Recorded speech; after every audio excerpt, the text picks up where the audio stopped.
I'm hearing all of what you say to me, but I'll think it over. It's a little bit hard to breathe, to breathe, to breathe. This kinda seems like it's a common theme. You don't think I understand what you said to me, to me, to me. Yeah, every time that we have this talk, it's a little bit hard to admit our faults. But I'm not so perfect. Is all of this worth it? Is all of this worth it? This feeling is fading, and I can't look back and can't catch my breath. It's too hard to let go. It's too hard to let go. Good, good, good, good, good, good, good.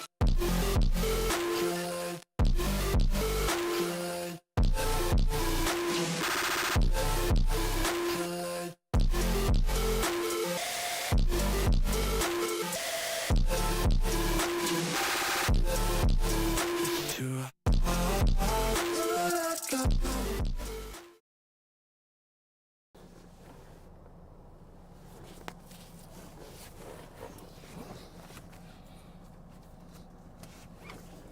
Hello.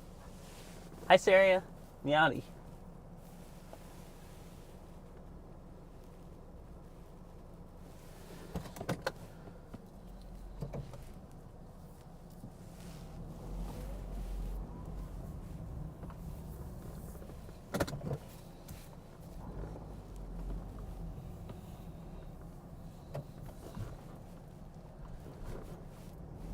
See, okay, it is using my wireless mic. Cool.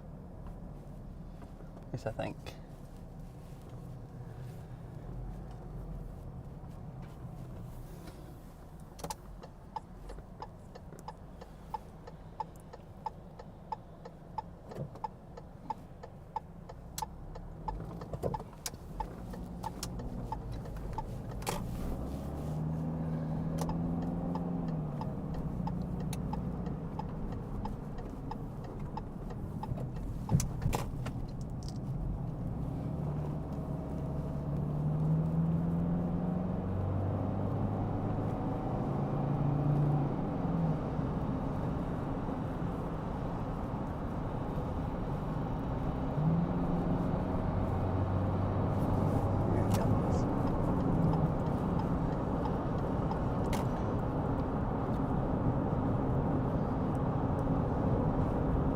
How are you doing today, Sarah?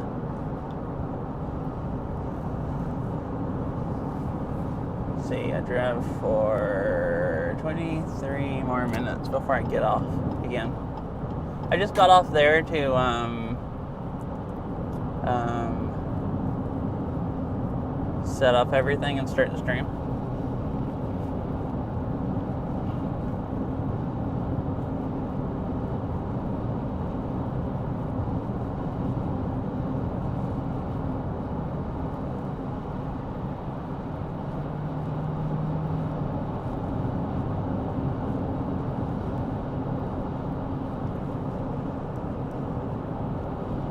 Tired? Oh, I see.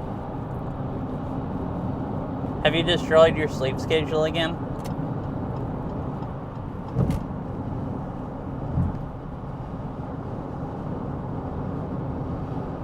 I'm a little tired today also. I slept an okay-ish amount.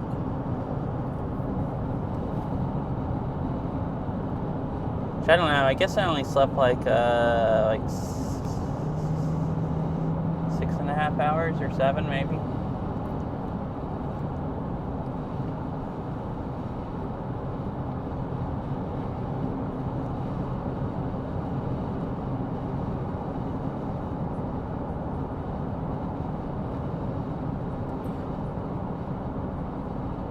Oh no.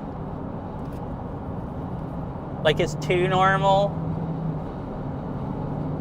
So now you like fall asleep? Yeah. Yeah, you pretty much can't watch Iz's stream if you have like a remotely normal sleep schedule. He streams so late. Especially if you live on the East Coast like you do, it's like, you know, freaking mega late.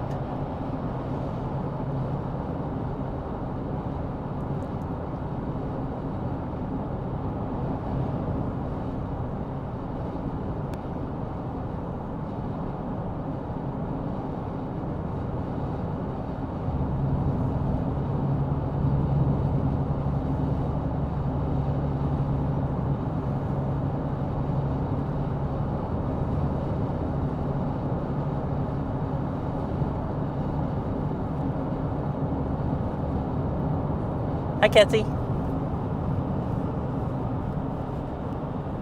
Yeah, it'll be mostly driving, but you should see a bunch of really nice mountains. And then a little bit of walking. And then some, like, you know, driving to some overlooks.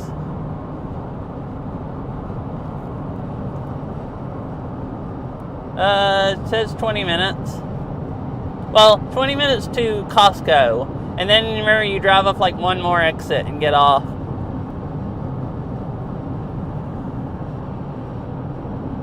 I'm gonna stop at that Costco and get gas, the one we've stopped at before. 'Cause I'm almost out of gas.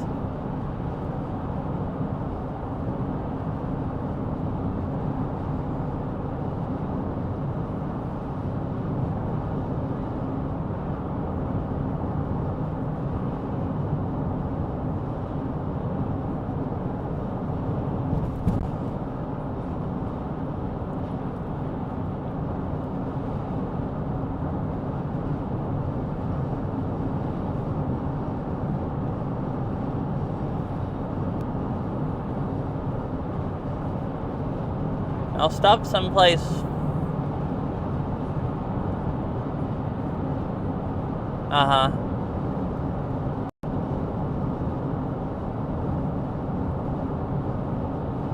Yeah, if you never drive, like, if you don't do, like, getting gas would be nicer than having to charge a car and trips if you have to use a charger, because, like, it takes less time to get gas than it does to wait for the car to charge. But, like, if you don't ever, other than on trips, just normal driving, if you just charge it at home every day, that's probably nice. Just get home and plug it up.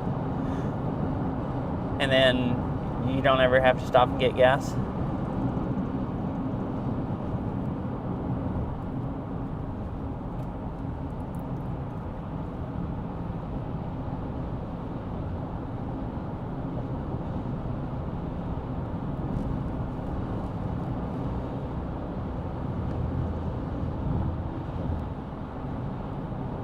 So now we're starting to get... That's why I thought I'd go ahead and stop someplace and stream going up the interstate some, because you can see all the mountains here. It starts getting really pretty, even on the interstate.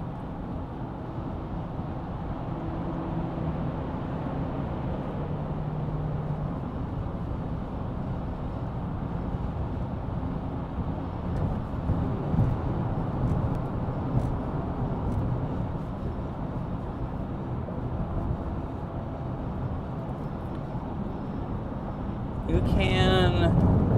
I was thinking usually from here you could see Mount Baker, but it might be one of those that the top's up in the clouds. And I don't remember, you might not be able to see it from here. It might be behind some of the closer ones. But I was pretty sure you can, because it's a volcano just like Rainier, so it's really, really tall.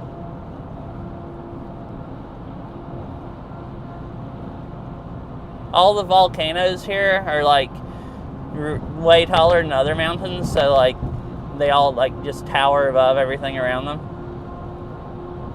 If you see some like mega tall snow-capped mountain, it's probably definitely a volcano.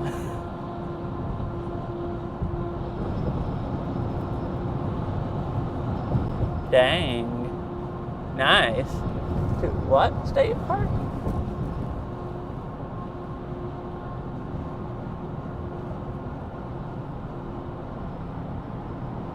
I don't know what.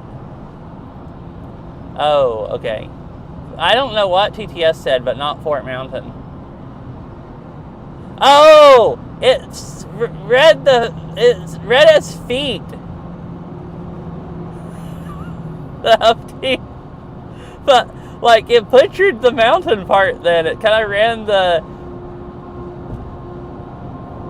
feet and the mountain together. It was extremely weird. That makes sense why I thought I heard Feetree or something state park, and Feetree Mountain or something state park, and I'm like, what?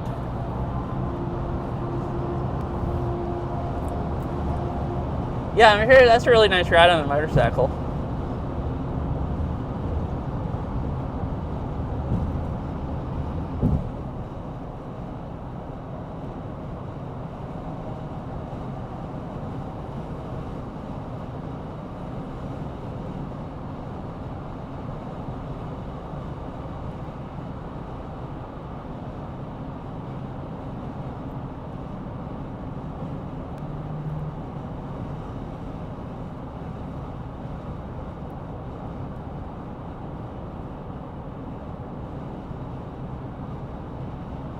It's cloudy today, but all the clouds are high up, so there shouldn't be anything in the clouds.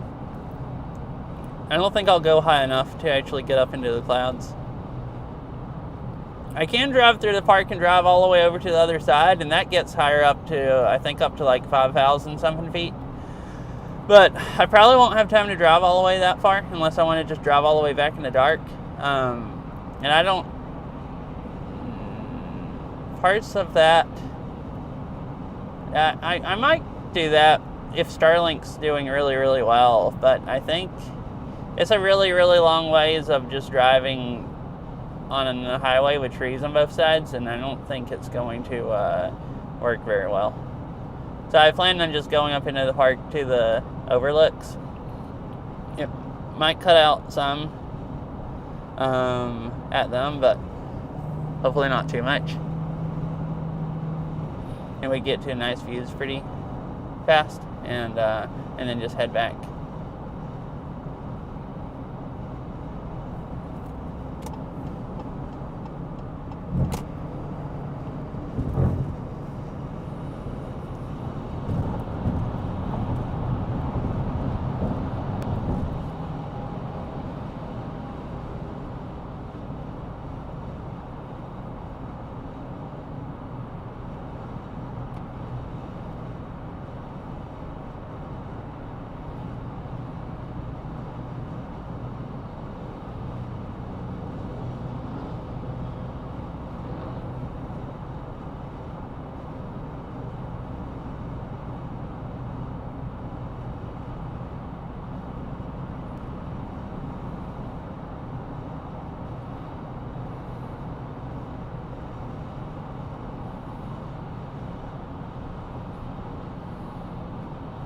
Steamboat Slough.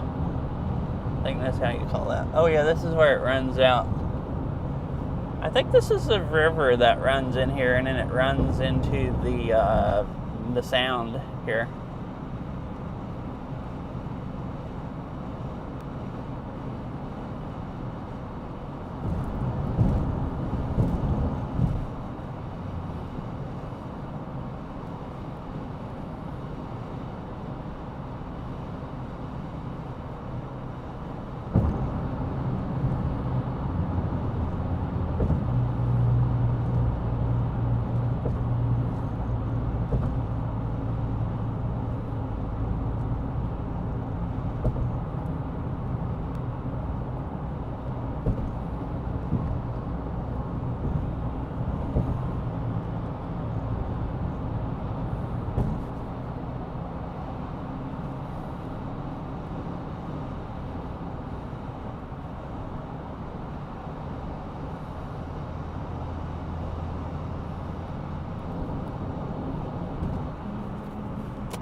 Oh, those are some pretty trees.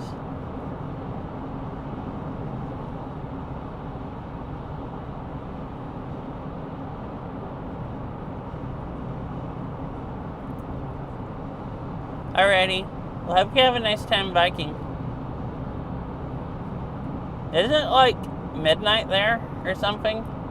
Or at least nighttime, so it's another overnight bike ride? That'd probably be fun, riding around in the dark.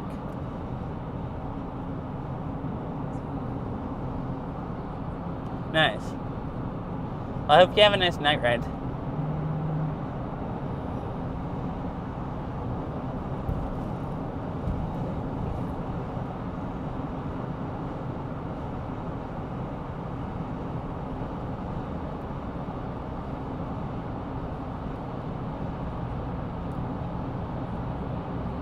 Uh-huh.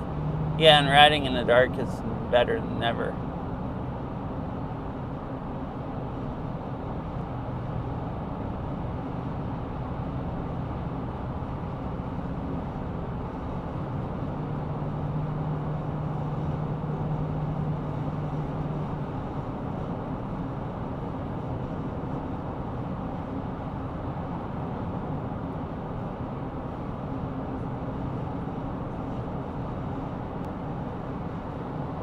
Well, I mean,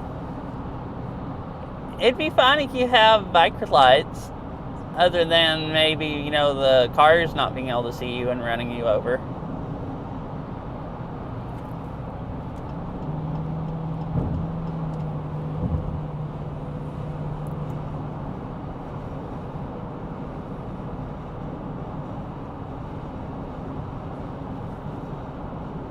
Or a bear, yeah. Bears, or are there mountain lions there?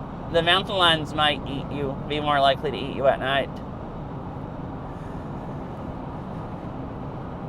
They like chasing bikers anyways, because you look like a deer or something to them, like running, you know, and it triggers their hunting instincts, and then they go and try to eat you, supposedly. I've never had it happen, but you're supposed to be more likely to get eaten if you're riding a bike than if you're, or running, than if you're walking. Oh, okay. More likely to get eaten. I talk about getting eaten by mountain lions, you know, maybe too much.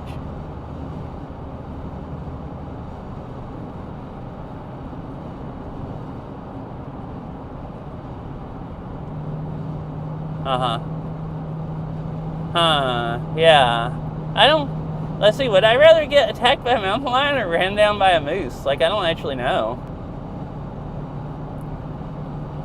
Both seem freaking, like, not very nice.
Man, this TTS goes like freaking whack when it's reading off links. The link that the bot, that night bot needed. I need to get off in 1.5 miles. So is it exit or the next one?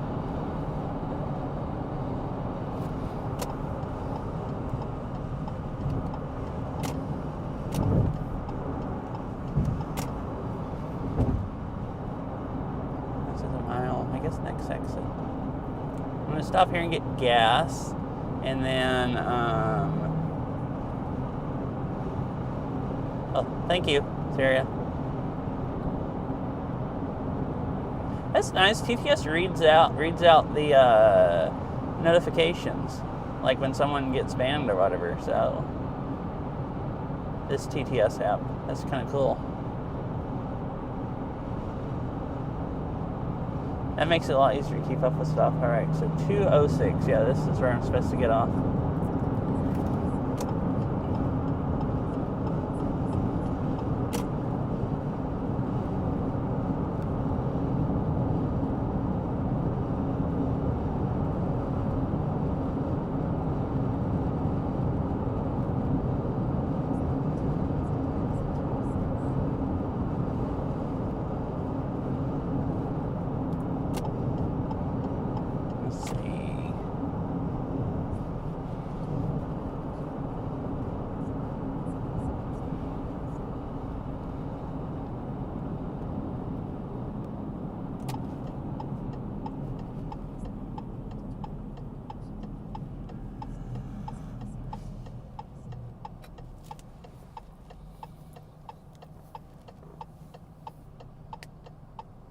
Rest area 1 mile. So yeah, there's this exit, and then there's the rest area, and then there's another exit. And I get off at I'll get gas, and then drive up one exit and get off and head into the mountains.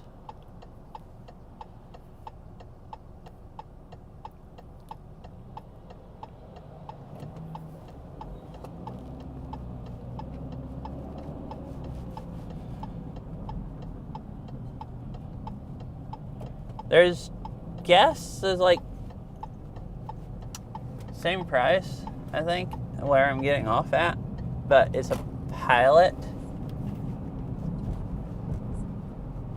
Hi, Mr. Winnie-Cat. And the last time I ever got gas at a Pilot, I think my car ran like it was half water and half gas, and I've refused to buy gas at a Pilot since then. So this won't take that much extra time just to get gas at Costco. Turn left up here.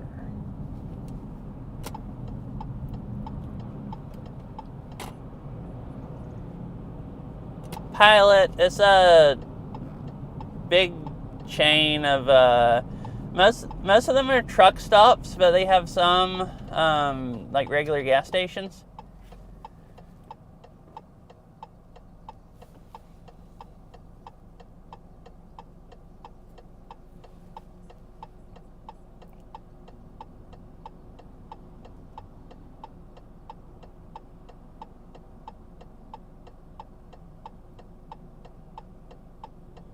It's not a very nice chain. Like, their stores, the bathrooms are all nasty, and like they own most of the truck stops, so it's almost a truck stop monopoly. So they don't really have that much competition. So they just run, trash places and sell you gas with water in it and stuff like that.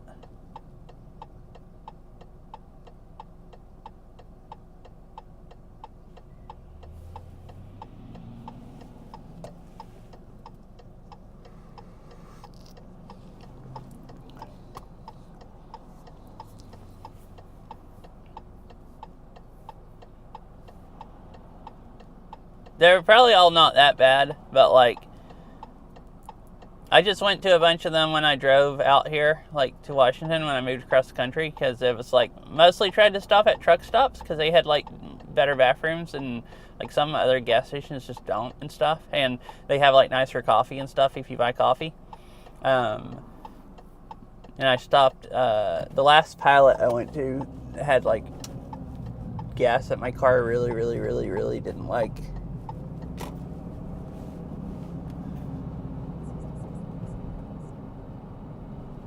Train. It says to keep going straight. Alright. Oh, that's Target. I guess Costco's down here past it. Oh, I guess this is Costco.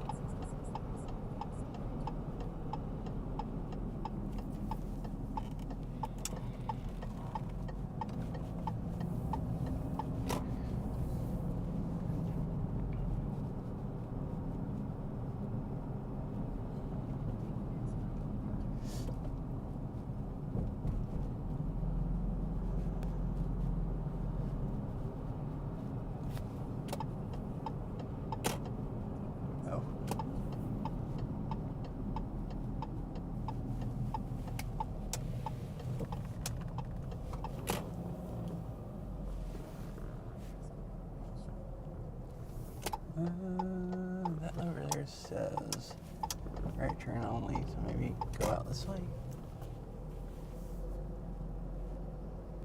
All right, they're right over there. Oh yeah, so this is what you do on road trips. You stop at Costco and get gas because their gas is usually cheaper than anyone else's and it's good gas. And then you go inside to the food court and you buy you pizza. And that's how you have cheap road trips. You get your cheap gas and your cheap pizza. I ate before I left though, so I don't really need any food. So I'm not gonna buy pizza.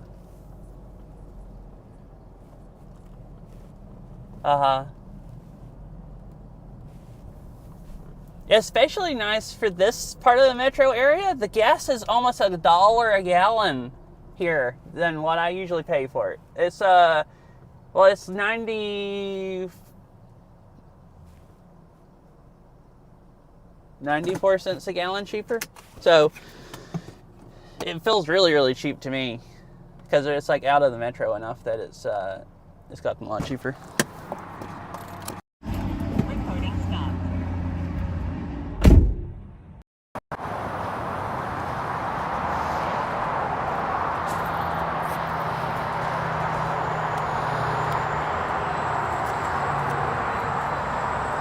It's really, really expensive in town.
Oh, other nice thing is like I wasn't super, super low, but I got like 15 gallons. And some stores, and some really, really, really slow pumps, and it takes like a while to buy 15 gallons of gas.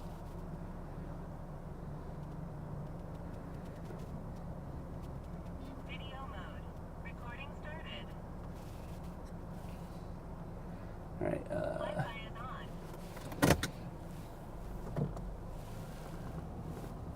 And Costco's pumps are fast, so like half the time you make you drive a little bit out of the way. You like 2 or 3 minutes out of the way, it might take you 2 or 3 minutes less to fill up the car. I'll pull over here and pull up. Look at Google Maps real quick. Directions.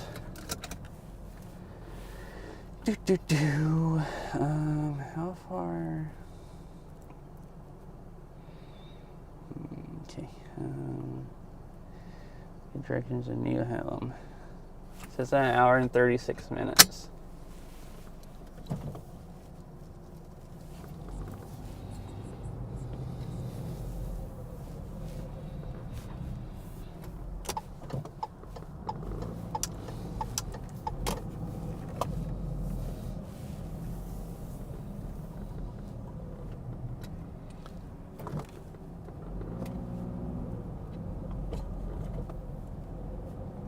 I don't know what that idiot thought he was doing. Like just driving through the whole entire road.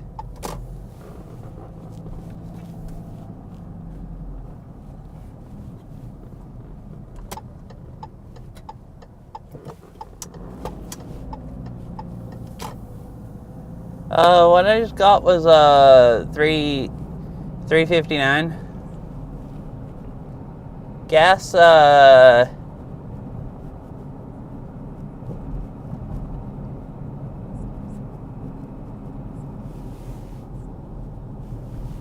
they look pretty close, like I guess.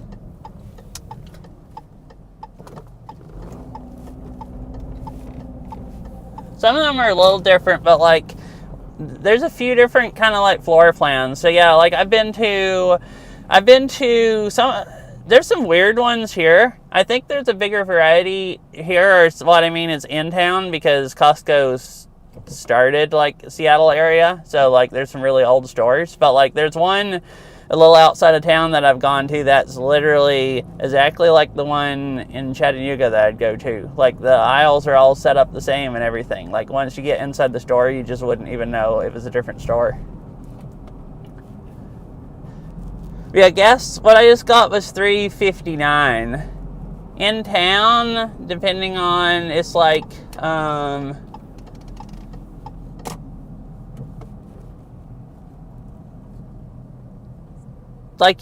depending on where you're at, you can find some cheaper places where it's like $4.45 or something, or most of the places is like $4.50, $4.60 or something in town. So it's not that expensive out here, but it's like an extra $1, like in town. Left lane.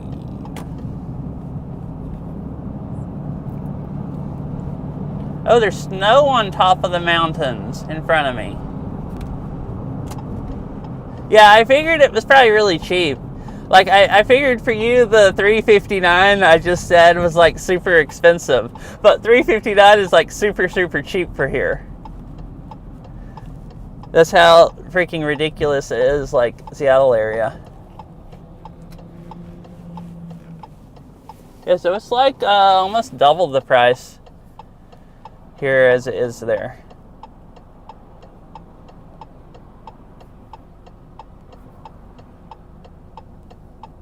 Well, I mean, here is, like, in town, like, what I usually end up paying for it.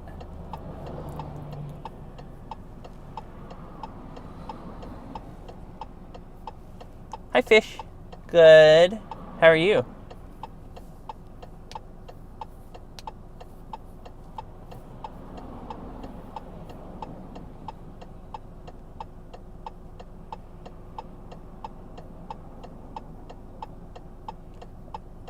Was it there like $6 a gallon? Or $5.50, $6 a gallon, I'd guess.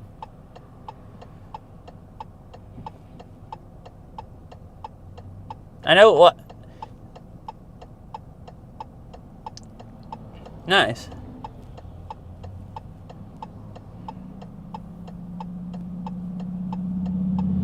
Yeah, I know, lately, Washington and California has been trading back and forth on the state that has the most expensive gas. But I figured your metro is probably more expensive than this metro. Ah, okay.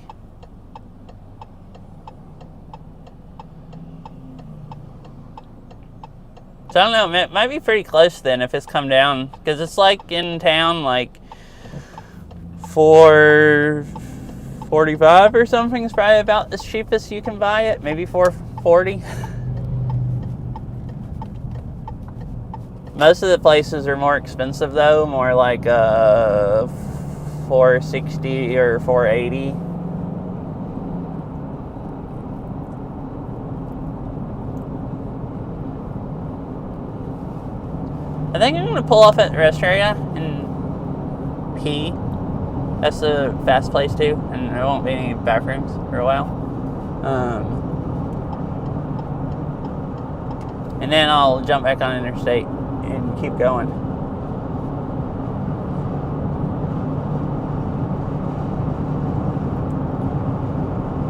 So if you're going this way, what you do for lunch is you get gas, you get pizza at Costco, and then you pull off at the rest area here and you sit at a picnic table and eat your Costco pizza. Like, you don't even have to, like, just, you know, sit in the Costco parking lot and eat it. There's a nice rest area here. Or I don't know how I'd say any of Washington's rest areas are nice. They're all, like, run down and falling apart. But there's a rest area here. Cars. Go straight.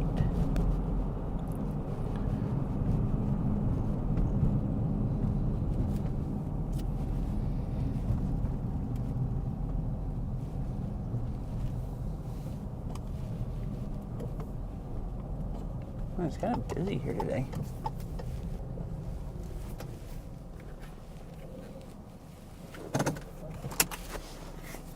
Oh, really?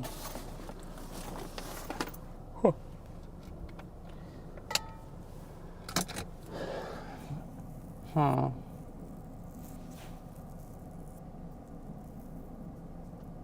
So that's actually a little bit cheaper than here. If it's 4.420 or like most $5. Right, anyway, I will be right back. I'm not going to leave my phone in the car on the windshield because this is the type of place that someone's just going to, even if I'm only in there for a minute, they'll bust my windows out and steal my phone, probably.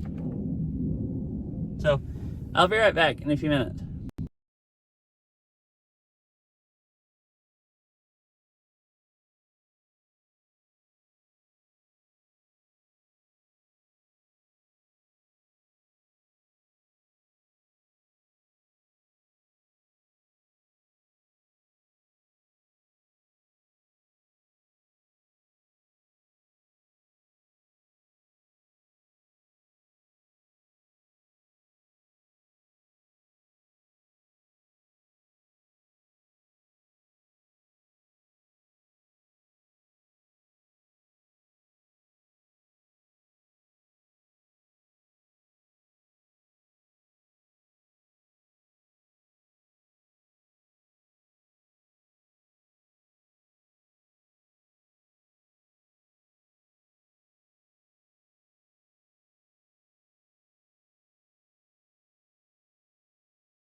Ahmedbot says, scene switched to IRL phone. Hello. Thought I'd show you guys this huge tree before I leave. Just like, I guess, a trunk of the tree that they they put a roof on it, but set it up, you can walk inside of it. Kind of cool.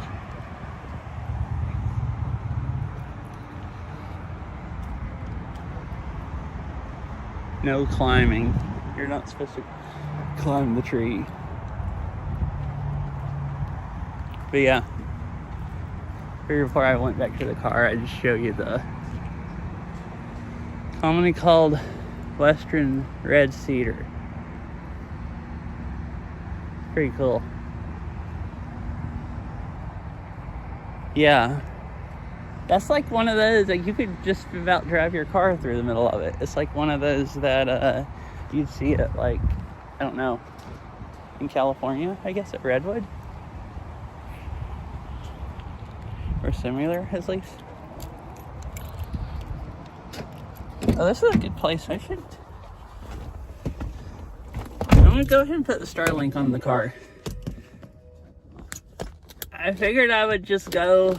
Oh, I forgot. I need to turn the phone around the other way.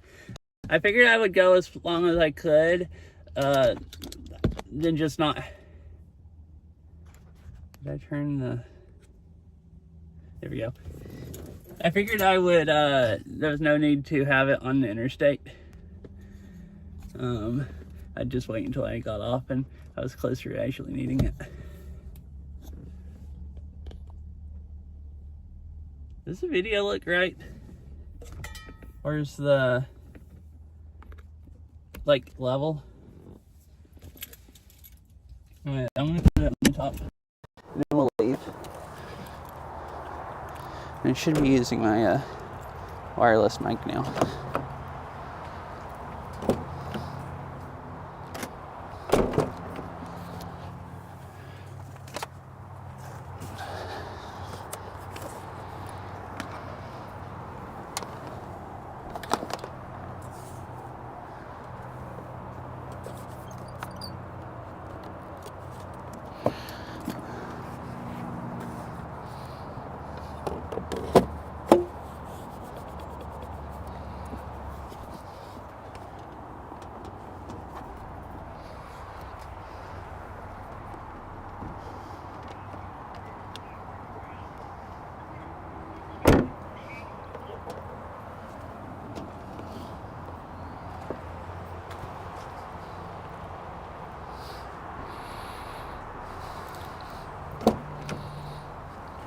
Alright, Starlink installed and ready to cruise on.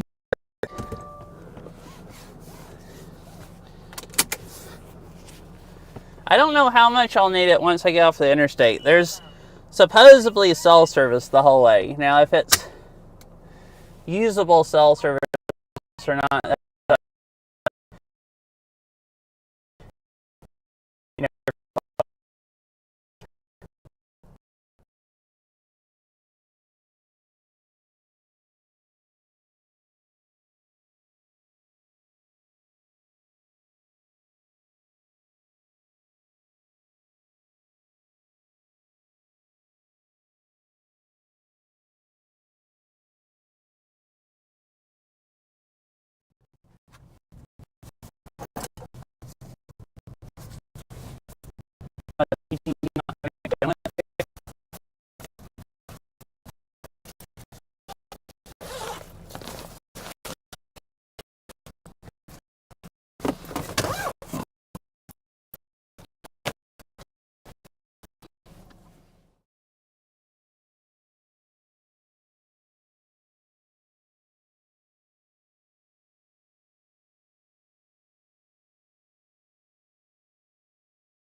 And I figured I was like right on the interstate, so I thought, let's. Oh, come on.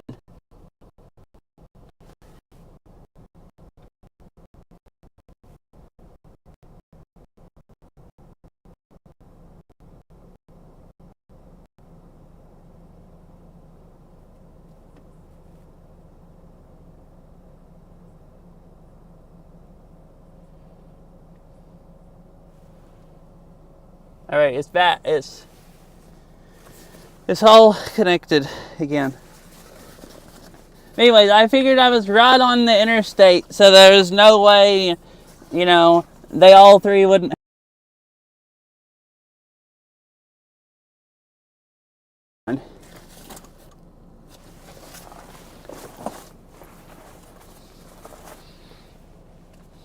Anyways, now it all should be good. I just need to turn this off to only use.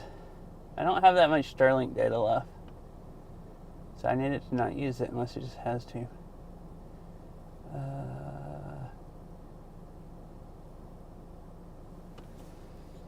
This Wi-Fi. Everything else you can use as much as it wants. Okay. There we go. Everything's connected. I think everything looks good. Well, I guess Verizon's the only thing that has any data here. So I just murdered stream when I turned off my Wi-Fi.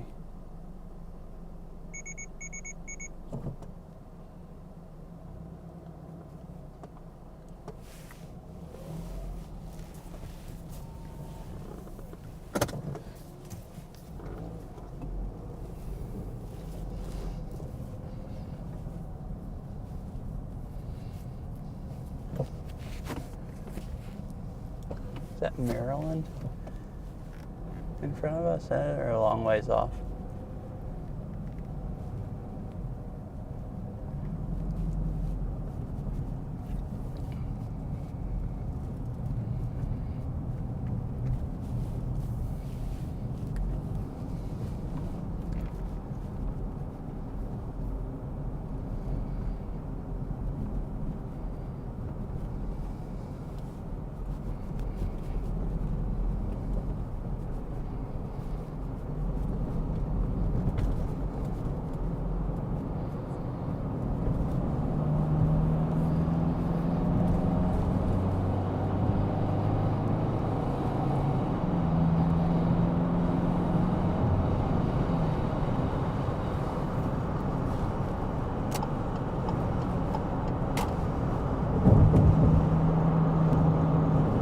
Yeah, that car in front of me is the Maryland tag. They're definitely not from Washington. They actually got up to the speed limit almost before they got on the interstate. It's like, wow.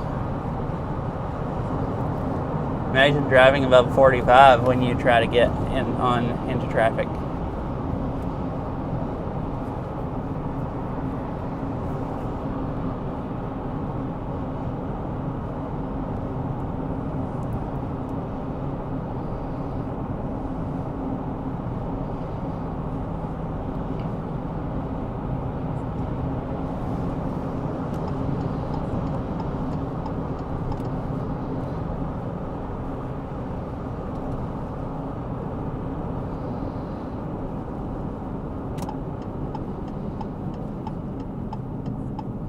Man, this is a busy exit right now.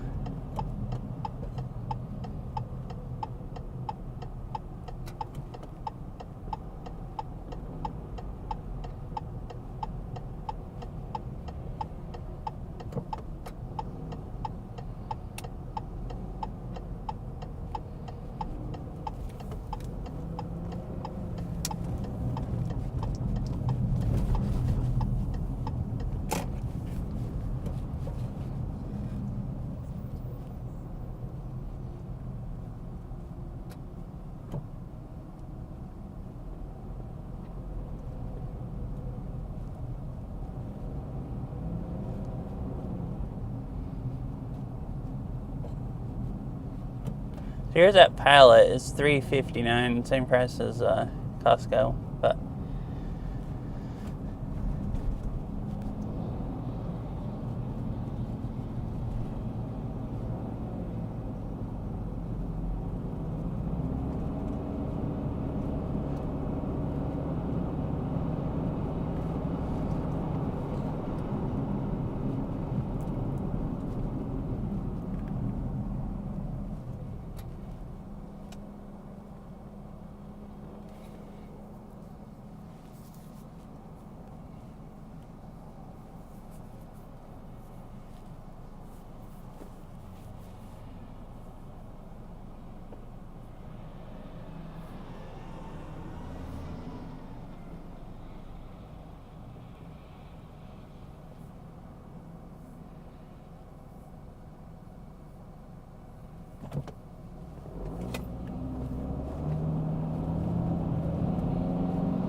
All those birds.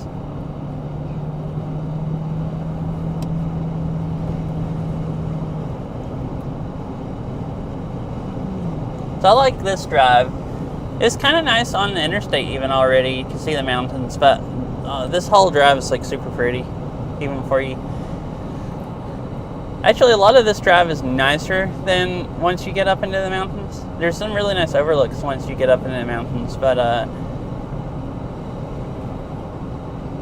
lot of it you can't really see off much. So I think a lot of this actually is nicer. You can see the snowy mountains up ahead. Pretty cool. Andrews, hey, you pick pumpkins. Oh, I don't see any pumpkins out there.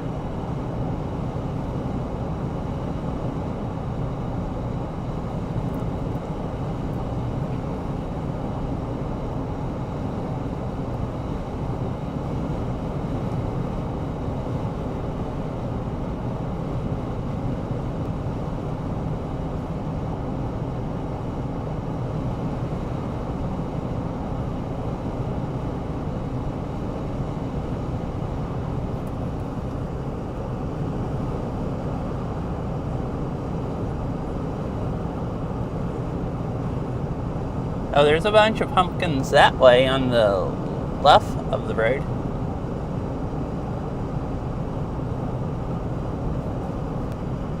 Uh-huh. I've been meaning to buy some. I still hadn't bought any.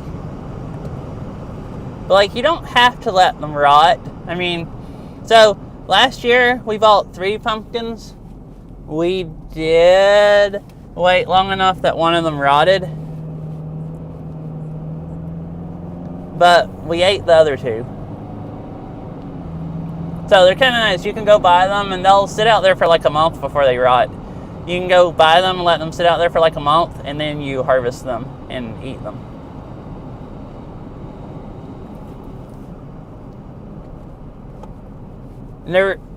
It's not that much work to harvest them, and you can like bake the pumpkin seeds also, and I love eating pumpkin seeds. The first time we ever harvest any after Halloween, we just threw the seeds away. Neither one of us was sure how to cook them. Last year,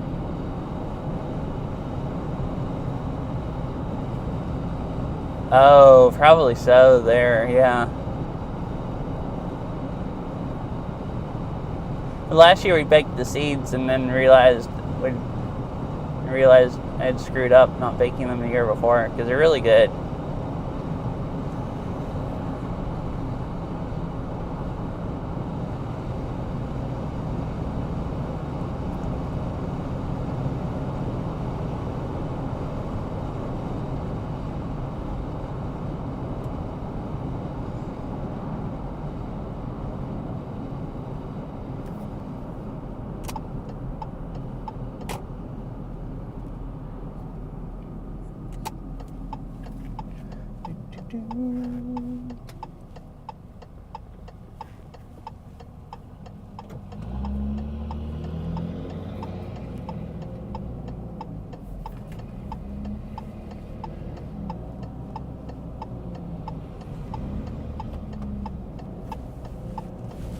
Did you type that in the wrong chat?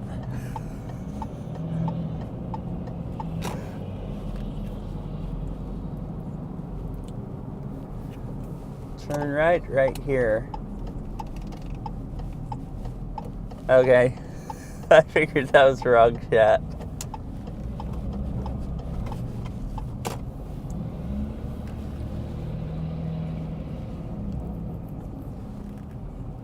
It's a nice willow tree.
What is this stuff I'm seeing in chat that TTS isn't reading off? Did TTS die, or are there exclamations? I don't think.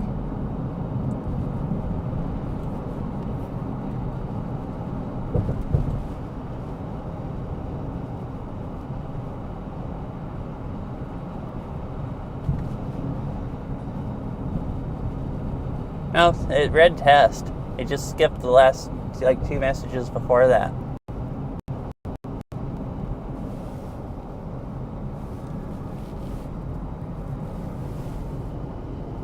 Oh, it doesn't read those. What the heck? Yeah, because they're both, What's up with that? This TTS reads out system notifications, like when Saria banned the bot, but it doesn't read out me command. Those.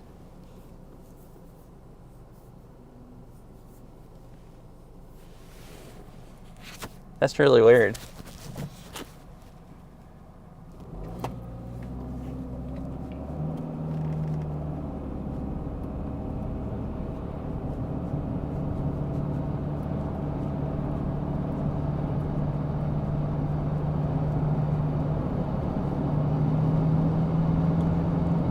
Alright, hopefully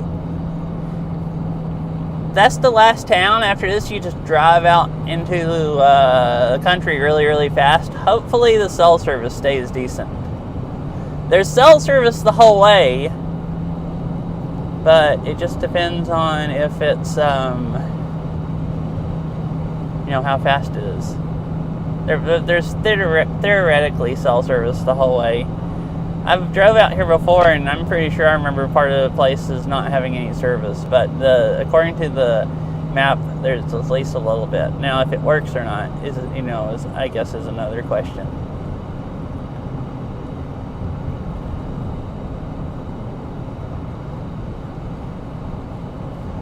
Hopefully so, because this is a really pretty drive. The trees are really bright here.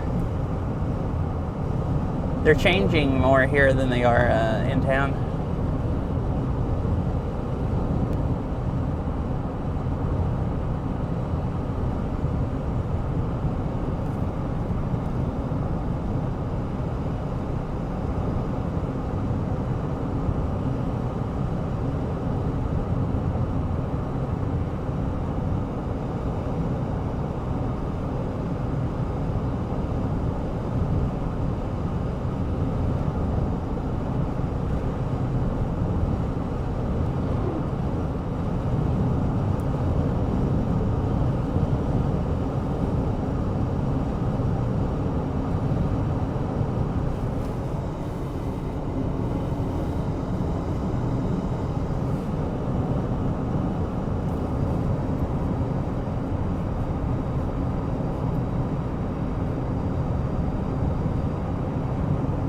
Well, that is a lot of Halloween decorations.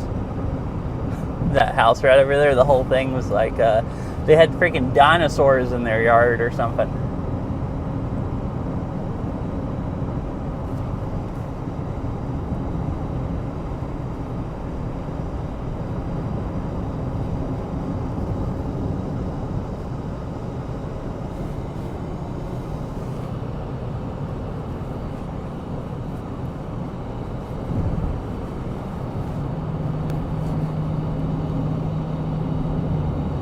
I think those are blow up ones, so they're just inflatables, so they don't actually take up that much room to store.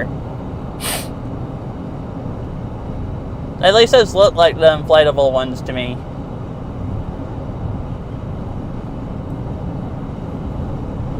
So you just, deflate it.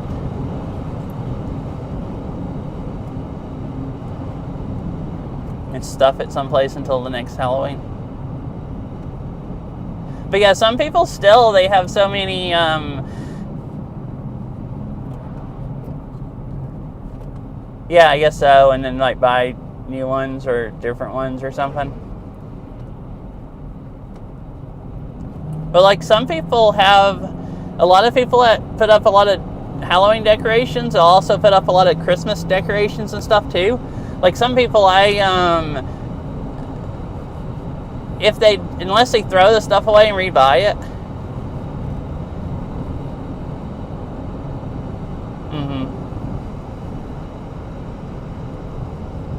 Like most of the houses around where I live, that put out a lot of stuff, they put out the same stuff every year.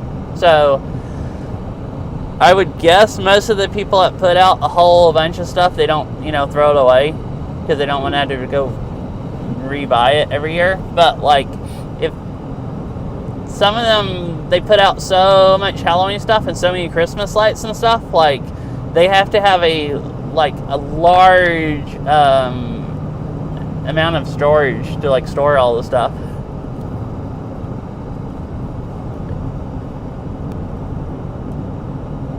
Like the people that decorate for like every holiday, it's like, well, dang, how much stuff do you have stored someplace?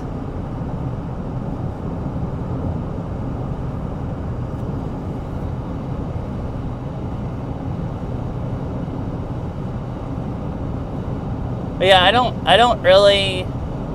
We have some Christmas lights that we bought, and sometimes we'll put up a Christmas tree.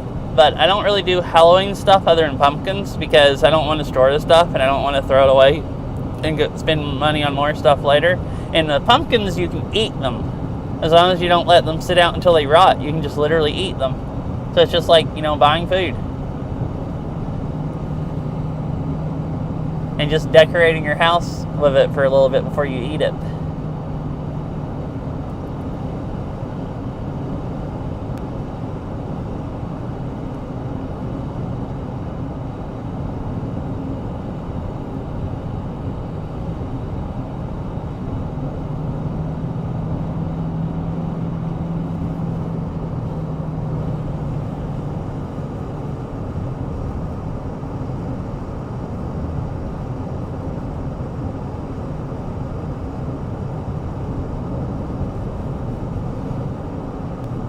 The trees are really pretty here.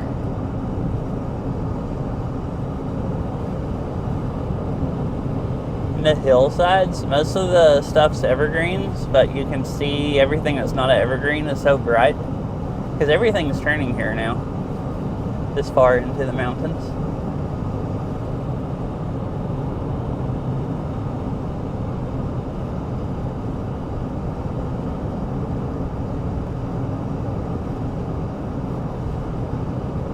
Organic hay cell.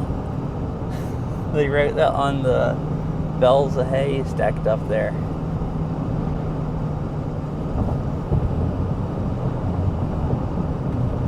Oh, I've always thought this would be fun also. There's another bridge right there to the right. There's a bike trail right here. It's like one of those rails to trails. There's a couple parking lots, a few different places for it. Oh, there's actually one right there, I think.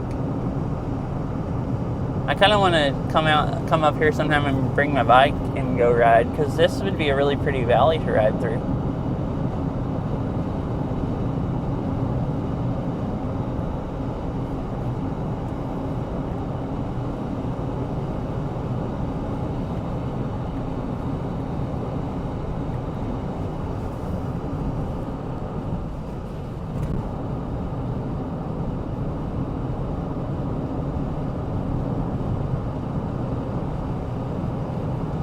Oh, there's a bunch of snow on those mountains.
Oh yeah, fish. I was just thinking, last thing you said about people throwing away the decorations. I was thinking the blow up things, people probably are more likely to throw those away because, like, I don't know, they, unless you fold them up compact, they kind of take up a lot of room, and it'd probably be annoying for some people to throw them away. And stuff like that, sometimes if you don't fold it up good, it like creases it and then it leaks. So I was just thinking, if you have a whole bunch of blow up stuff, I could see that people might just throw it all away instead of trying to fold it all up.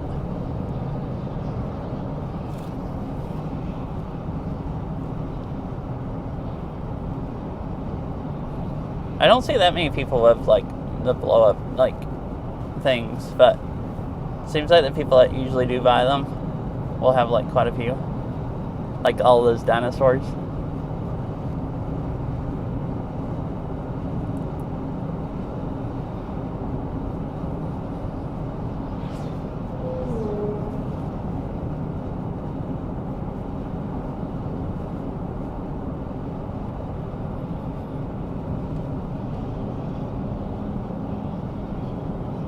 That's the big trailhead right there, parking lot. Is that the same trail? I think that is. It's just on this side of the road now.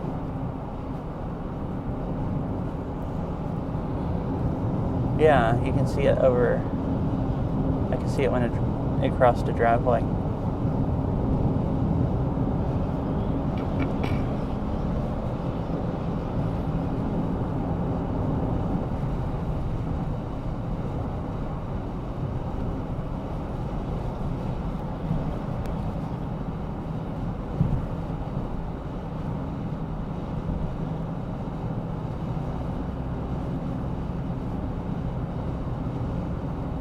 Deer Creek.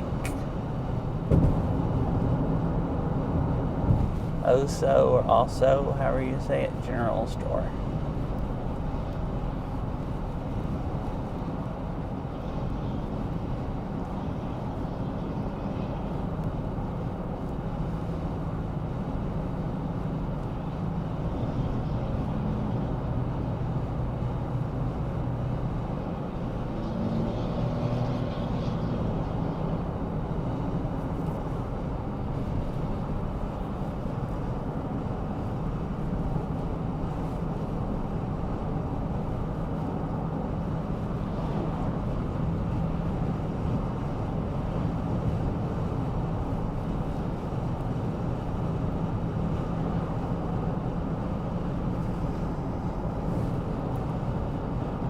So I don't know if I've already went by it, but I don't know if it's finished yet or not. But when I'm coming by here before, there was like a memorial park thing they were building.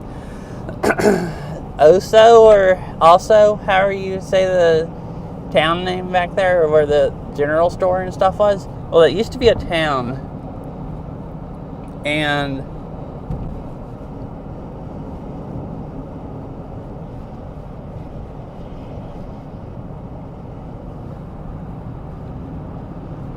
oh. Oh my goodness. $1,700? I was curious about the price because I've never priced any of them because I kind of think most of them look stupid and have never wanted to buy one. But I was wondering, I figured maybe they were like $25 to $45. At least I wouldn't pay like $100 for just a blow up thing. So I figured maybe other people wouldn't either, but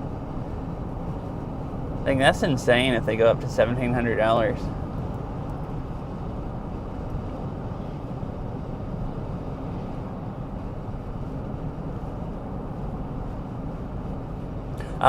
Okay.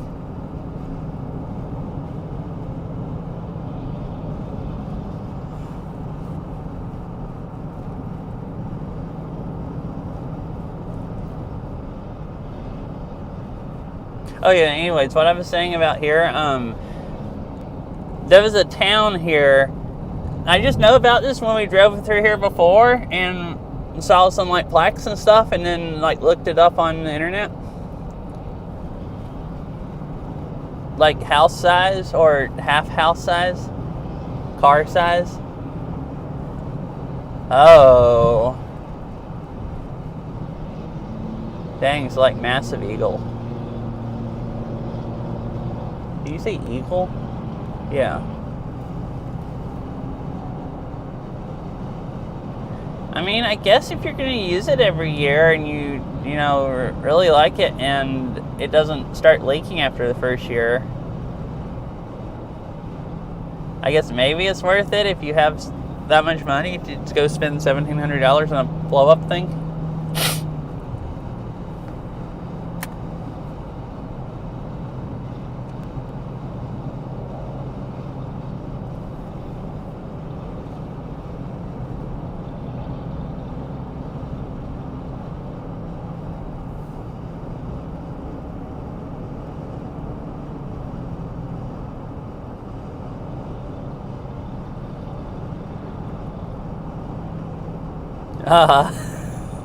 Yeah, really. Like, I'd have to have a lot of money to decide that $1,700 on a blow-up, like, decoration was worth it compared to, you know, all the other stuff I could spend it on.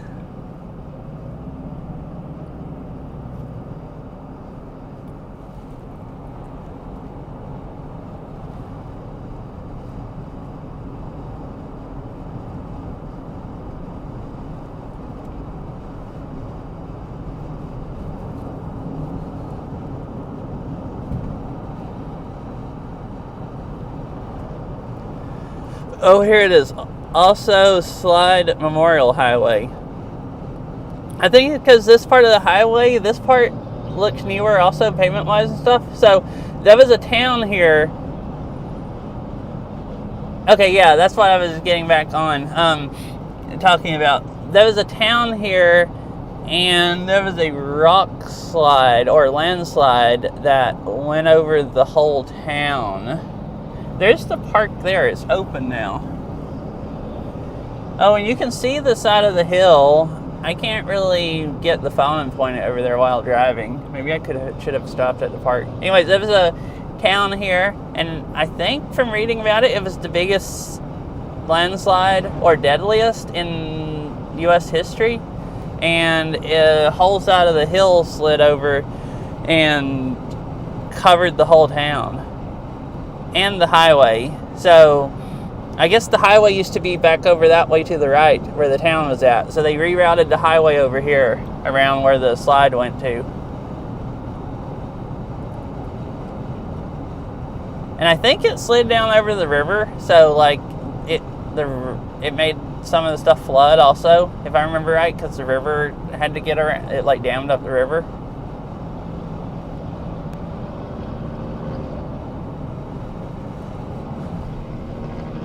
That's why it says Oslo, or however you pronounce it, Memorial Highway. And there's a park back there. When I've been here before, they were just building it, but it was actually open. I might stop there on the way back if it's not dark. It might be dark by the time I get all the way down here. Probably will be. You can probably look it up on Google and see the pictures also. It's just really, you can see the side of the hill is all less like rock or dirt, or the whole, like a whole bunch of the hill slid over.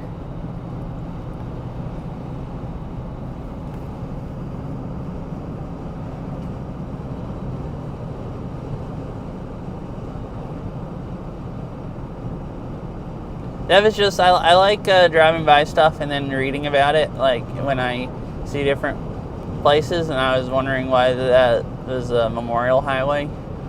So I was just, yeah, bringing it up since it's something crazy I'd read about.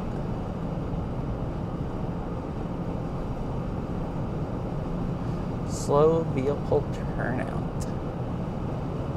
Oh, and that rail trail is still right here on the right side of the road. So it like follows the highway almost the whole time. Really would be fun to ride. Like bike ride all of this.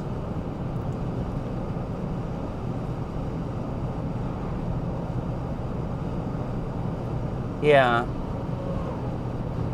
It's been like a couple years since I read about it, so I don't remember exactly, but I think it was like the deadliest landslide in like U.S. history or something like that is what it was.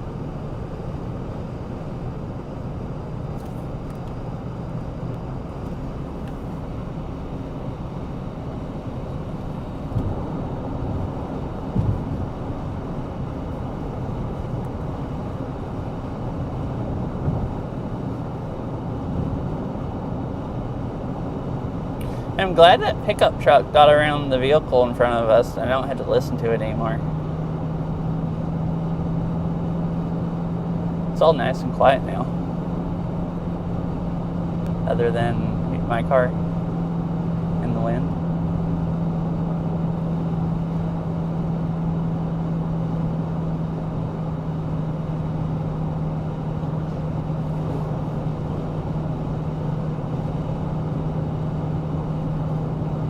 For sale.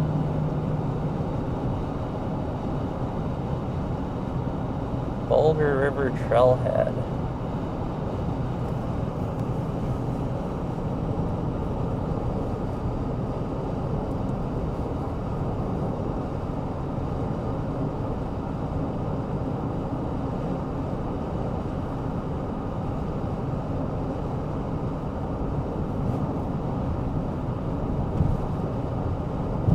So there's quite a bit of snow on the mountains.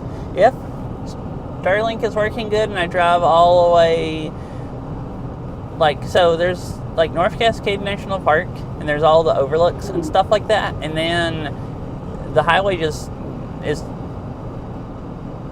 kind of just straightens out and goes down the valley after that, and you drive a really, really long ways. But then you get to this, I think it's Washington DOT overlook, because that's like outside of the park. It's just, I guess, national forest. But if you drive all that, I think that's around there is where you go over a pass kind of and then start going down. But if I go that far, there'll be snow all up there, because it snowed up there a lot this weekend. Or last weekend. And I don't think it's gotten... I looked, and the highs up there have been like in the 30s most of the days, so I don't think it's, you know, gotten warm enough to melt all the snow. Probably be about like Rainier, when I went to Rainier last week.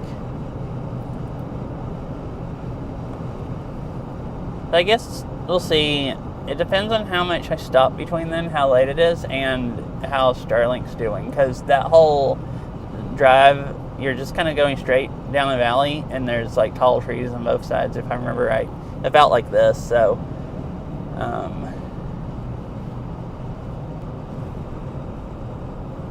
I don't know how well it'll do, and there won't be any cell service, so it'll have to be good enough, just Starlink. Hi, let's go. How are you today?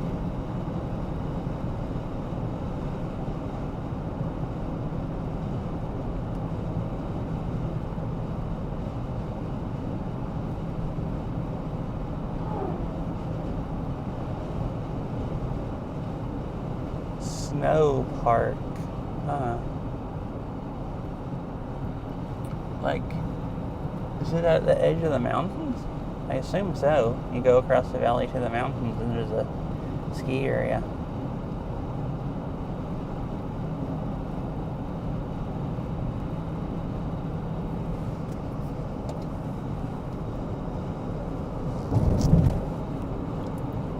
Oh no, that doesn't sound good.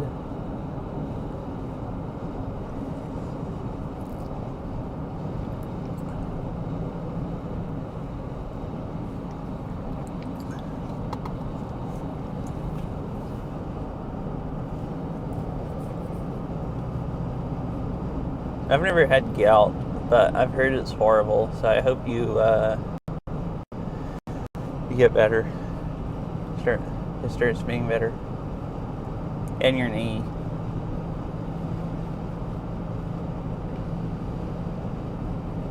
Oh, you're talking about being in pain. I still can't walk today because of freaking Catsy's squat map. Well, I can walk today. It's just painful. Yesterday, I really couldn't hardly walk.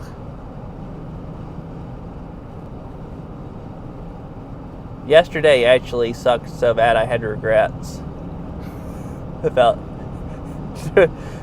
doing the map as long as I did and then trying it for 2 more minutes, the fast part. I don't really mind being sore, but when you're so freaking sore, you can't, and your legs get so stiff that they don't even want to move either. When you start moving again, it kind of sucks.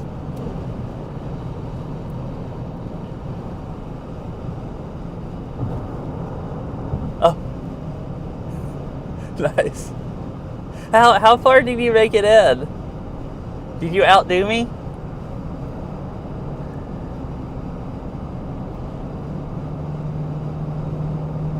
You don't have to say if you don't want to either. I just was curious. I was curious if I got destroyed.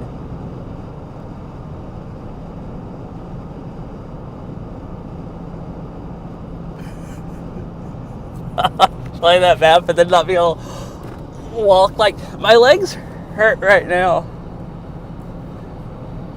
Okay, you're just smart. Like, you wanted to be sore, but not so bad that you can't walk. Yeah, I don't know why I did it Monday. Tuesday, I was a little sore, but not as sore as I thought I would be. Like, oh, okay, I see. Yeah, when I did it the other day, it felt like I wasn't cardio limited until I got to the really fast stuff at like 12 minutes. But the first time I ever did it, by like 5 minutes, I felt like I was gonna freaking, hyperventilate or something, like just die, and then just kept I eventually started pacing myself better and recovered. But like, really the first 2 times I played it was like that. I felt like I was... Might have actually been why my legs were dying so bad, because I was also dying cardio-wise.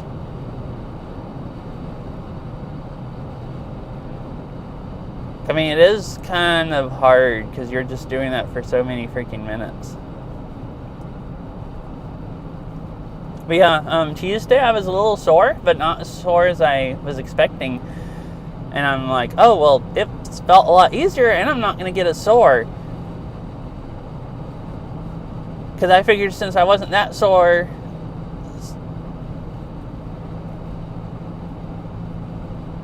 Well,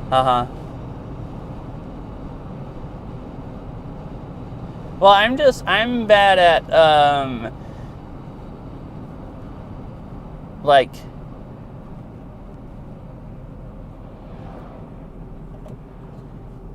Oh, okay. I'm really bad about if I get some cardio and I slowly ramp up or whatever, I don't really hyperventilate. But if I'm like, haven't done anything to make me breathe hard at all, and then I just all of a sudden just go full out, like, being cardio, I start just, breathing. I think I just start breathing harder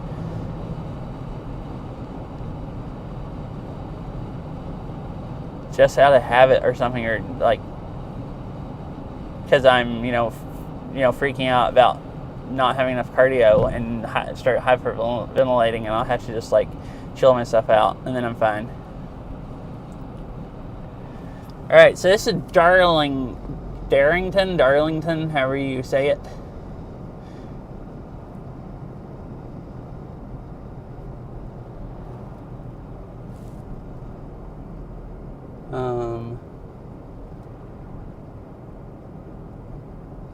Oh, that place is open. They didn't look open.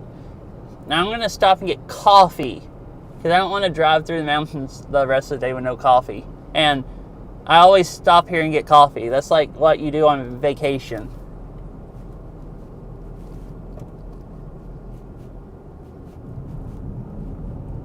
Oh, it probably is, yeah. Because, I mean, you kind of use the same muscles like hiking up a steep hill.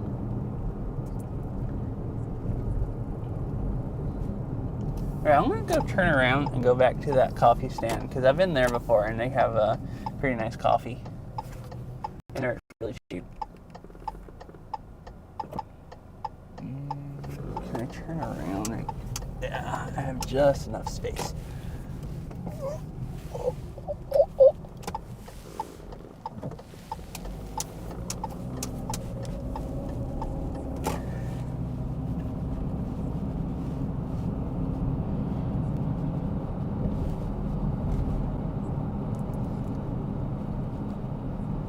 But yeah, I like it. It seems like it's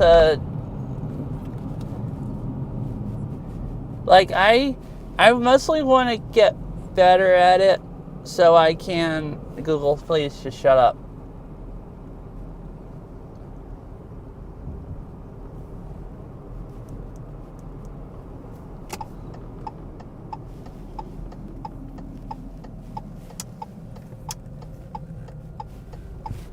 There's a bunch of holes here.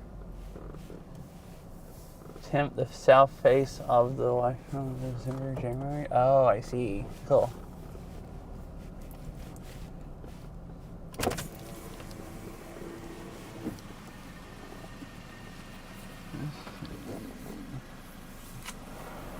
Hello.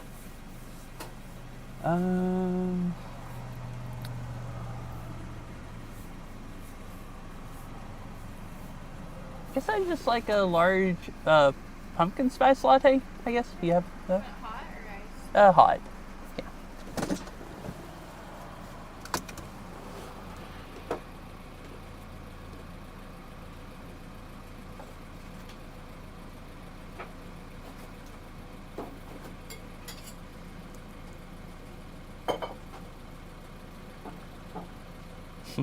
Yeah.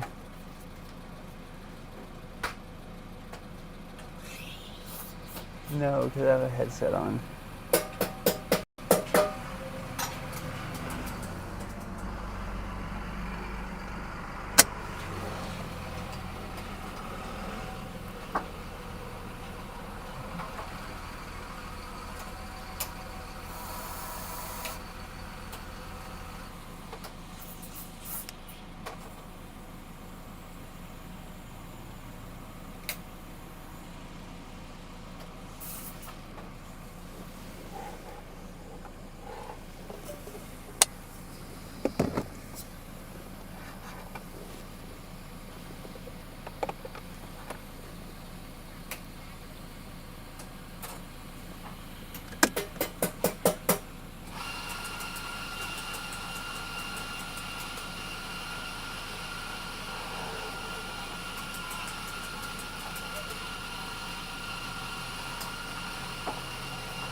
Do you want straws? No, I don't need one. How's your day going so far? Pretty good. I'm just going up to the park for a bit.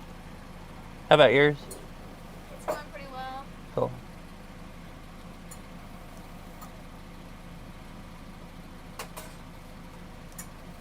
Has it been busy or is it less busy yeah, this it's been time? pretty steady today. Yeah, I've never come up here this late in the fall, so Oh, really? yeah, I didn't know if it starts like slowing down. Are you What? doing cash or card? Card. It's $6.50.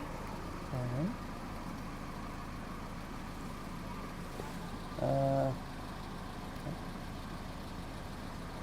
Huh. There we go. Alright.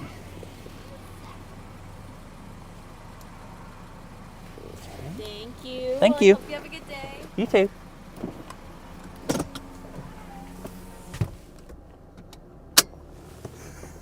That would have been so funny if I had TTS turned on and all that was coming out of the freaking chat while I'm just sitting there.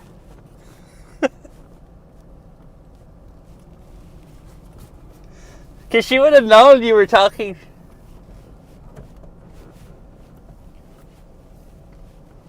No, I mean, I got a large latte. In Seattle, large lattes are, mine just spilt. I went over one of those bumps so hard that it fountained out of the, dang it, I don't have anything to wipe it up with. It fountained out of the cup. Do I not have anything anywhere in here? I have a problem.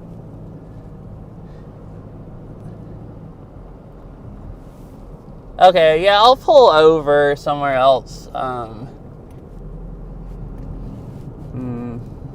So yeah, I have a problem. I don't eat out that often, but I usually at least keep some napkins or paper towels or something in the car. But Beryl really likes blowing her nose all the time, and anytime she goes with me, she blows her nose until she uses them all, because I don't take like 30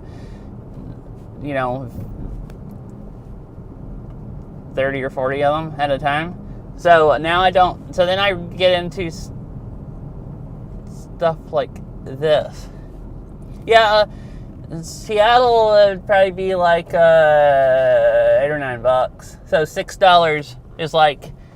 This is probably a little more expensive because it's tourist-ish town, but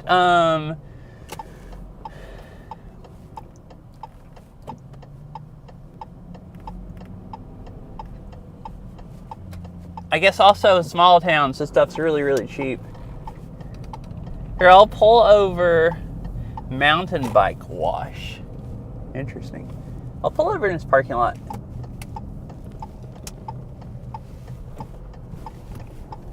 And see, I've eaten here before at this burger barn. The place right in front of me, basically. Wait, do I have anything over here? Dang it, there's none anywhere in the car. They've all been used up.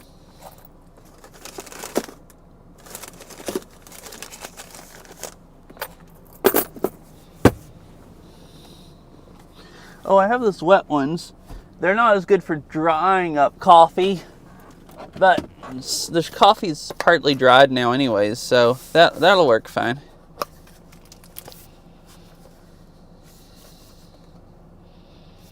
If I can get one out. Wait, are they all used up also?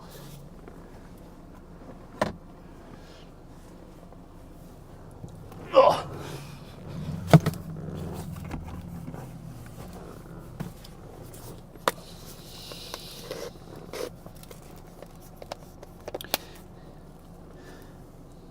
Yeah, anyways, I always like, I don't go on vacation much, and I guess this is basically vacation going into the mountains. So I always buy, that's what you do. You go into the mountains, if you're a coffee addict, and you buy coffee.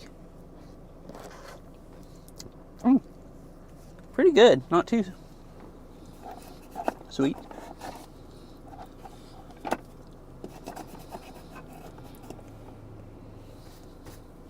Right here, you can just see my drink. Hello. See, it's this. You can watch me clean the car.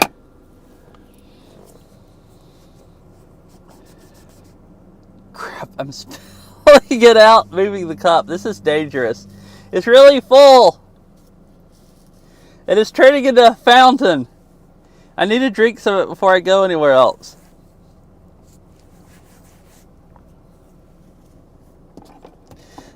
Oh, yeah, but yeah, Logarithm, that's the same coffee shop, that the place we stopped at before. Which I guess you knew that? Well, you said you remembered it.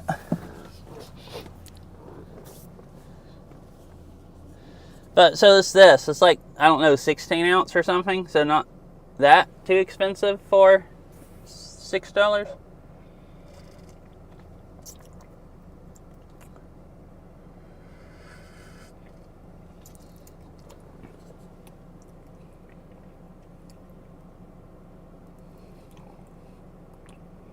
This might actually... Holding it like this. Yeah, can we stop here? And that burger place.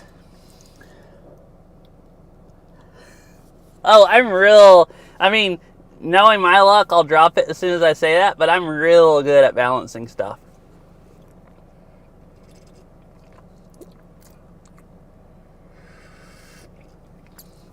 I could walk around with it like that if I pay attention enough.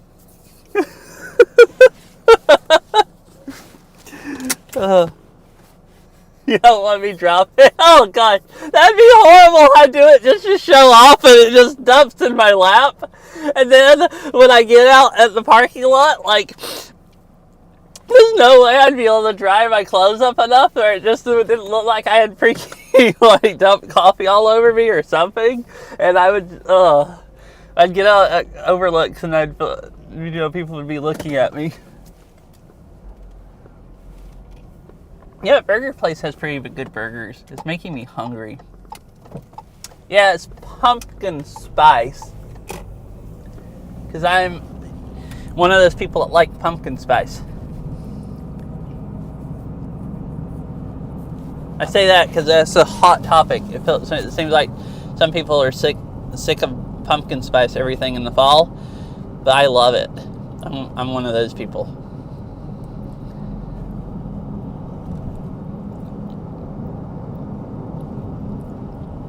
All right. So, anyways, I was pretty sure cell service would be good up until there. This next part has some really questionable areas. So, if it cuts out a little bit, hopefully it'll only be a few minutes until at least Starlink can reconnect if there's, no cell service. But so far it's been really, really, really good.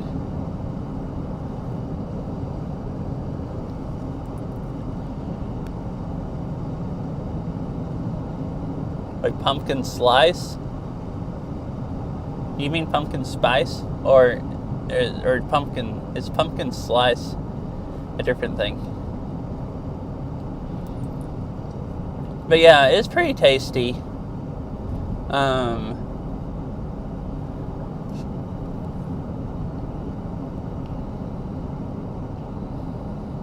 Okay.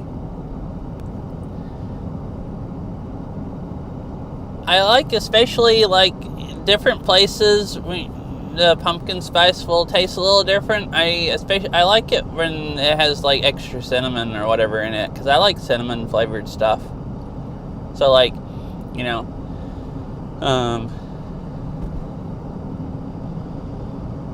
out of like seasonal flavors and stuff, I like pumpkin spice, and I like peppermint stuff, like at Christmas, and they'll have like different kinds of peppermint stuff. That's always nice also. And this is super pretty here with the tall trees on both sides of the road and the leaves changing.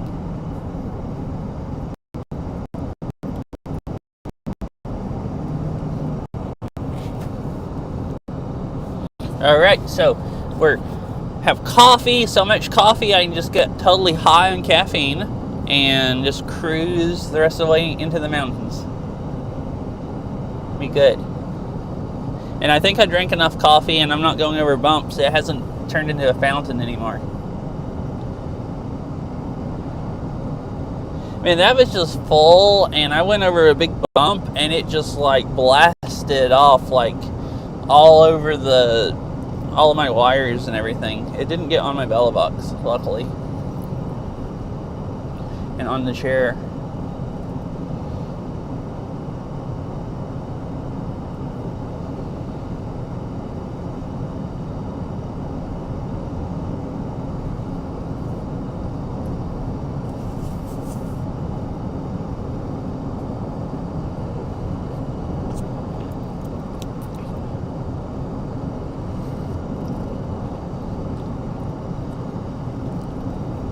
Oh yeah, and Saria, you said that little thing or whatever. Yeah, there's lots of coffee stands like that here. It's just like a drive-up window. That one had a drive-up window on both sides. Ones in town that are extra busy a lot of times will have like 2 people working in there.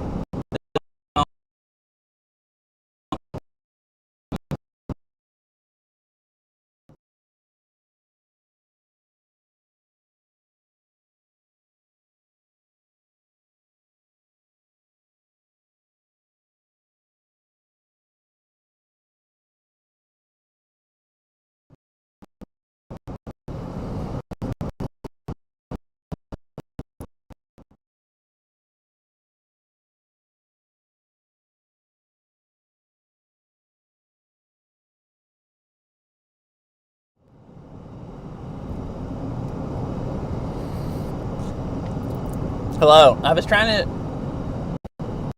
Well, heck.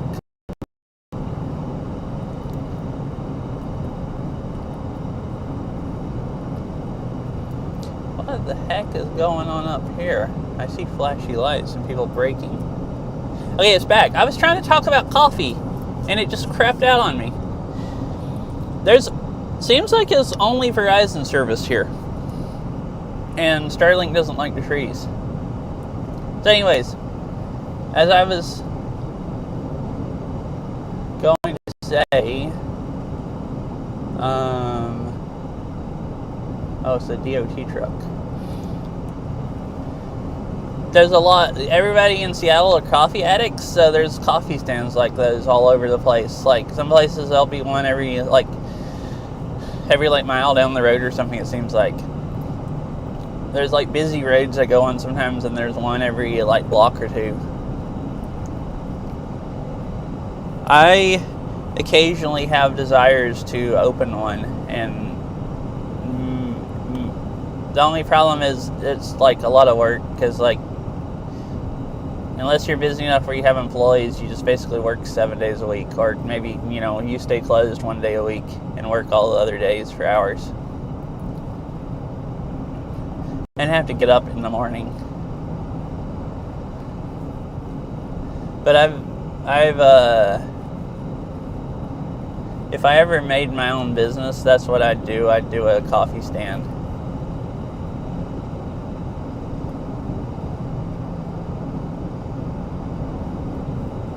And I'd also, I guess, stream it. So it would be coffee stand / coffee, like restaurant stream, coffee stand stream.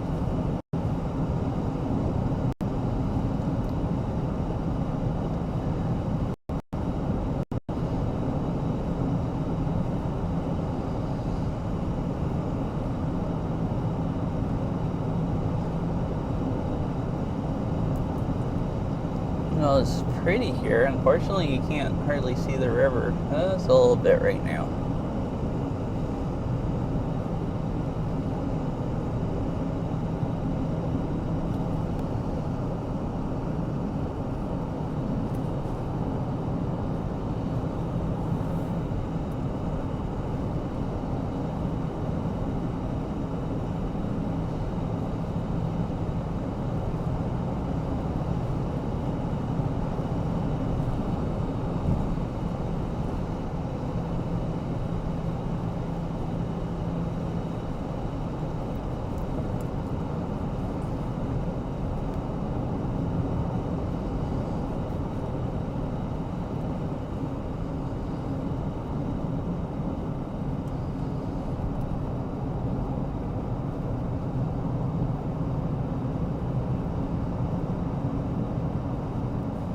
Boat launch.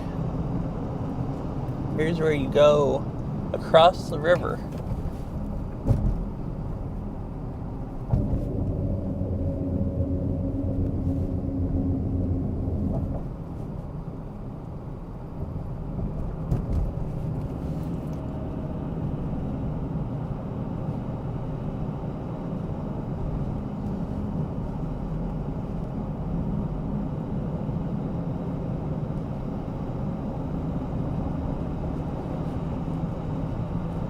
Yeah, I'm going to do that. The one up on the other highway. I wish I could show it there. I can't take my phone down from the windshield while driving. It's a two-hand process. I wish I could have just slowed down there and at least pointed down the river. The river is really cool. And the rivers here are like turquoise or whatever. Like, because it's like glacier water basically coming out of the park. So they look like this is really like turquoise blue color, like really cool looking. You don't see them like that very many places. Well, this is cool. I guess this is enough sky for Starlink, because doesn't seem to be no cell service.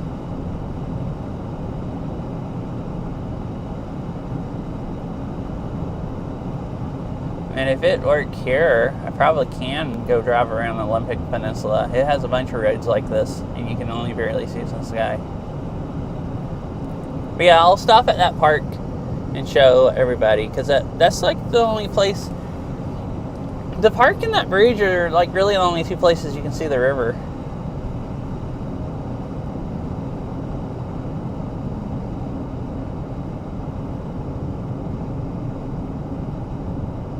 So there's a park up here I'll stop at, and you can see the mountains really well at it also.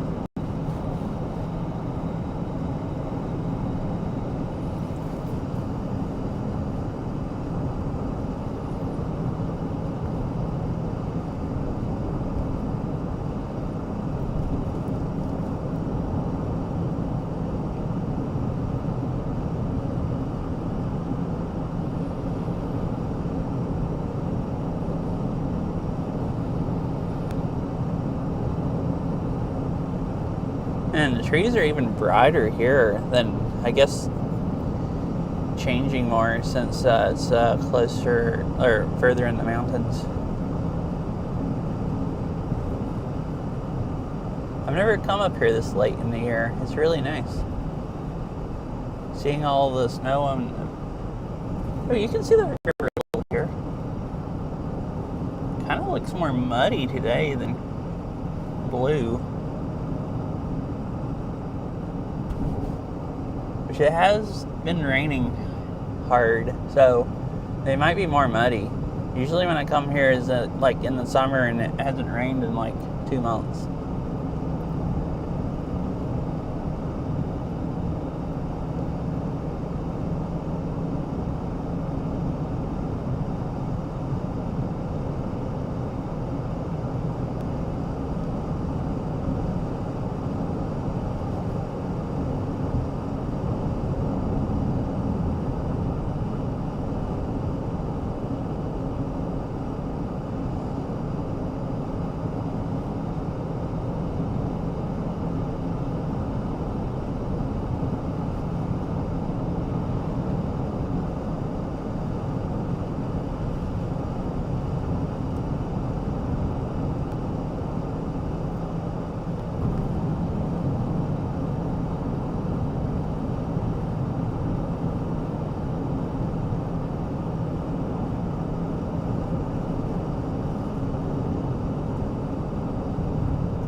There's a pull off there. I could have just crossed the road on it and then just seen the river. I wonder if there's any more.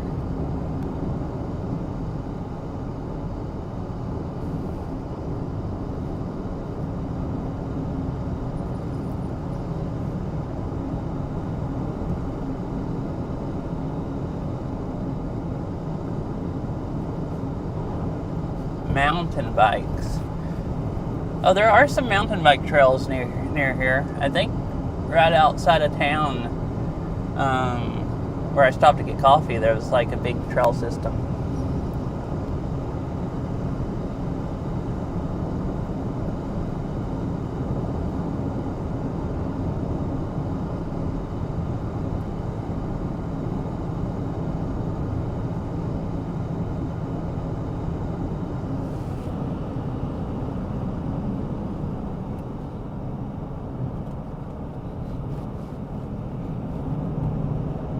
Okay, that's not the road for a minute that I thought it was.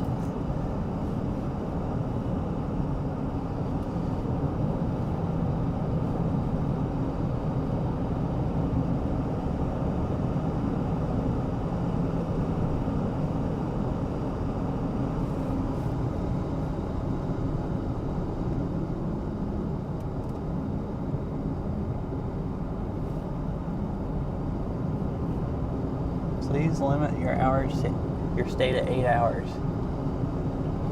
Thought about pulling over there. I didn't really see a good place. There might have been some trails going down in the river where people go fishing, but I don't know if there's enough cell service to stream about where I can walk far enough away from the car, and I'm not using Starlink.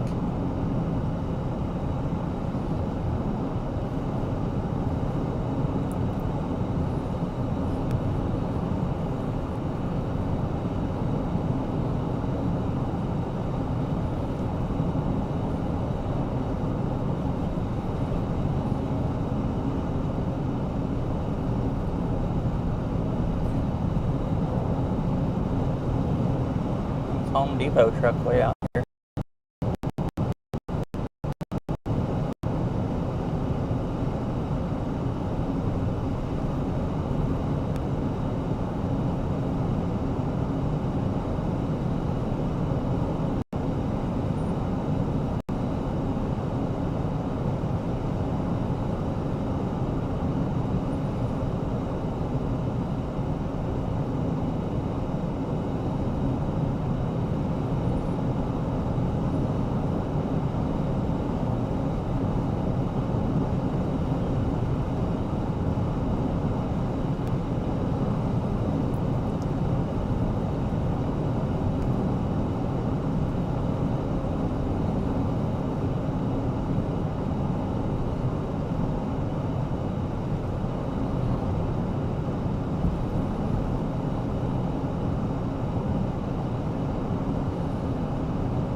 Hilt Creek? That's a funky name.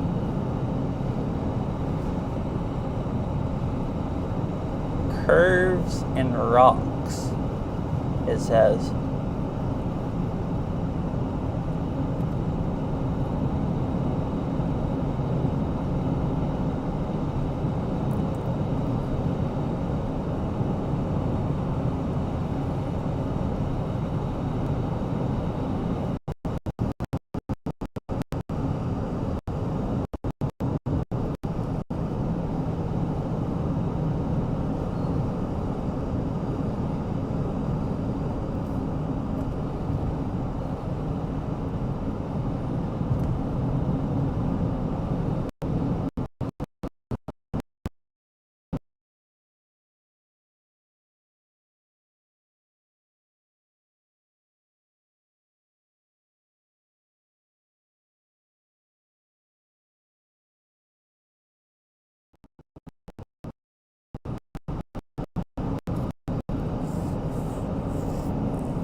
They said it switched to IRL phone. Was it disconnected before that?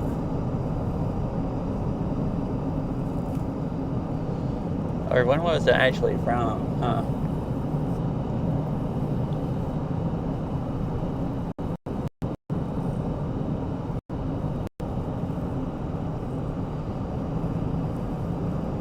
Bridge work ahead. Marvel Mount.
Oh, I just remembered. I never started my overlay. So the mileage hasn't been counting. Or the thing, I think it says I'm in Puyallup right now, which I am not. I thought it'd be cool for people to be able to see what city I was in.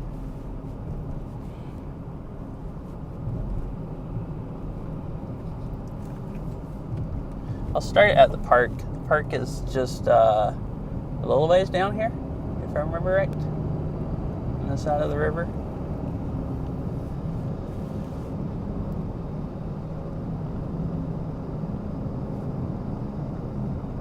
North Cascades Highway.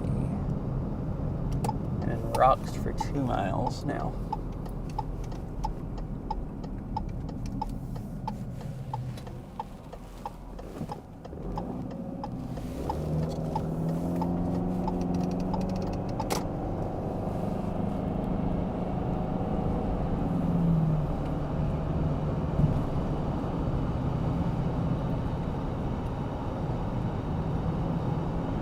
And this road's pretty also. All the leaves and everything.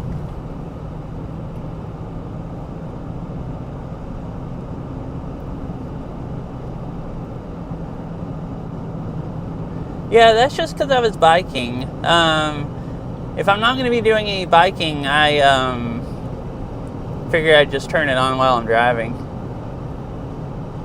Because I might do some hiking today, but I don't really... Yeah, but yeah, that's fair, because I probably will do some walking, but I don't really care if I keep up with how many miles I walk.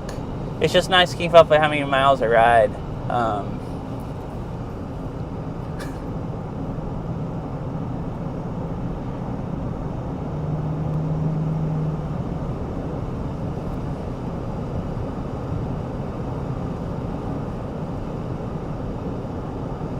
But yeah, I meant to have it on. I just figured it'd be interesting, you know, more cool stuff for people to see. It's probably not a big deal either way.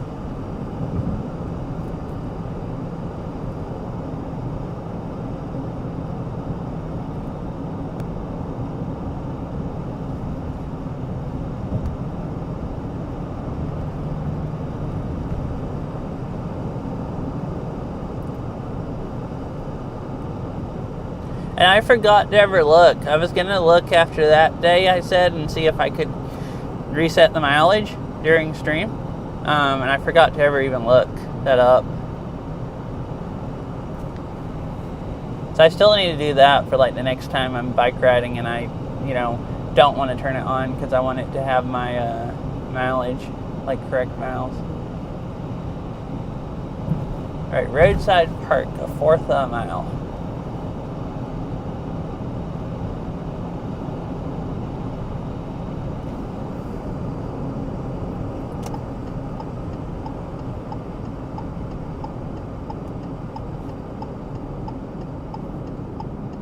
Whoa, look at all the snow! The mountains have had a little snow, but that's like way, way, way more snow. How are you supposed to... I think this is made to pull in. I think they're just doing that. Alright, I'll get out and go walk over to the river. What cell service is there? There's... Man, I don't know if it's going to cut off or not if I turn the car off. I don't really want to keep it running. And it's powering a Starlink. Alright, I'll show you in just a minute. You can see it straight ahead when I, right when I was pulling off the road. Also, I can just turn off my Velovox because there hasn't been any T-Mobile service since I left the town where I got the coffee, and there won't be any. They don't have service anywhere close to the park. So might as well just turn that off and not run down my battery packs.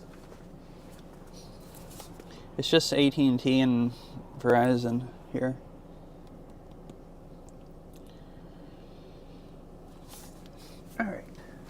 If it cuts off when I turn the car off, I'll be right back.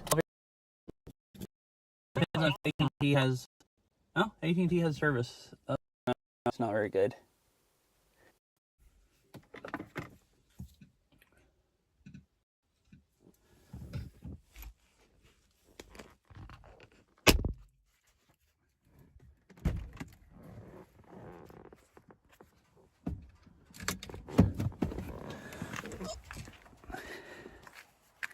I get reconnected fast to Wi-Fi. Yeah, Verizon's the only thing that works for only cell service. So when I switched Wi-Fi, it killed stream.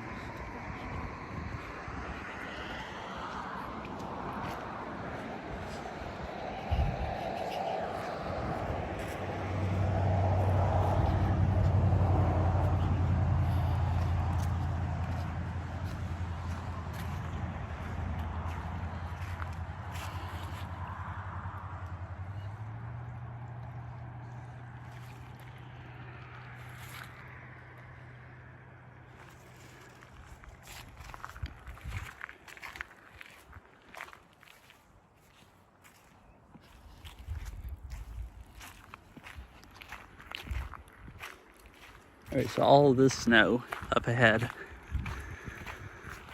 Looks like the mountains are just like completely up in that valley, which is, I think, North Cascades, like the one I'm gonna drive up. Right, look at all of that. Like everything I've been able to see so far is just a little bit of snow just on the top of the mountains, but that's like pretty well covered.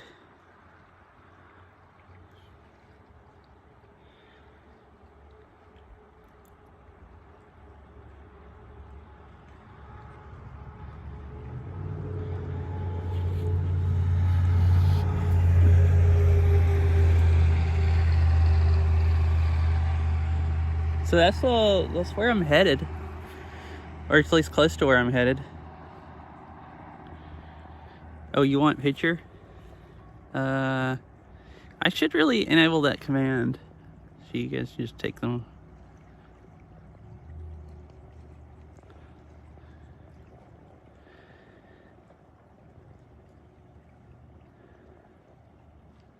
All right, there's a picture on Discord of the river and the snow.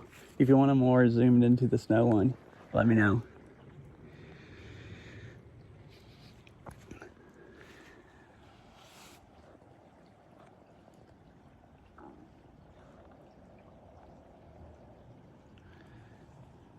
Yeah.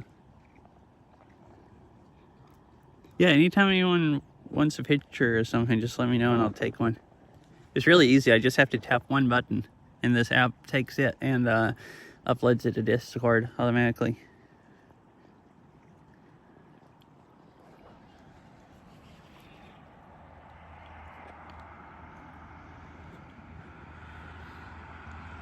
Yeah, it's gonna be cool. We're gonna get to see a bunch of snow. I've never gone to North Cascade when it's snowy. This is gonna be pretty sweet.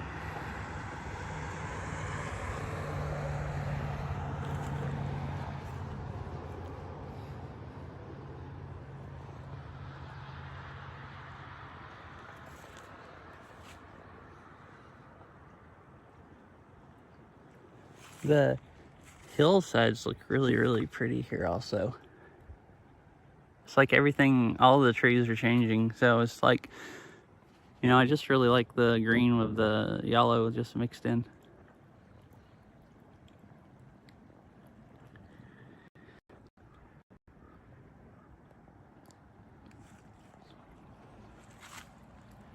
Why did the bitrate just die? Maybe I turned that way and my body was between the phone and the cell tower.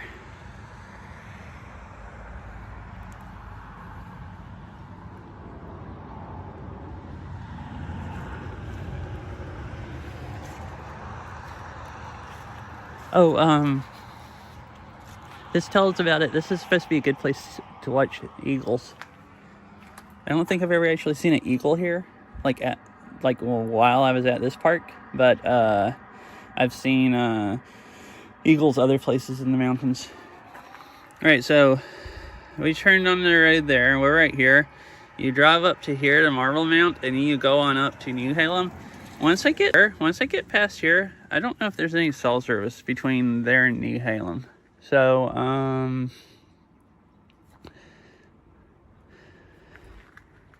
I don't know how good Starlink's gonna work. So, anyways, that's gonna be the iffiest part. At New Halem, there's cell service, and I'm gonna go walk there a little bit. Also, there's a little waterfall trail.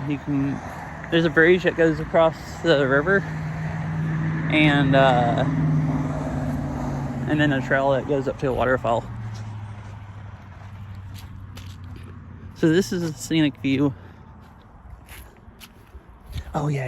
All right, thank you, fish. That's good. I'll turn on right now. Let's see.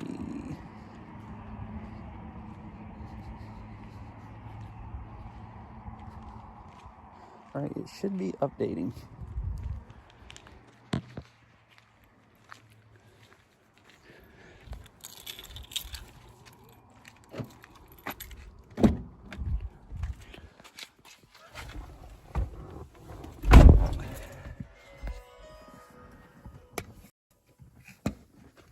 Oh, I forgot. I need to flip the phone around.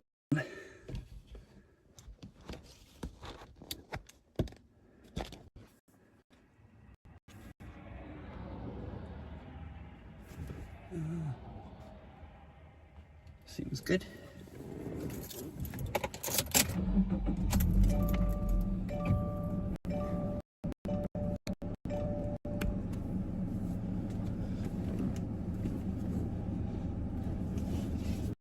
Yeah, thank you for the reminder. I was going to forget it. So, because I was looking at the river and everything, and then was thinking about, on up the road. I might have remembered when I got back in the car, but who knows.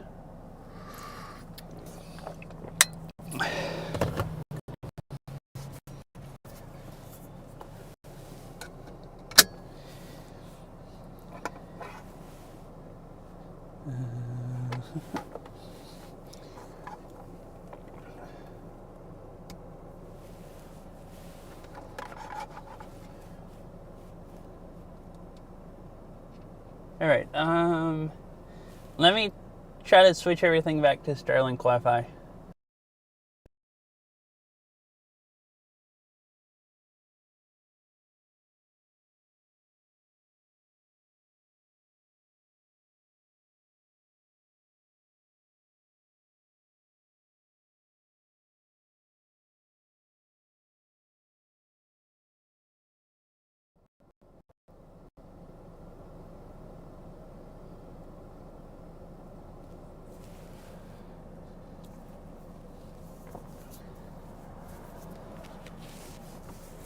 All right, I think it's good.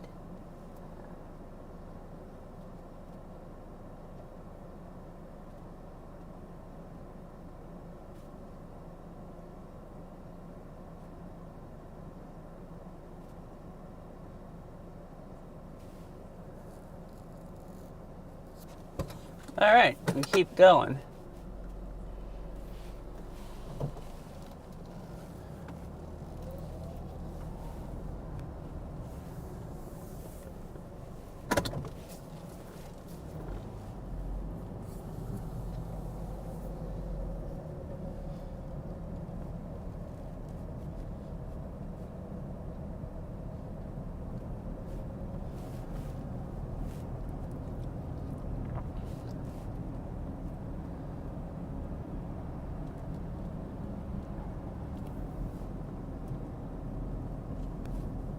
You know what, I just thought about something horrible.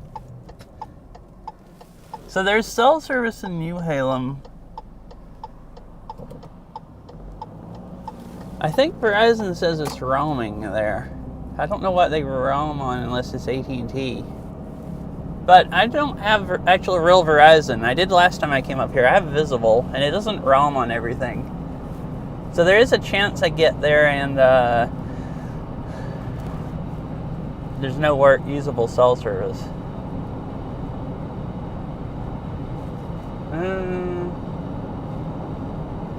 No, wait. I did come up here last year in October. No, I had visible then. Okay, never mind.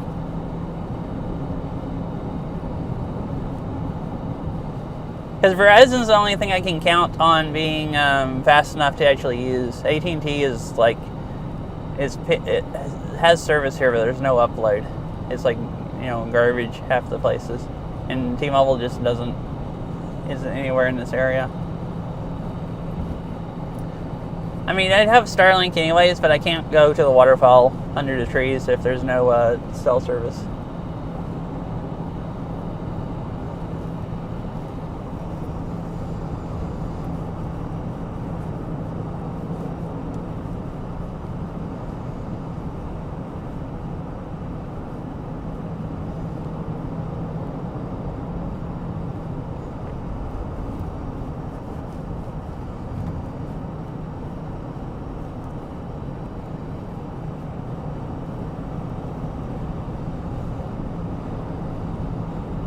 Getting closer to the snow.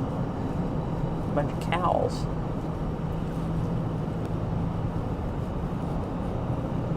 Moo.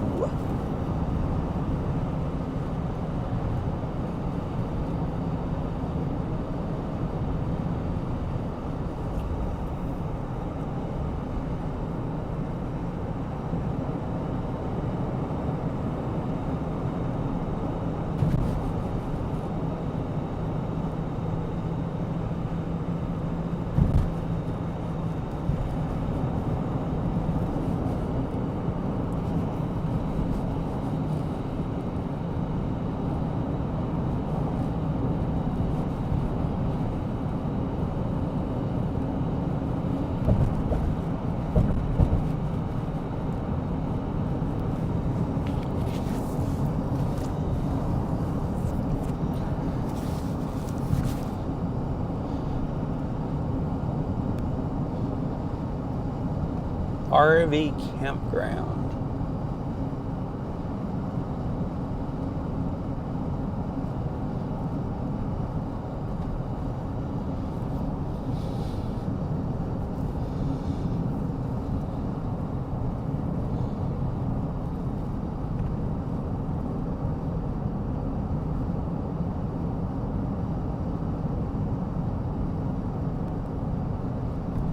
Oh, there's a little weather station there on the power pole.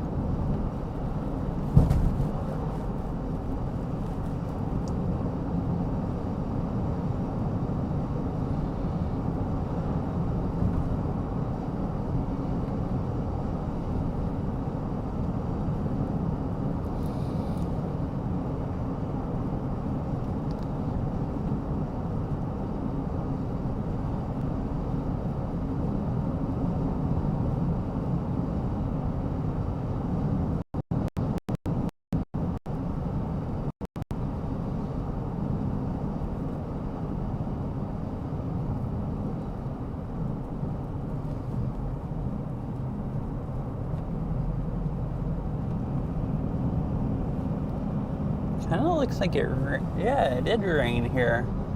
I was like, the road looks kind of wet, but it is wet in the middle, at least.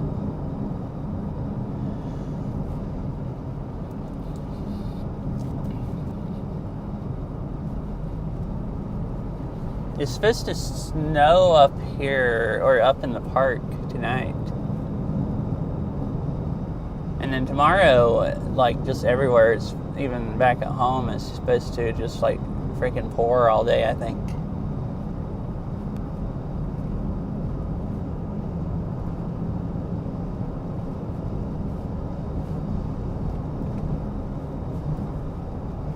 Oh yeah, I remember I read something this morning about it. I think in the metro it's supposed to rain an inch or two, which is a lot for raining. Like quite a bit for here, raining like 2 inches in a day. And then some of it, like over on the peninsula and stuff, I think it's supposed to rain 2 to 4 inches, like close to the coast.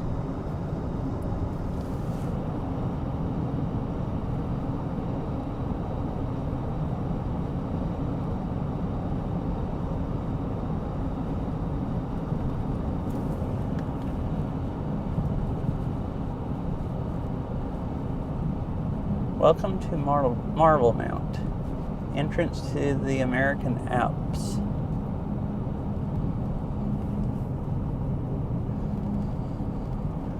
That was the welcome sign back there.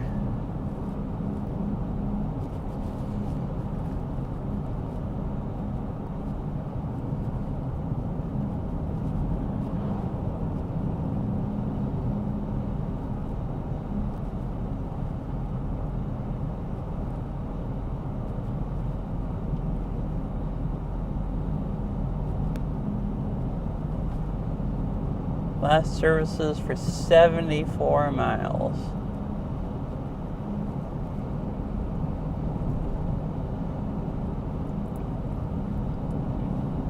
Alright, I don't... how far are we from New Haven? 19 minutes. Okay, so if I drive out of cell service here, hopefully Starlink works. That's still quite a ways, 19 minutes. So, I hope it doesn't get unwatchable for like 15 minutes, but if it does, I will be back.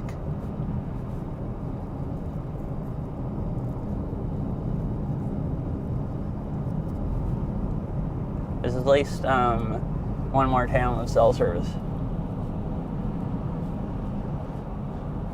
And then when I get into the park, there's some places where I know there's no tree cover. Well, it'll be good.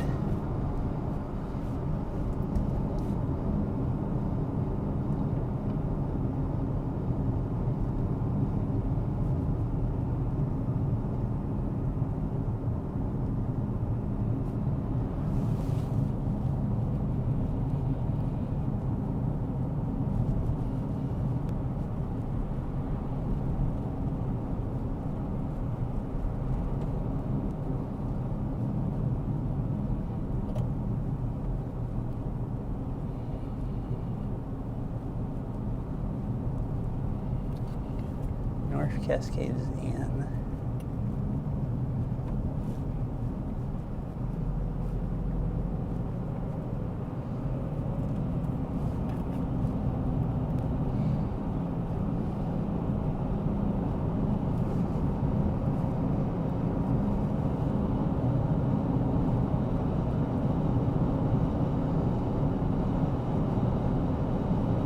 Alright, so it says we're 18 minutes to New Halem. New Halem is where the visitor center is for North Cascade, and like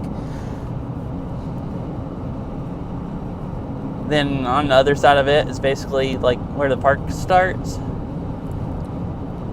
There's a visitor center and a campground there for the park, and it'll be closed, but there's also a hydroelectric place that Seattle City Light runs, because there's dams for all the lakes in the park, and there's some trails there that basically they upkeep and everything, and some stuff.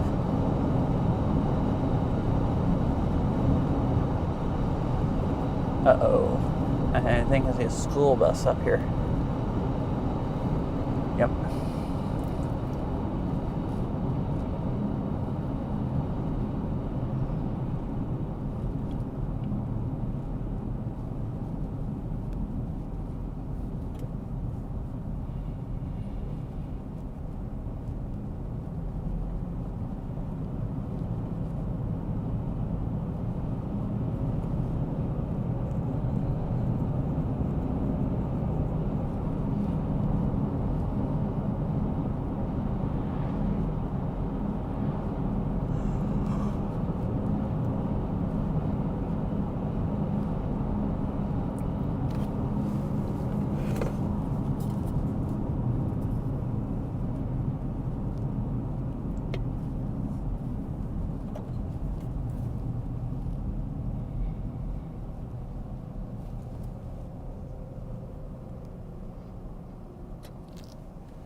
Yeah. Oh yeah, they were just pulling over to let all of us by. That's what I figured. And I thought I should speed up and go around.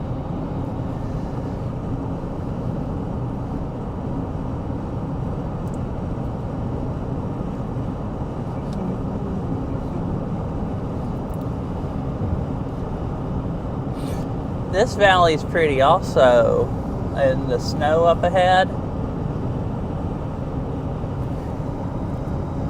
See, there's a, oh, that's just sky.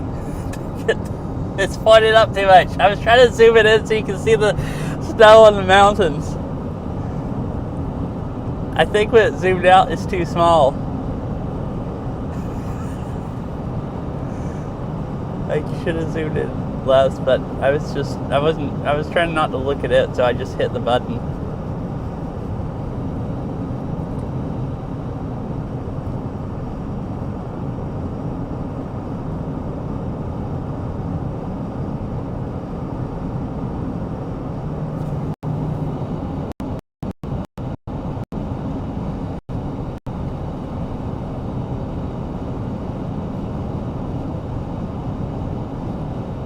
Uh-oh, it looks like we're leaving cell service.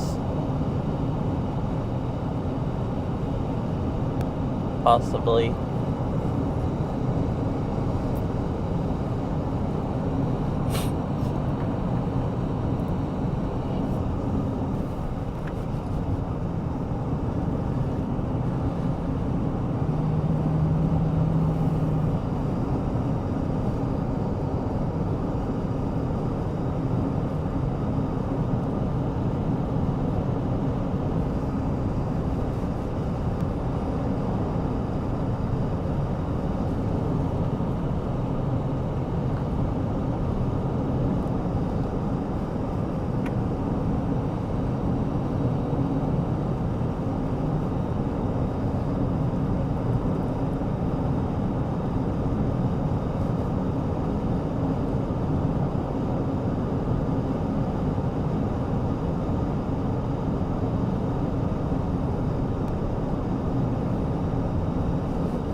Across the river, or either a creek.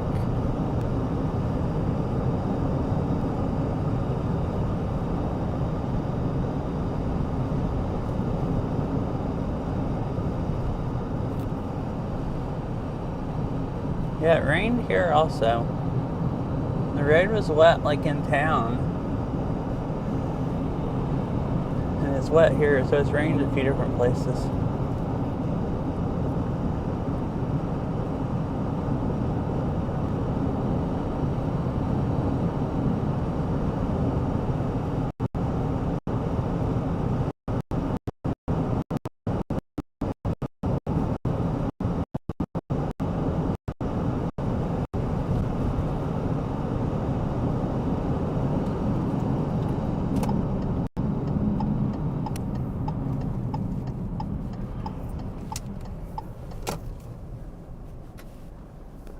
Is there any cell service? Cascades Park, welcome. Starlink, hello? Can you see through the trees?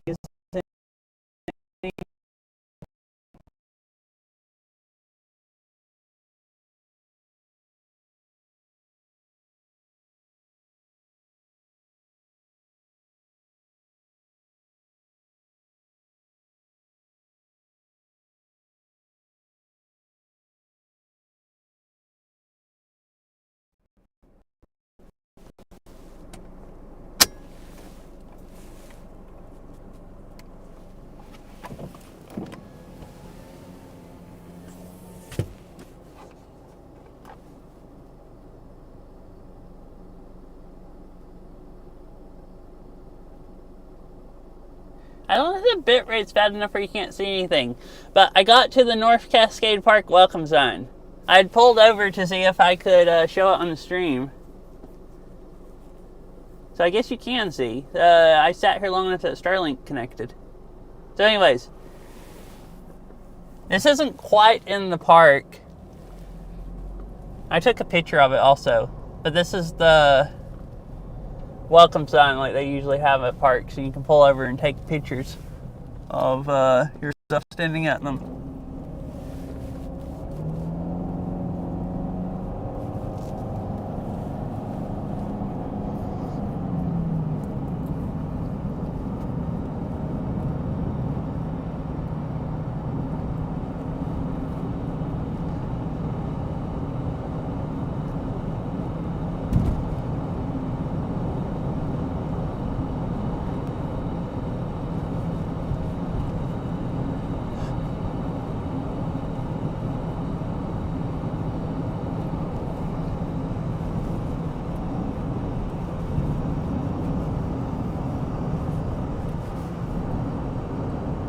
Road's dang bumpy some of the places.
See the river a little bit right there.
Ooh, getting even closer to the snow. I guess not snow capped exactly. There's a little bit of snow on the mountain up ahead though.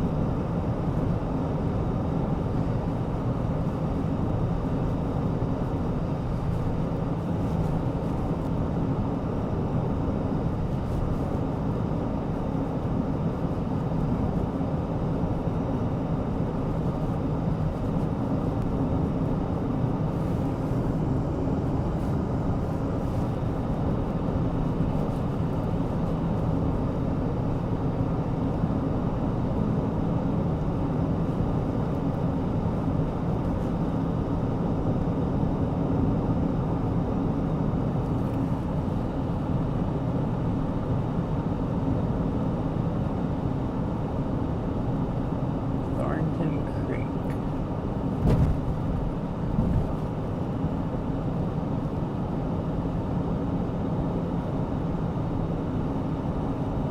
Thornton Lake and hiking trail, I guess.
See, the visitor center is here.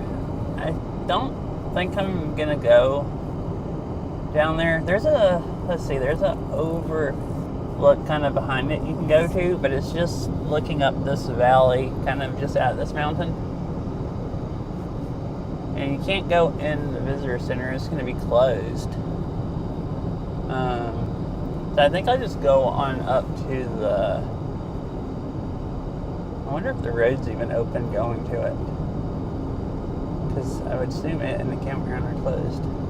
But I think I'll go on up to the, it's just like right up the road, to the trail that goes up to the waterfall.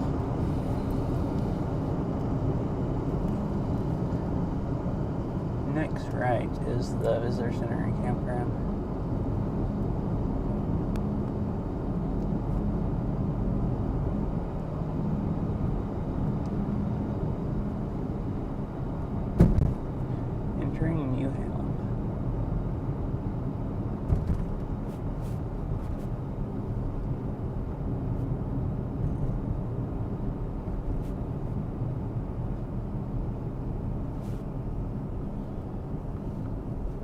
They have the road open.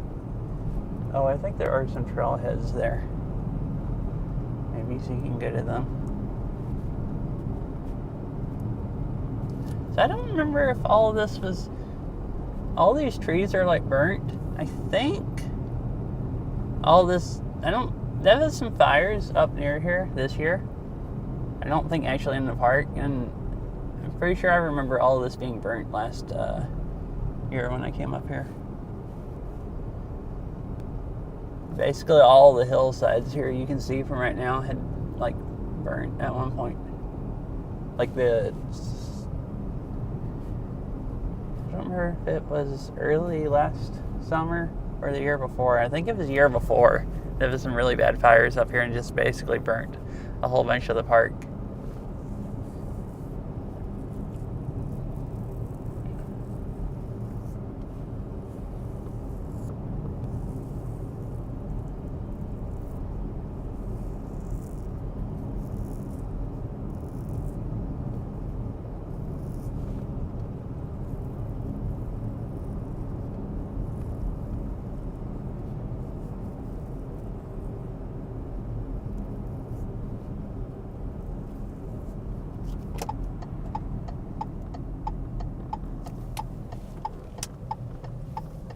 Dang, it's deserted up here. I kind of thought it wouldn't be super busy, but because it's later in the year, but there's nobody here. So there's a visitor center here that's actually open. It's a not a park one. It's for this whole place is there's a bunch of houses here and stuff where people live. It's like basically a town for the hydroelectric stuff.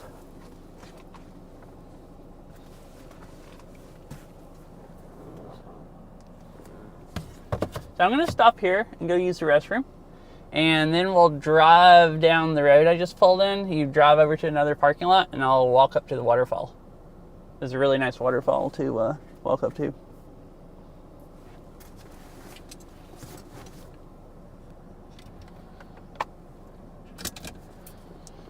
I guess I'll take one with me. Walk by some of this other stuff. There's some cool stuff here to see. And look at the mountains.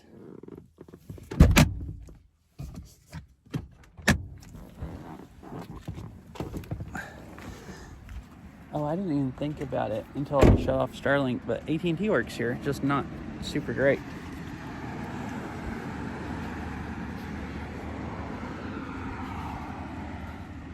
Oops. Sorry. I'm used to holding the phone like that. And I turned it upside down in my car to keep it from... I've done that a couple times, just grabbed it out of habit and then looked down. It's like, oh, my hand is in the way.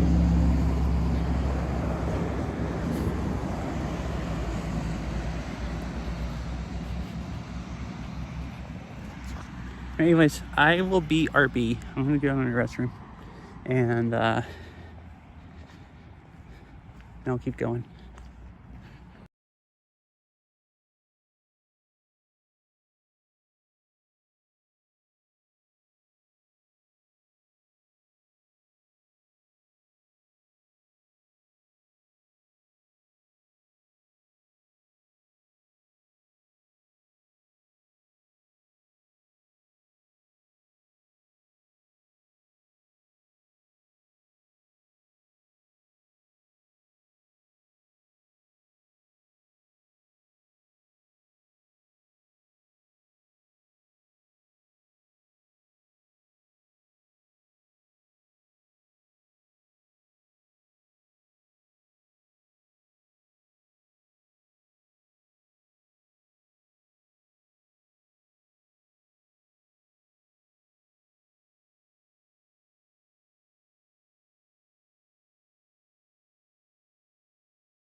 So there's this thing, and then a bunch of stuff over here telling about all the this insulator tower or whatever, telling about all the hydroelectric stuff.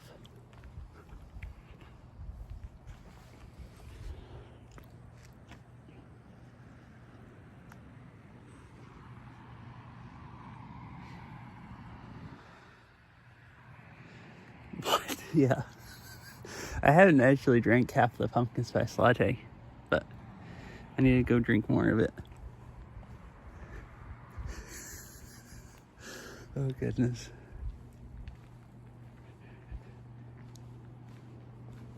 Oh, there's more restrooms here, and they're closed, and there's water fountains. And there's a little gift shop here.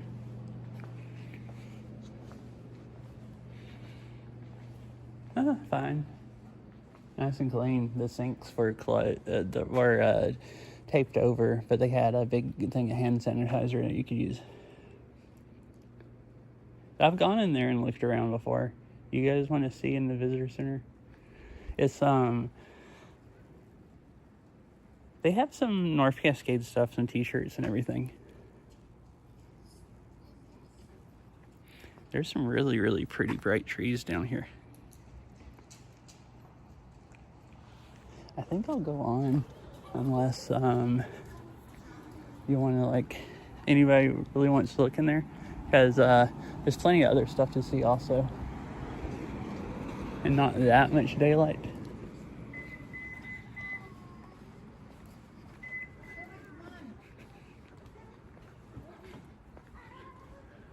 There's an old steam engine.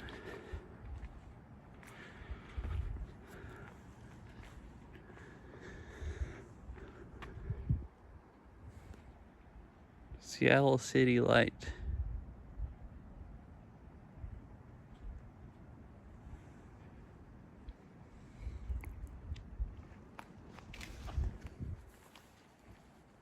I can't believe how deserted it is up here. Like, I didn't think it'd be really busy, but like, there's basically nobody here. I'm just gonna stick it in this real quick, because I'm just driving like right down the road, so I don't really want to bother putting another phone holder. Yeah, I actually still have like over half my latte left. Wi-Fi is on. I didn't hardly want coffee yet when I got this, but it was the last town that had any coffee places, and they'll all be closed. Nebraska. Or just drove by. Just turned around and pulling out of the one-way road backwards.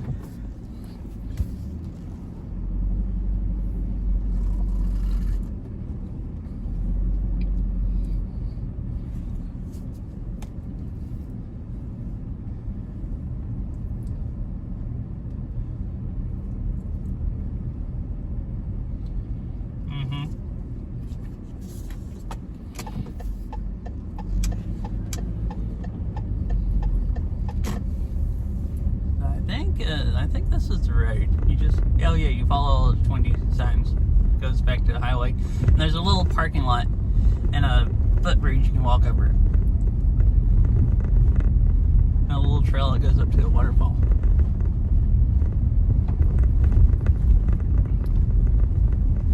Oh, really? Well, I mean, that's kind of easy to do with some roads, especially, okay, so Seattle, you know how most roads have a dotted, like a 2-lane road, a 4-lane highway will have dotted lines in the middle, but a 2-lane road always has 2 solid lines in the middle? Well, Seattle puts dotted lines in the middle of their roads. The only difference is they're yellow instead of white. So you have to pay attention to color.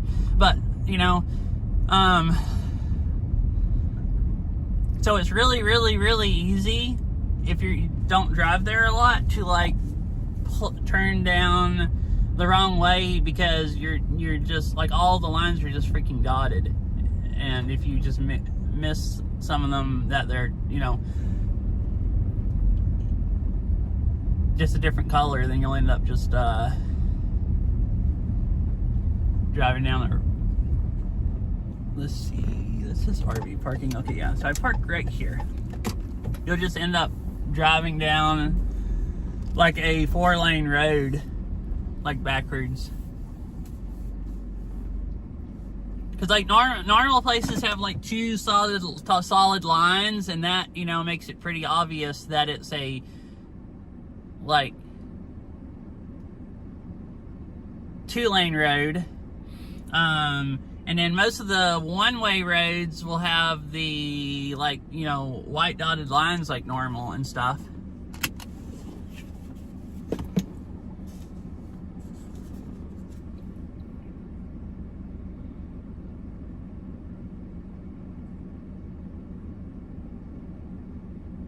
Yeah, if they turn into an oncoming left turn lane, that seems like it'd be super, super obvious.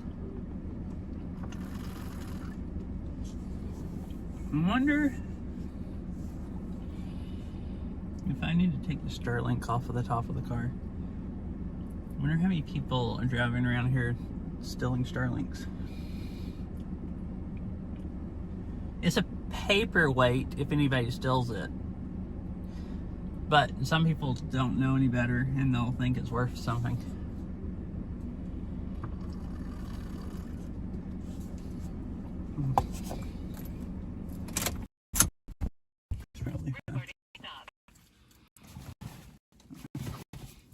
See, I need to get my battery pack to run my iPhone off of.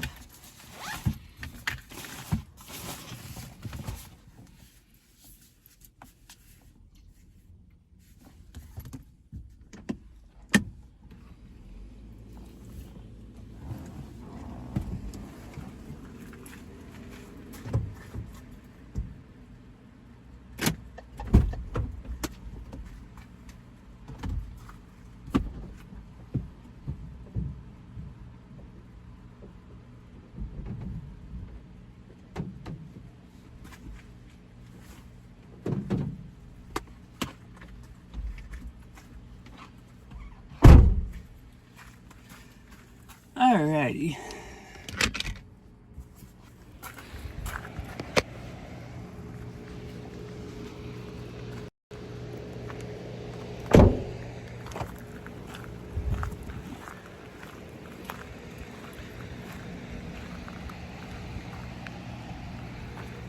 Yeah, I was looking, I didn't know this either until I started researching. I decided I wanted a Starlink, so I was looking at getting used Starlink minis, and then they ran it on sale for $300, so I bought a new one. But what I had found is, you have to, if you go buy, it's sketchy buying used ones, because if whoever doesn't take them off your account, they won't let you add it to another account. So like the same, I think basically to make them not worth stealing, the same way as like Apple and Google won't let you use the phone. If you sell your Android phone and you don't take it off your Google account, then it's just a paperweight for whoever bought it. So people mostly don't steal phones anymore because they're not worth anything. And a lot of people don't know that about Starlink, so you have a bunch of people selling them that never took them off of their account. And then, so if you buy one, it sounded like, from what people were saying on Reddit, you're more than likely to get one that hasn't been removed, and you just basically bought, like, you know, a expensive paperweight. So I had read about that and was like, okay, it's not, seems too sketchy to buy a used one. And then they ran them on sale.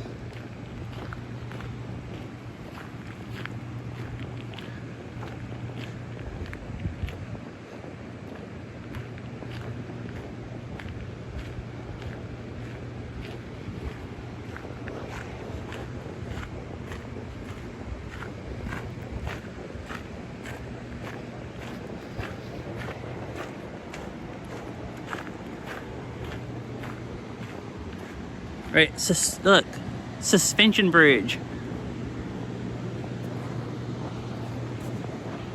We're gonna go across the river.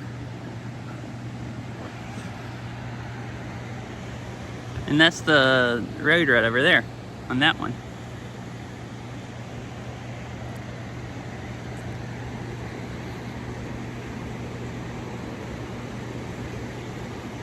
And this is where they put the water back in the river.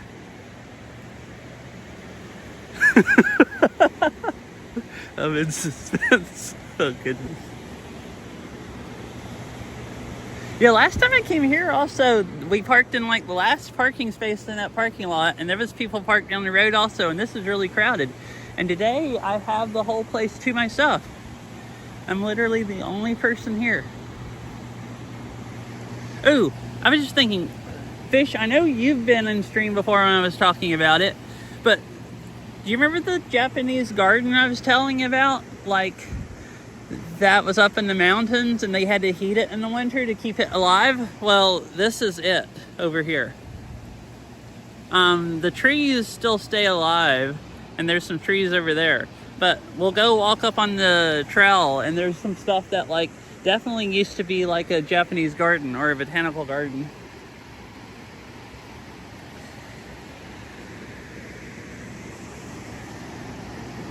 Yeah, so it's like the guy that was over this, like when they first built Gorge here, which is what this power generation unit is called. Because see, there's basically no water coming down the river, just a little bit, and it's all coming out here. I think it was the guy basically that was over it. One of the plaques here tells, if I go read it, they made this park for people to go walk to, and he made a garden. But it gets so cold here in the winter that they had to heat it to keep the plants from dying. Where, like, you know, all the gardens I go to in Seattle, they, you know, stay alive because it's so much warmer there. So eventually, I think once he retired or whatever, or wasn't over it anymore, they didn't want to go, you know, spend all the effort and money, like heating it and all that stuff, and basically just stopped and let it die. A bunch of the trails are still open. Like, you can see some trails that cut off where it used to be like more of the garden, but a lot of it's still open. There's some old like fountains and stuff like that that don't have water going through them anymore.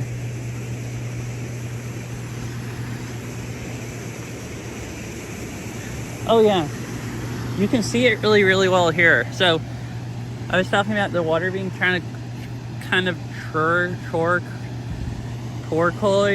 or whatever, like bluish, like right there, and you can kind of see it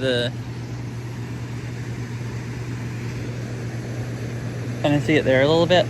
The rivers are like a funky color. It's like basically glacier water. Some of the rivers and lakes going from Rainier are the same way. I guess all the rivers coming from Rainier are pretty muddy, but the like where I went to Rainier last week, there's a big lake you go by on the way there. I didn't stream that part because I knew I wasn't going to have service going up into the park, but there's a big lake there, and it's a bluish color like that.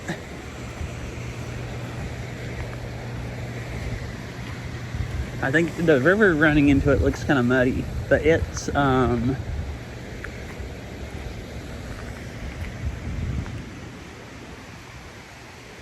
guess the mud settles in the lake and everything. And I guess this is maybe some leftover garden stuff where they had like a fountain here.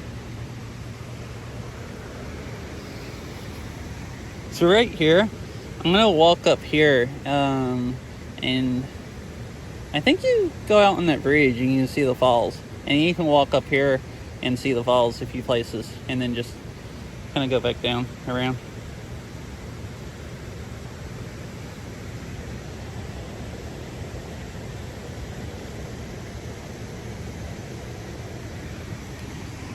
Whew.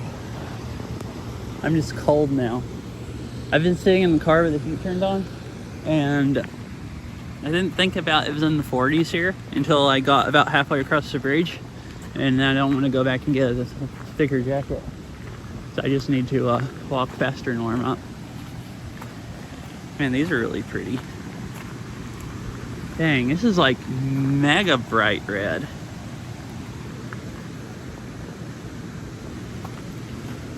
Like brighter than any of the stuff I saw at the garden the other day. Here's some power stuff.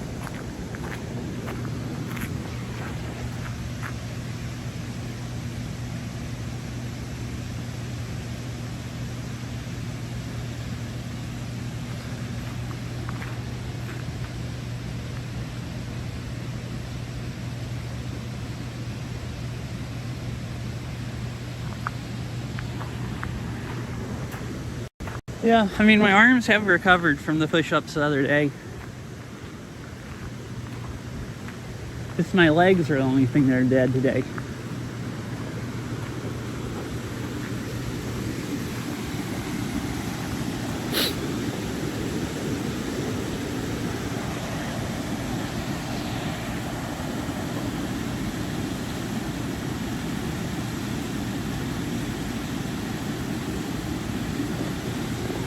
I don't know that I have watched it far enough to know who that is.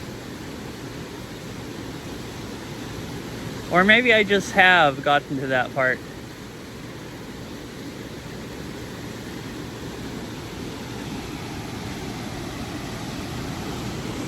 Hello.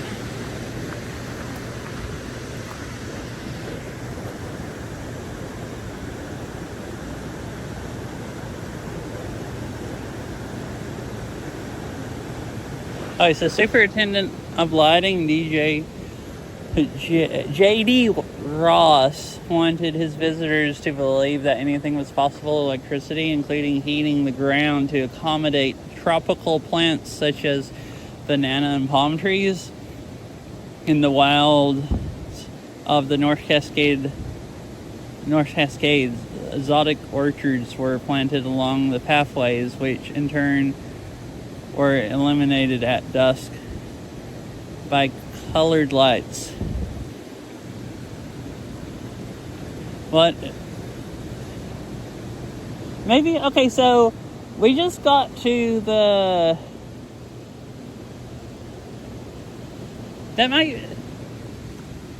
We might be.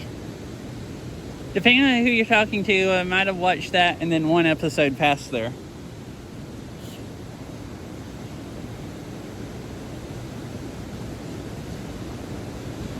So they had lights and it illuminated at night, and you can still see a bunch of the lights hanging around.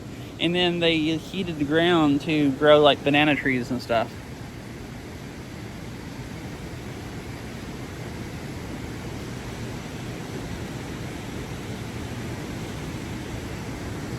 Oh, okay, so anyone that hasn't watched Farron, spoilers right now.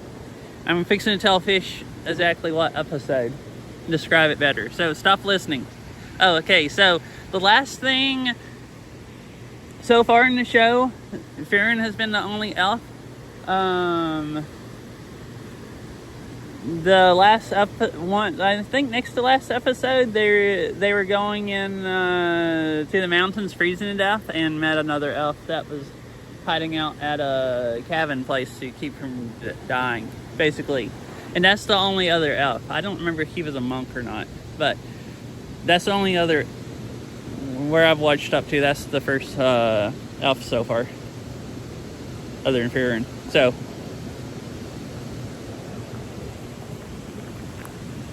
If it's anything past there. Okay. Yeah, after thinking about it, I figured that might have been who you were talking about. I know there's at least one more elf in the show because of the freaking credits shows that evil looking one.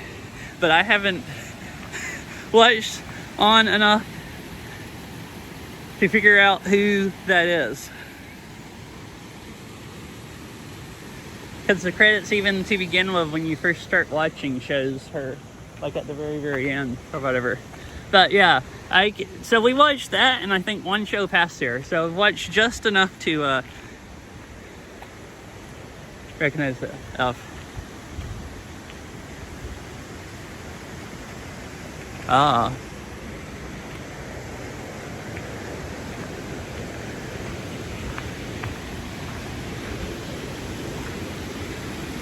Look how freaking clear the water is.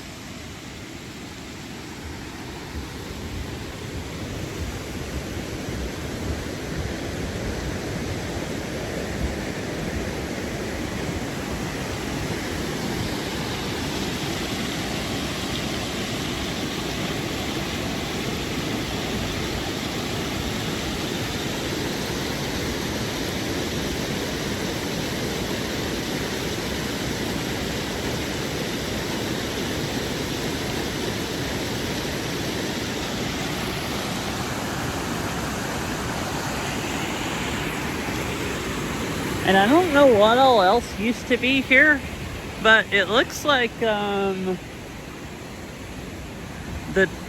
trail used to go on up here from this side, and there's like wires hanging on the trees, and there's all this piping, which is for something.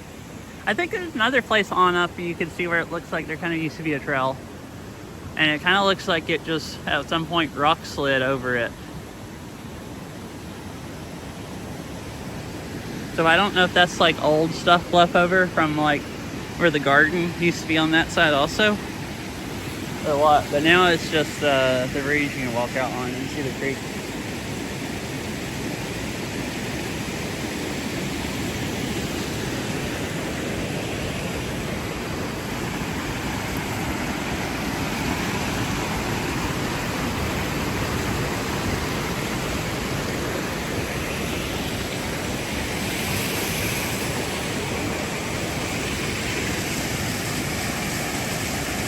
What?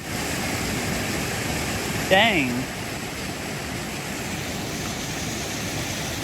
Thank you for the $20 tip, Mr. Winnie Cat.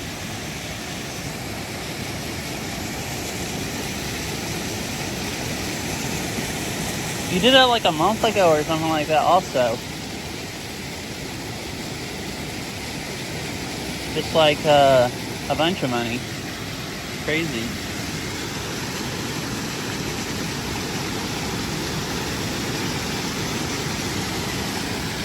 But thank you for the $20.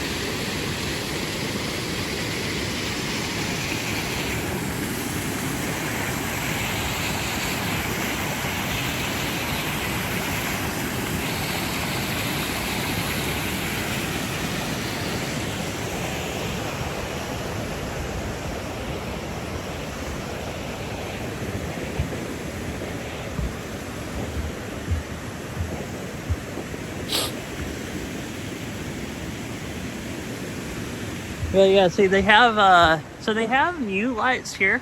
I guess maybe it's open at night sometimes with the poles. But here's the old ones that are hanging on the trees.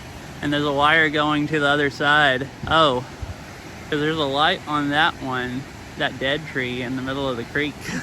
I didn't notice that. And it goes on to the other side like the trail used to continue up the other side or something. Anyways, we'll head on up this way. There's a few different places where you can see the waterfall. And then head down and into the park. And it's 4:42. So we're actually a bit pushed for time, but I think I can at least go to all the overlooks before it gets dark. And get the really nice view of the lakes. And then I'll just have to drive home in the dark. But it's not that big of a deal. I won't stop and get gas and stuff and stop as much on the way back. So it'll only take like, I don't know. I think technically it's a 2.5 hour drive or something around there to here if there's no traffic.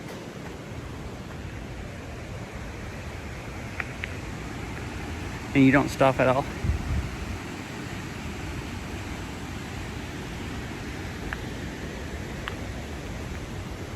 I mean, You can see all of this burnt also. I guess when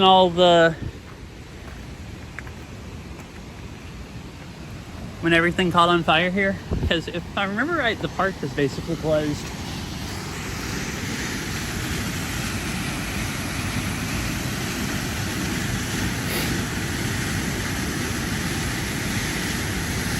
Oh, this stuff up here is burnt also.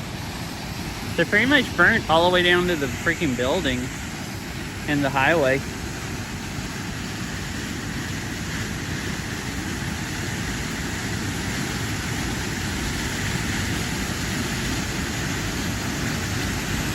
Hello.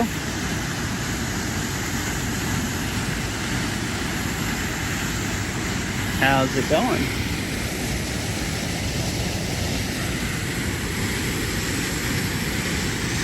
I don't know what this right here is. Oh, it's lights. I guess at least used to. I don't know if they still have them on or not. They'll light up the waterfall. Uh-huh. Yeah, it's just, look at how smooth the rocks are. Where the water just is like smooth and all out running through there.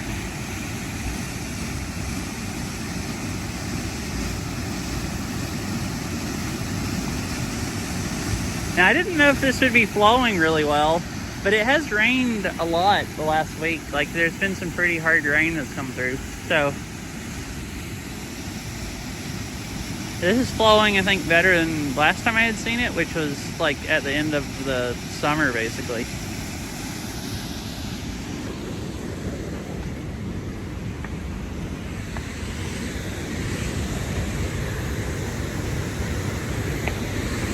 I wonder, they have all this lit. I wonder if it's open at night. Maybe we should come back by here on the way back if it's getting dark and see if it's all lit up or not.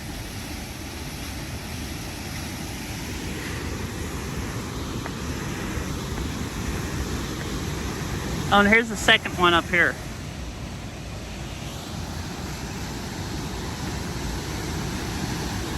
The creek just falls a lot right here. Like, drop a lot of elevation in this one part. Oh yeah, this one has lights that shine at it also.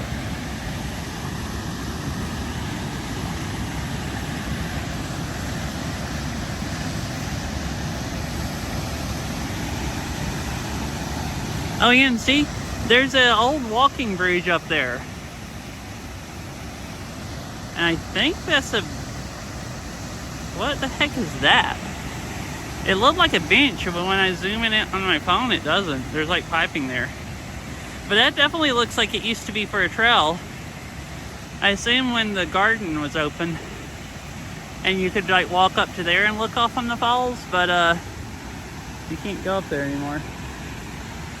That's probably, I assume maybe there was a bridge, that bridge I walked out on, and the trail that went up the other side of the creek, and you cross back over there. And there's a whole bunch of old stuff, like, these actually look like kind of newer-ish lights. And see, there's some real old looking lights right there. So like, there's all kinds of stuff here left over from when it used to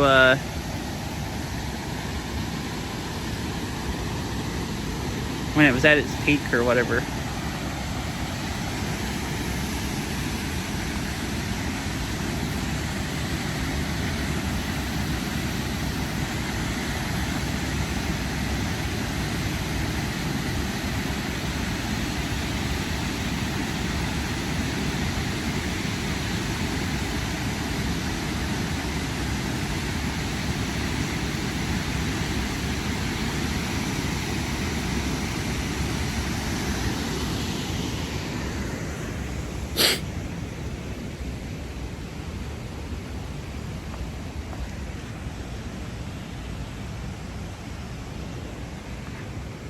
You can see like an old trail there with steps.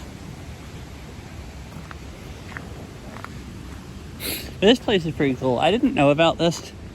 I just found out about this last year. I came up here with my brother when he visited, and he's really, really good at, he's like basically a tour guide.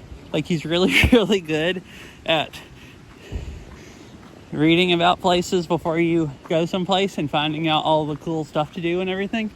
So it's like, this is just like, there's a little parking lot that I parked at in the river, and like, I think I've stopped there and looked at it, but like, I don't know if I have stopped there and looked at it, but like, it doesn't really look like any place you can, like, there's just a bridge, you walk out and look at the river. I don't remember there being any signs over there that tell about these trails. Oh, and here it shows some of the lights when they had the waterfalls lit up. New fall fixtures are illuminating the falls today using energy efficient LED bulbs that, So I wonder if this is open every night.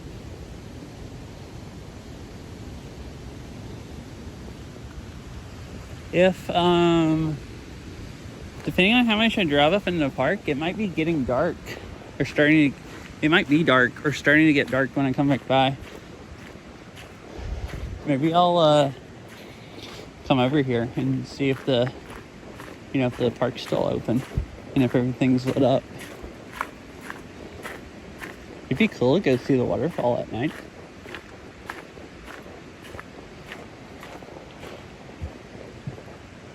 Oh, so see, this is some of the old garden stuff. There's an old water wheel there and stuff.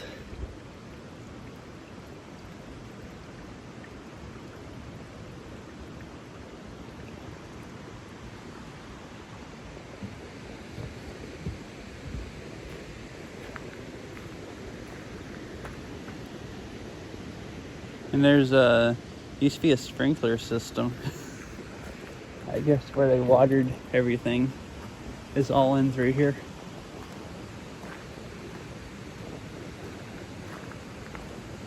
So this whole section here, I guess, was like the windy trails going around in the botanical garden. But I just thought this was really interesting. They made a freaking botanical garden here, and they had to heat the ground and heat the garden to keep it alive.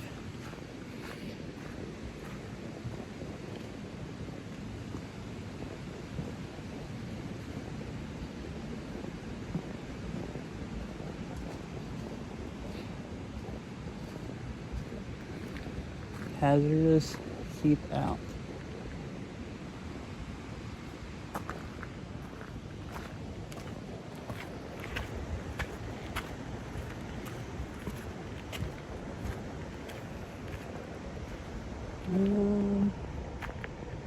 This was a pretty good overlook up here, looking down the valley.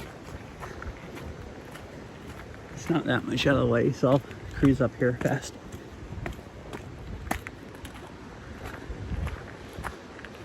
Oh, they still have, like, that's a new looking box.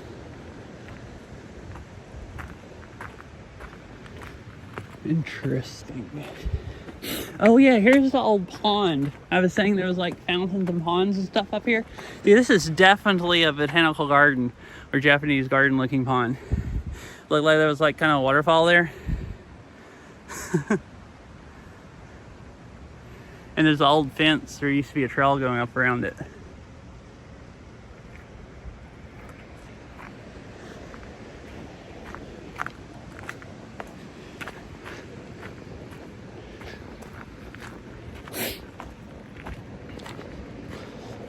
Anyways, I thought this was cool. I talked about it on stream. It's cool talking about stuff that I don't think I'll ever stream. And then buying a Starlink. And then being like, oh, I think I will drive up to North Cascade and stream.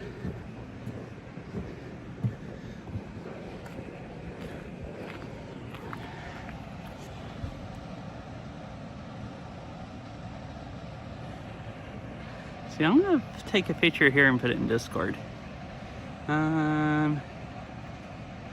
Is it better with or without the building? It's kind of an old, cool looking building. I think maybe the top of it, about like that.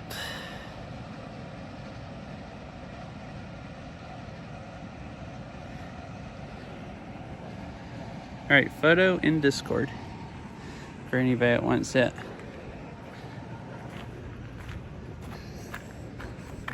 Oh, the thing right back here that had the do not enter sign, probably. It looked real old.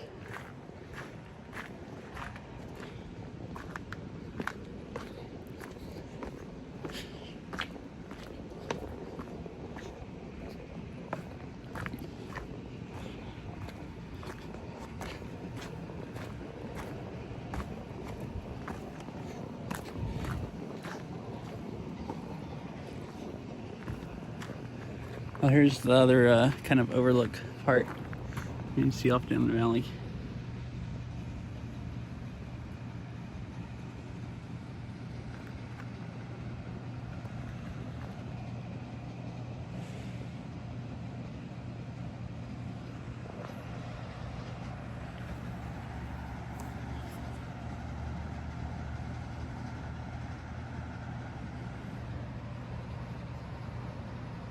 I'm gonna look. I need to look at Google Maps and see where I'm going next.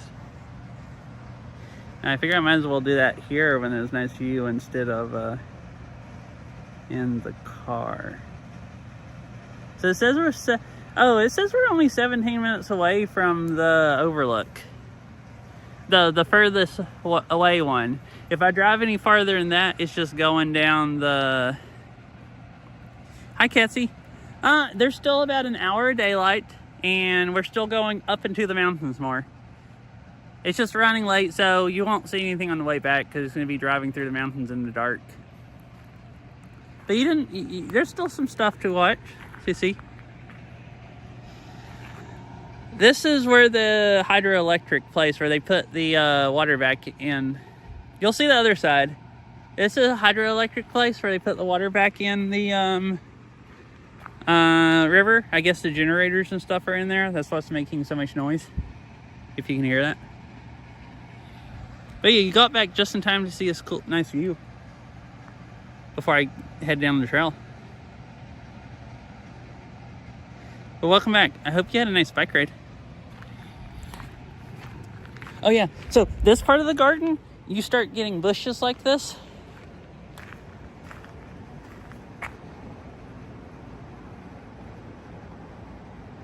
A random word on screen? What do you mean? Oh, that's city name. That's part of the overlay. I added it, and this is the closest, I guess the closest town it knows about is Concrete, which is a town name. But Marble Mount is right here, or New Halem. Why isn't it saying New Halem? I went through Marble Mount and New Halem, which you'd think it would say. I thought it... There's a city named Concrete, and there's a bunch of concrete factories at it. Like, literally. It's not like a big city. It's a small town, like about the size of the one I stopped to get coffee at. And it's a concrete plant there, and the city is called Concrete. You know, you'd never guess that they name it Concrete and that there'd be a concrete plant there. Okay, see, there's some rhododendrons growing here and some other stuff, like remnants of the botanical garden that didn't die. I guess some of the stuff that can handle the cold after they stopped heating it.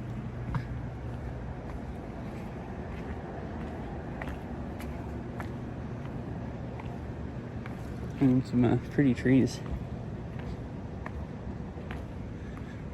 Gorge.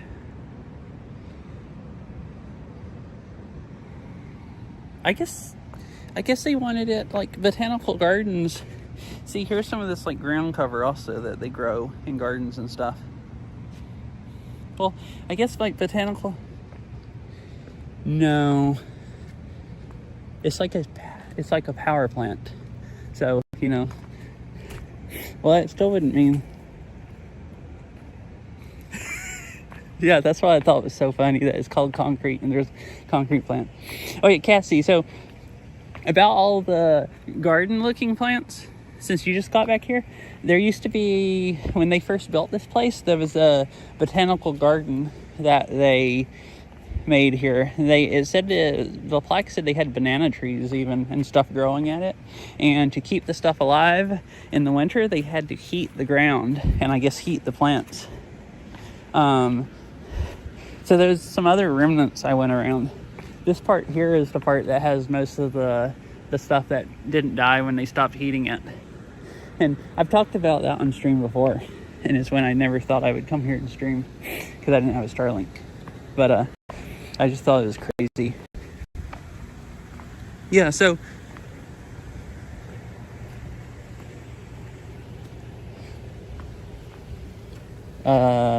non-alcoholic beverages. I mean, beer, obviously. I would hope. If they don't sell beer, somebody really messed up with that name. Oh, they actually right now have a hanging pot there that they planted flowers in. So maybe they upkeep some of it still. This looks really pretty just here of all the really bright, pretty leaves.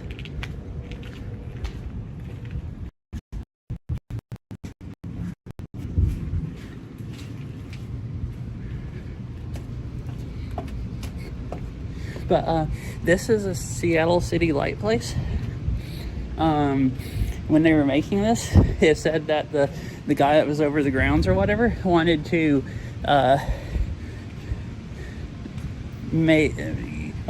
that anything was possible with power, with electricity, I think. So planting stuff. So they showcase that you could plant plants and grow plants in a place that they normally wouldn't grow, and heat the ground with power. I guess maybe back when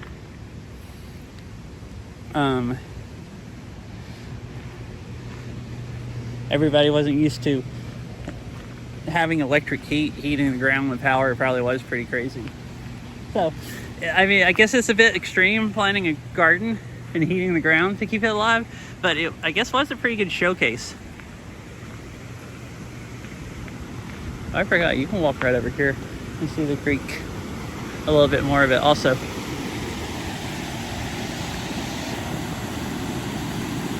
Yeah. Oh, they have lights shining down in the creek here also.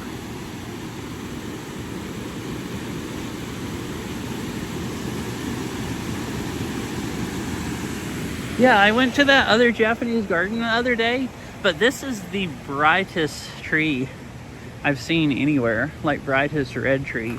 It's like crazy. There's a bunch of really pretty trees here.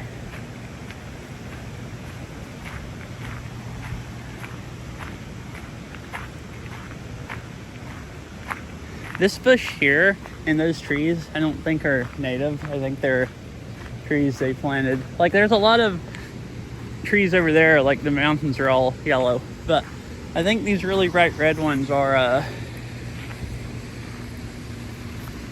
garden trees that they planted for part of the park.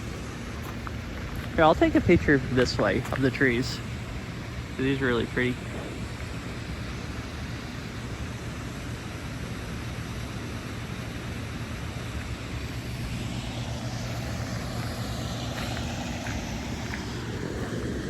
And here's the walking suspension bridge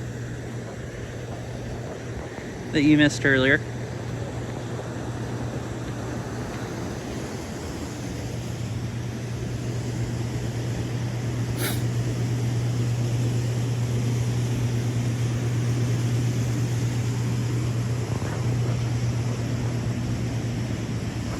And look at how clear the river is.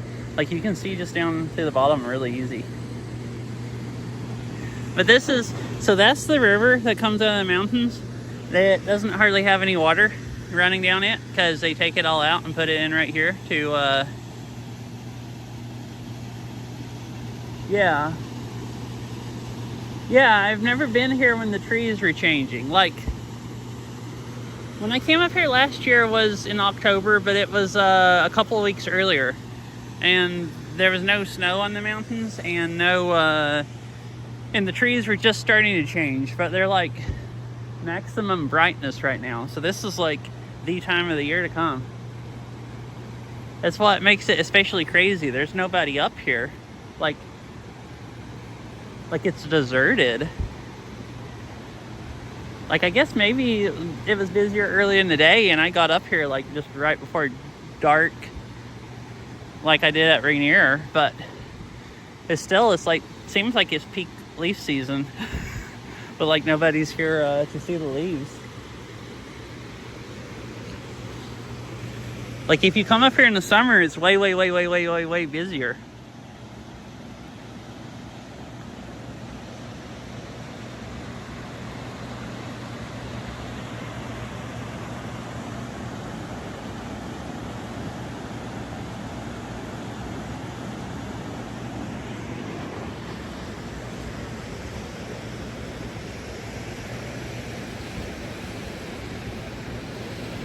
So supposedly about with the plaques, they have lights that shine on the waterfalls. Supposedly it says they're lit to present day.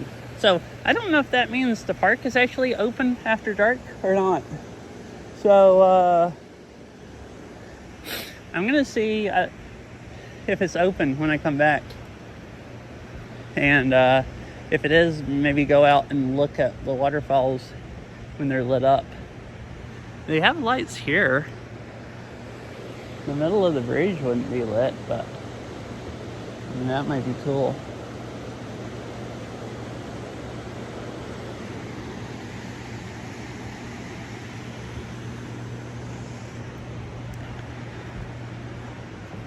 Yeah, it still freaks me out. So like, it might still be because I'm not used to it, because I didn't grow up in this part of the country, but like you see crazy views and stuff on like the internet, and then I walk around here and I'm just like, wow, this is like stuff you'd think you'd see on the internet.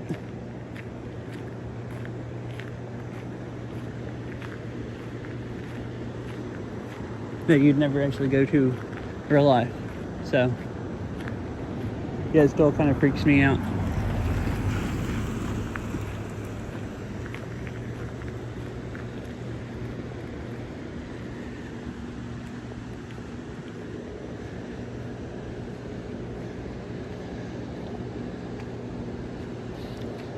This just tells about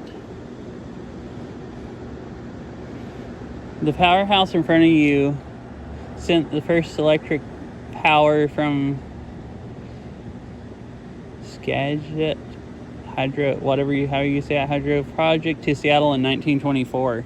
So I guess that building's probably from 1924, which is why it looks, yeah, that's why the building looks so old. Because I guess it's 101 years old, yeah. Well, that's when it sent the first power, so it's even older than that.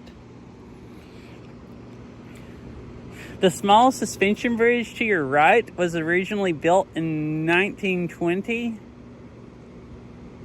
It has been rebuilt twice, most recently in 1983. Whoa!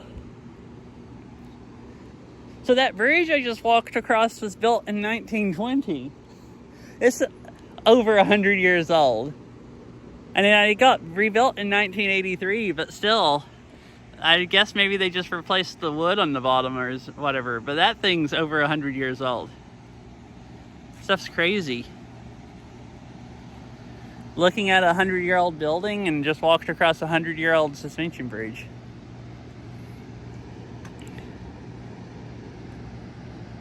There's the inside of one of the tunnels that the water goes down through, whatever they're called.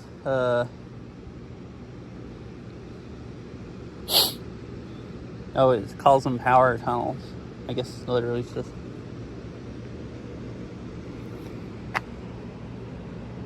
So they take it out up here and it just goes straight down, like under the mountain, and then comes out right here and they put the water back in.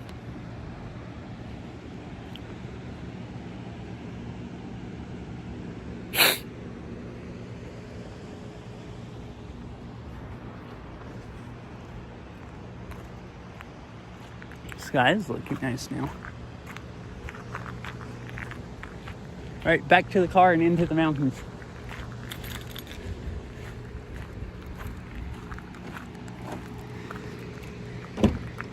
Maybe have just enough daylight. Ugh. It says we're 20 minutes from the waterfall I want to go to. Or the overlook. Blah. Brain works occasionally. Right, let me stick the Starlink back on. I just went ahead and took it off the car.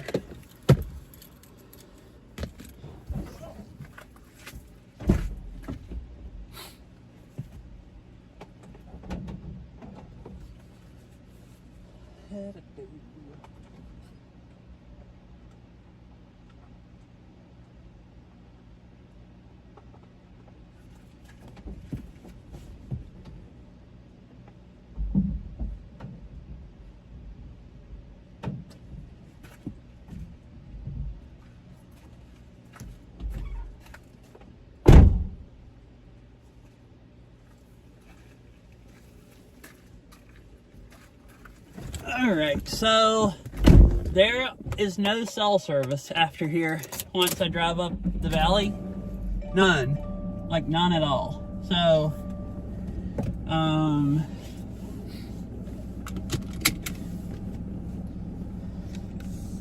there's some really nice overlooks and you get to see the really pretty blue lakes and everything, but you might have to sit through Wi-Fi is on. some unwatchable stuff to see all of that. There's like nothing I could do about it other than just not stream. So I guess we'll see.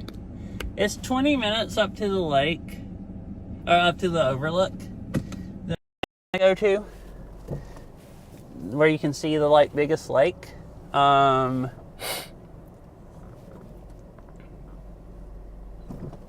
You're not supposed to pull out right there. This is authorized vehicles only.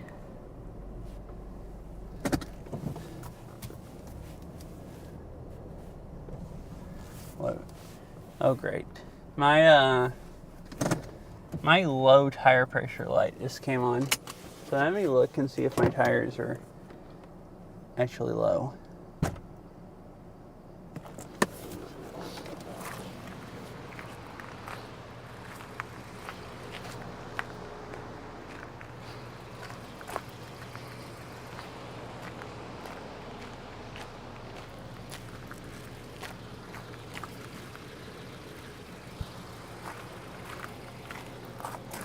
No, none of them are. The front left one might be just barely low, but it's not enough. This happened a few months ago. It came on one time, and then I restarted the car, and it didn't ever come back on.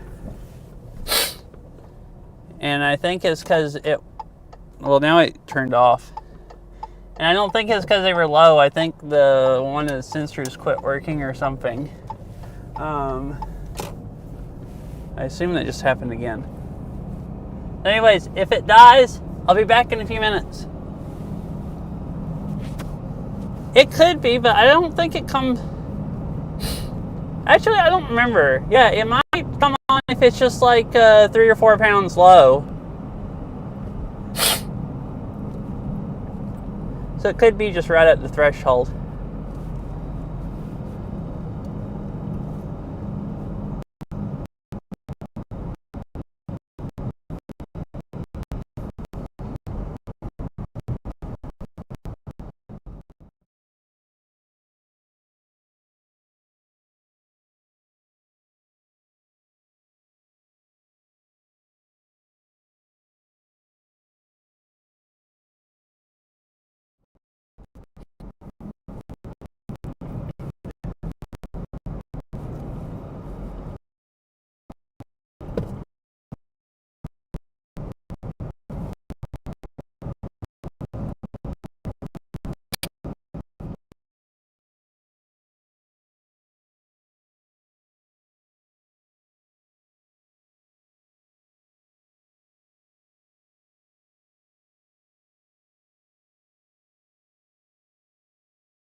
Alright, phone, why are you on Wi-Fi? Oh, now it just finally connected to Wi-Fi. Alright, hello. I think it's maybe kind of working.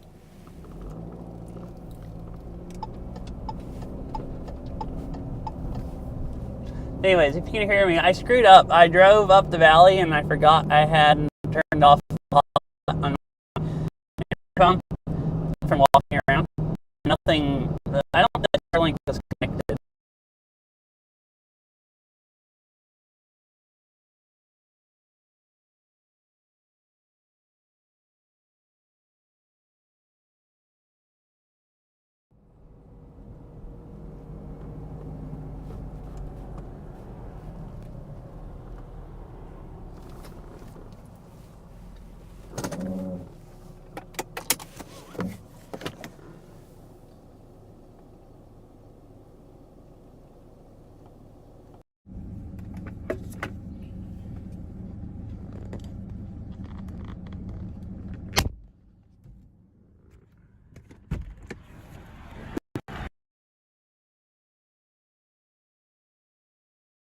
Oh, heck, I just hit Siri button.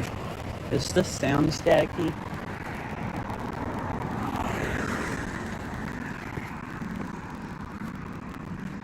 So here's the dam in the lake, and this is where they take so they get the water and it runs down. Okay, let me restart the app real quick.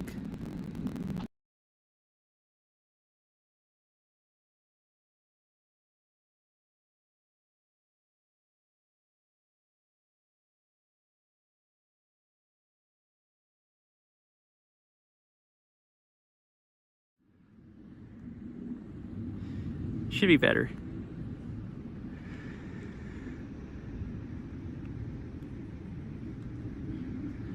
So this is really pretty. There's a trail somewhere up here in the overlook, like overlooking that lake.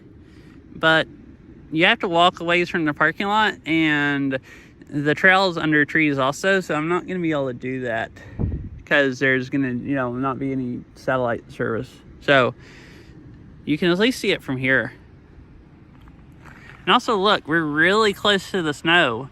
That's like, pretty close, like quite a ways up, but pretty close, like mountain. And then the mountains all that way are just, see up that a cloud, they're kind of up in the clouds, but there's snow all up on those. So pretty cool. We're getting much closer to snow level. So anyways, I was gonna stop and show this view.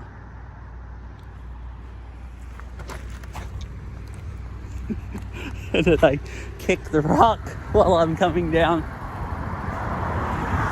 Right at the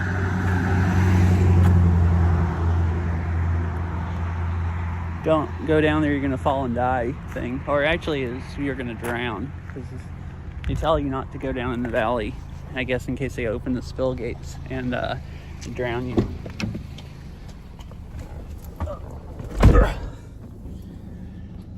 Right. Now the goal here is to not activate Siri.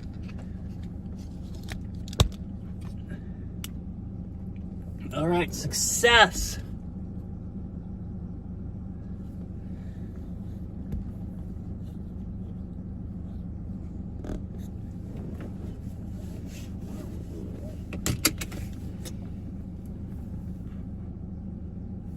I'm just going to use the phone mic for now, since I'm not on the interstate and there's not going to be loud road noise.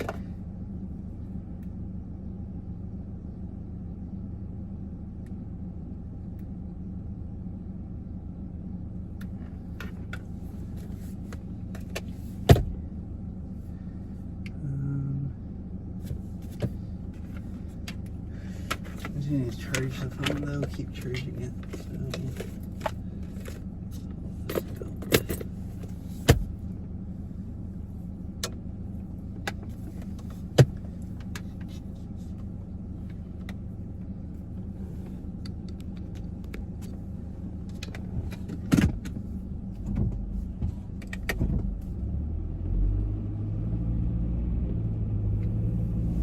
If it dies, I'll be back in the next overlook. There's like sky all here. It's just going around curves and then thicker trees it dies. But it should work at least at the overlooks when I sit still. Seems like it's steady Starlink coverage.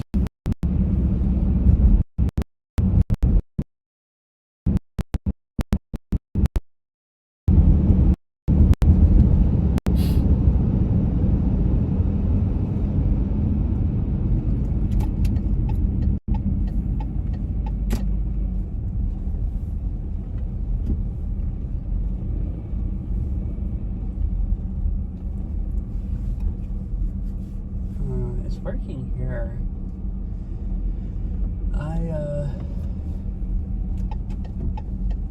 Man, do I want to go up?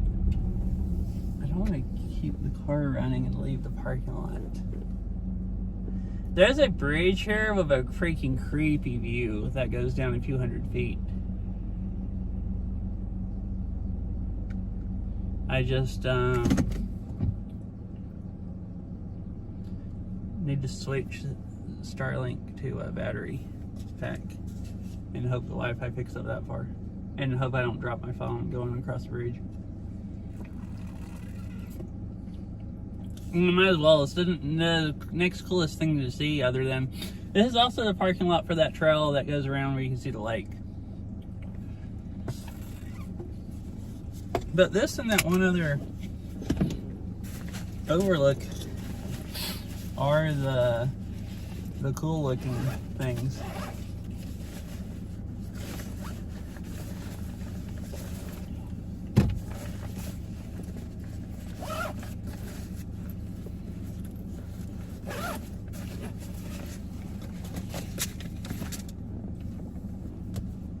Alright, I'll be right back. I gotta switch to Starlink to running off a battery pack and wait for it to come back where there's actual internet, and then we'll walk out on this bridge.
Hello. It took it a very, very, very long time to reconnect. And it seems like it might actually be having problems. There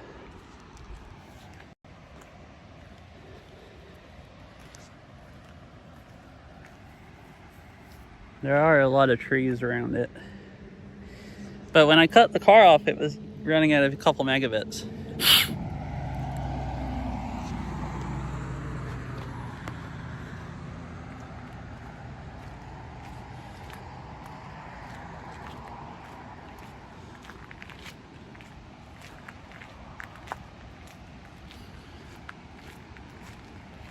Hopefully the Wi-Fi picks up far enough. This is gonna be this really stress test, like the furthest I've walked away from the car.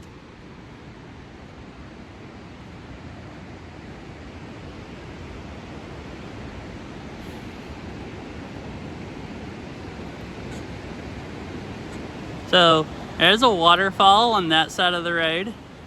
I can go over to that side next.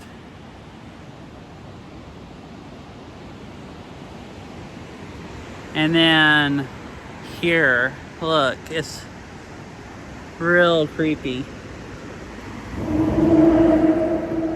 And there's a waterfall right down there, running into that creek.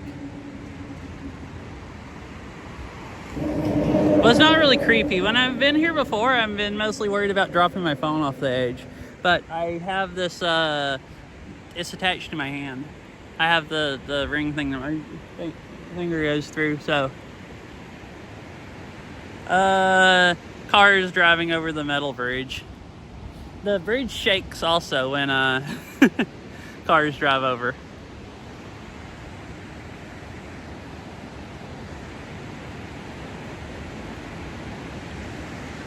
You guys see bridge, and it's just straight down, like the running out into the lake.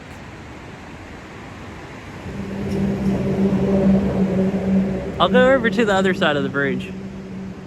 But see, has another truck that came by. See, the whole thing, the walking path and the middle is metal. Hi, Ari. It just shakes a little bit. I mean, it just like kind of vibrates with the cars going over it. But like when you're standing out in the very middle and you're worried about dropping your phone taking pictures and the bridge starts shaking, it does like kind of freak you out a little bit.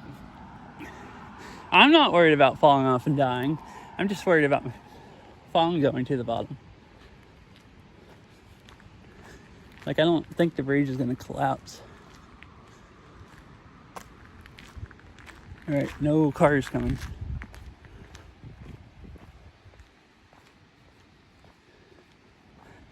So I thought it was Starlink crapping out. The bitrate was getting bad at the bridge because I was almost at the edge of Wi-Fi range. Because it's good now since I got close to the car.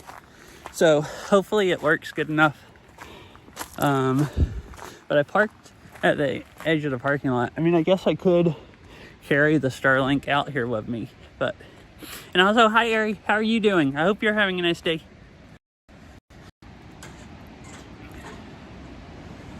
Come on, work enough to see the waterfall.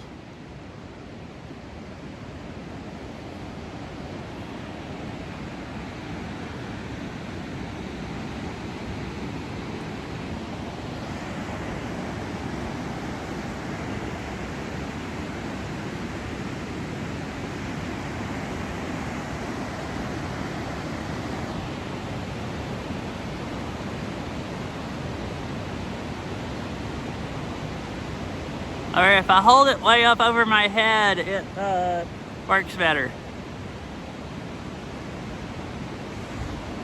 And I don't get my hand in the way.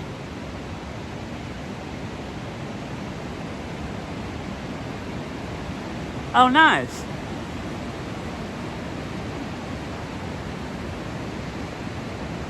I don't have any Chinese text maps to wreck yourself on though. That's unfortunate. I'm good. I still can't hardly walk from playing Cascades map, but you know, that's a normal thing.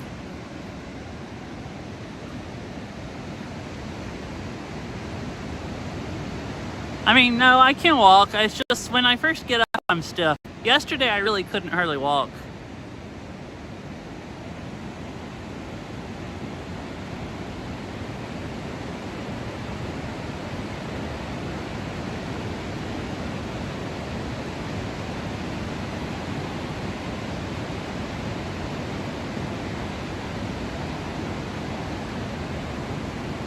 That might be true.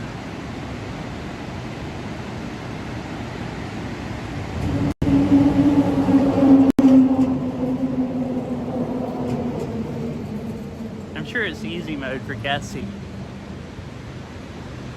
I'm mostly joking, but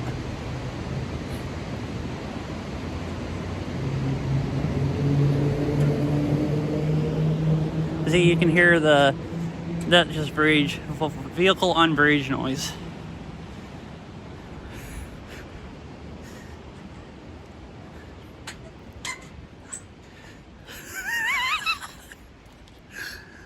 But yeah, Ari, I was explaining it earlier. So I did it Monday. Tuesday, 24 hours later, I wasn't that sore. So I'm just like, oh, great. And then Monday when I played the map, it was easier than any other time. So I'm like, oh, great. I'm in so good a shape. I don't even get so sore. I can't walk.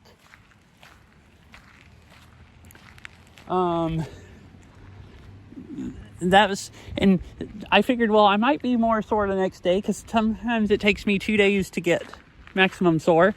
But I felt so good Monday. I thought, well, there's no way I'm gonna get that sore. But it's like, no, I was only a little sore Monday, but Tuesday I couldn't walk at all, like hardly. It's like, and it was one of those can't walk at all and being in so much pain that you actually regret doing the exercise. So Tuesday I actually had some regrets. I was like, why did I do that?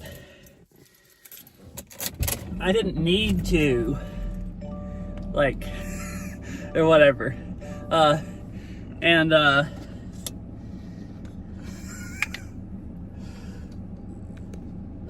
today I'm better. But I'm still pretty sore today for it being 3 days later. Like in a couple hours will be. Wi-Fi is on. Yeah, well, most of the time after like 48 hours, I'm not even sore anymore. But this is day 3. Like, it's close to 72 hours. And I'm still dead. Not quite. But yeah, it is weird. Like 24 hours later, you're just like, oh, I'm through the bad part. Like, I've made it. So Starlink's probably gonna crap out again. But I'll see you guys at the next overlook if it does. It's being really steady. Oh, there's another parking lot here. I forgot about that. It's being really, really stable when I'm not moving. Like, there's trees all around me there, and it was just very stable. I don't know why that first day it worked so bad, but at Rainier and here is whacking, like insane. Works way better than I ever imagined. The only thing now is I'm seriously running out of daylight. It's like 30 minutes till sunset. Oh shoot, tunnel. Well, that's gonna take Starlink down.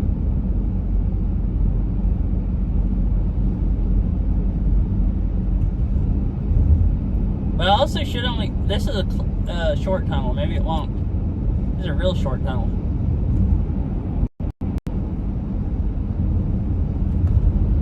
Did it die? No? Cool. Probably only like 15 minutes from the overlook, or maybe 10 minutes at this point. And that's where I was planning on, I was planning on turning around there unless Starlink worked good. It's working so well, I think I would have kept going, but it was fine. The overlook's the nicest place, and I've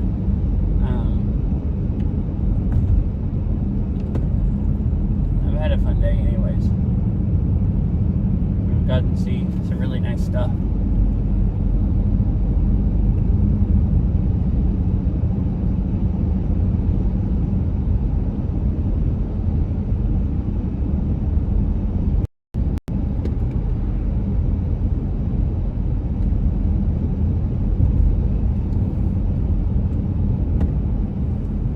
It's so pretty here.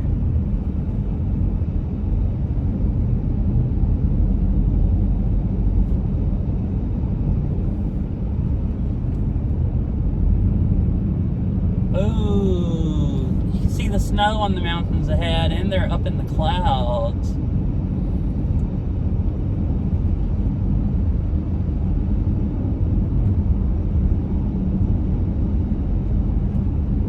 Oh, there's snow on the mountains kind of right up above to the left.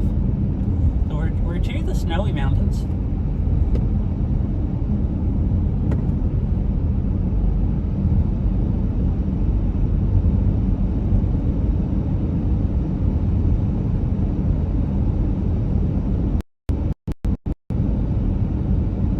Oh yeah, also, last time I've cranked my car up, last 2 times, none of the tires look low, and the low tire pressure light hasn't come on again.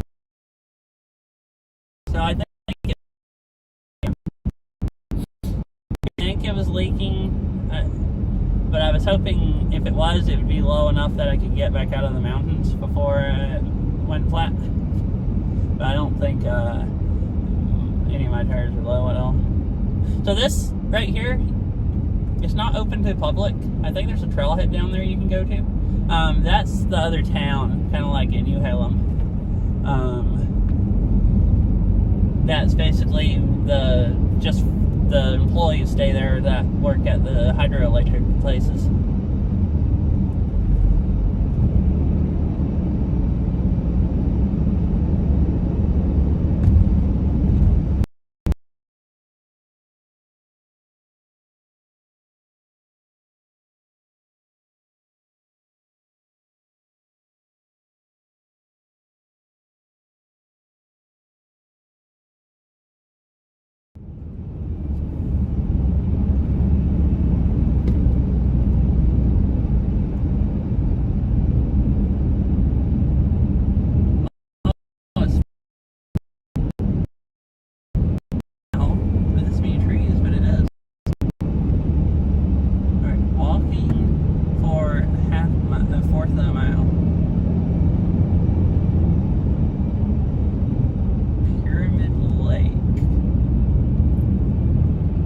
Oh yeah, walking reminded me. So I was talking about those trees.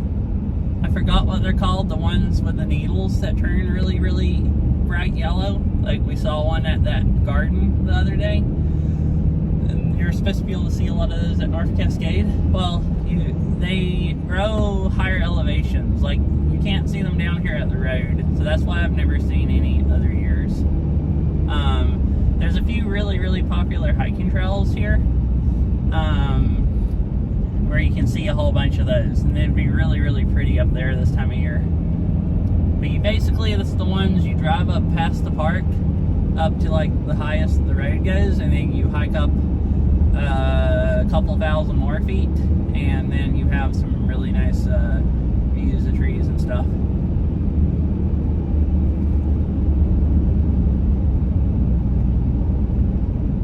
It's like the one hike I saw people post pictures of them on the internet. It was like a 9 or 12 miles or something like that round trip, and it was like thousands of feet. I don't remember, 2,000 or 3,000 feet elevation gain, and I'm not used to hiking enough, I don't think, to do that. So if I did drive up here one day and hike up, I'd have to drive up here early enough and hike up to try to go see the trees. But like I said, I don't think, I think I need to be in better shape first.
Okay, the Rivian got around me. I've been waiting for a pull over to let him by place on the side of the road. I was pulling off close to the curb and there hadn't been any.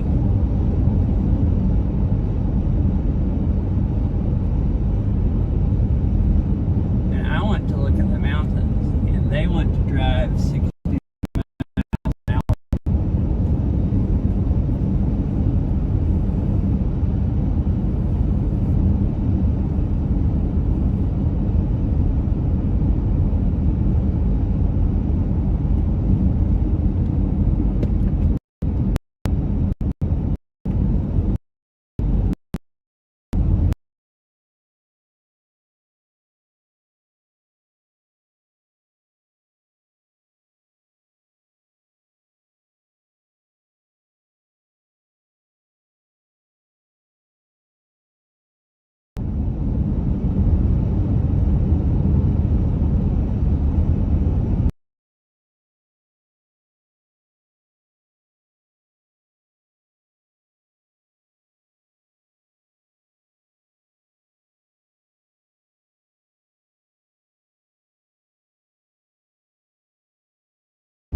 Oh, this is pretty. Oh.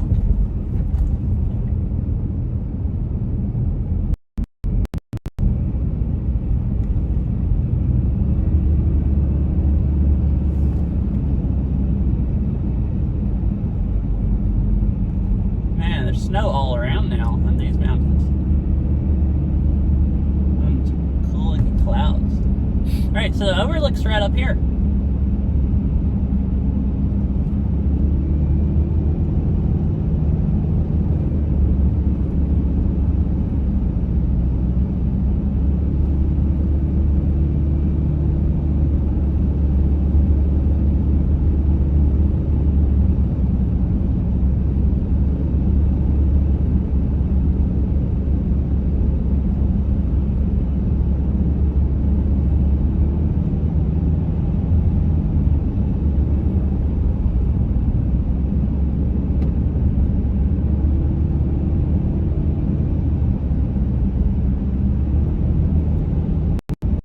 Diablo Lake Overlook. Next left. That's where we're headed.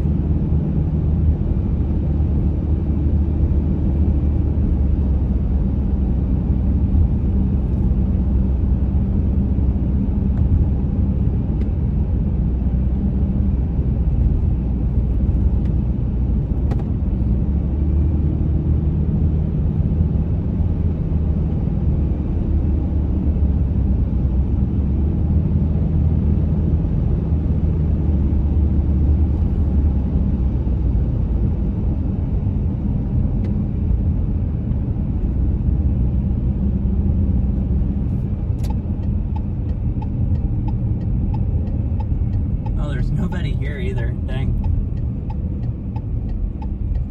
Every time I've been up here, you can't hardly find parking at this parking lot. And it looks like there's 2 cars here today. 3 cars. Wow, 3 whole cars.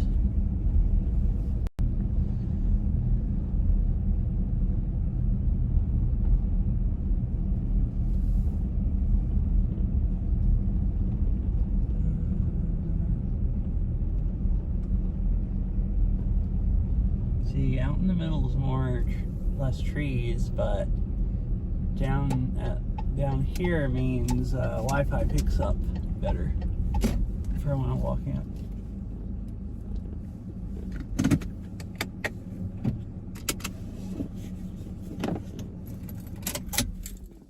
This is real cool.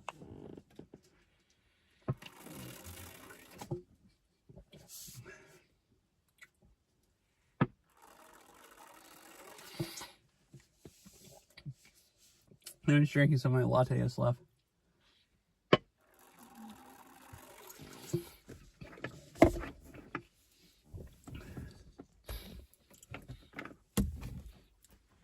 I was expecting Starlink to cut off a lot more. I can't believe it stayed up as much as it did.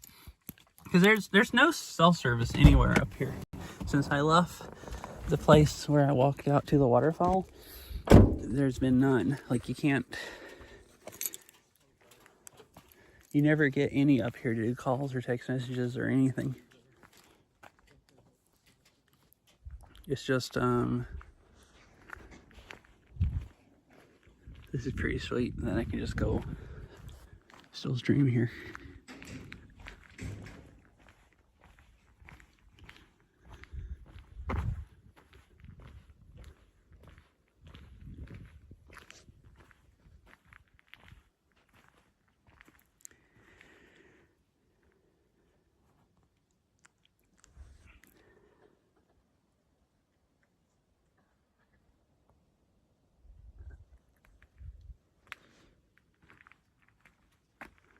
Here's a little map. Oh yeah, I just uploaded one.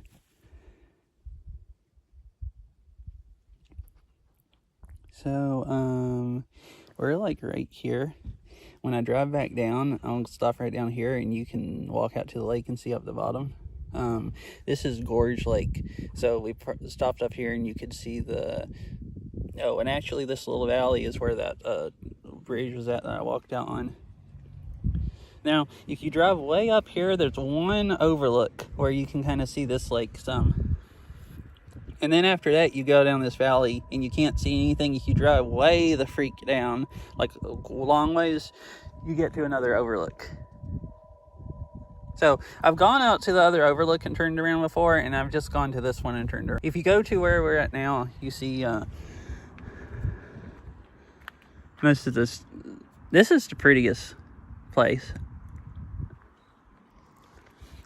And look at the snow that way. All right, there's a picture of that.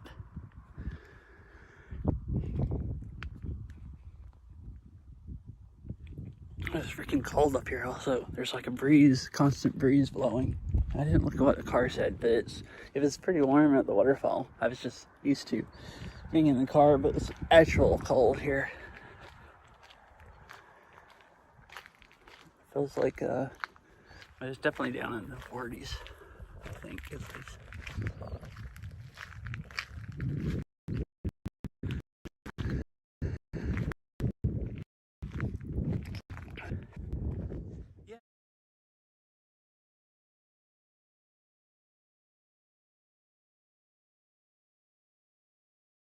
What happened?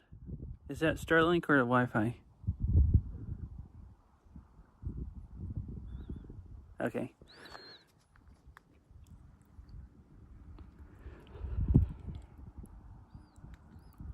I mean, I could go get the jacket. So I thought this would be cool. There's a boat ramp and stuff down there you can put in. There's a boat ramp right down here. There's some, I don't know if they're right at that ramp, but there's some campsites here that you have to boat out to get to. Like there's no trails going to them. You basically boat down the lake a ways and then get out of your boat and all right, back to the jacket. I can't hold the phone still without shivering. I can't hold the. I'm like shaking the phone because I'm shivering, and it's ruining the stream. So I'm going back to get a jacket. I'm gonna walk fast, so I'll get up some heat. But yeah, I've always thought that'd be cool to come up here and boat out and just go camp, and you just be out there by yourself. Probably there might be a few campsites, but like it'd be real cool.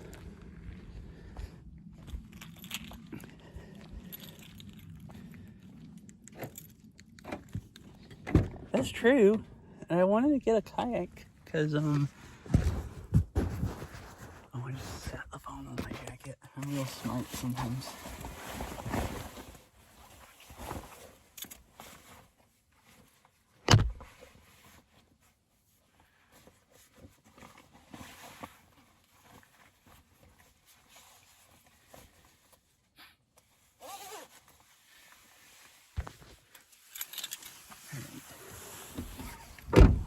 It'll be less cold. We'll go over to this side. Yeah, I would like to get a kayak because I went kayaking twice this year, and if I go more than like 2 or 3 times, it would be a lot cheaper just to go buy a used kayak, and maybe I could take it up here and kayak out to a campsite. Then we could do campfire stream that I've talked about before from the remote campsite in the mountains.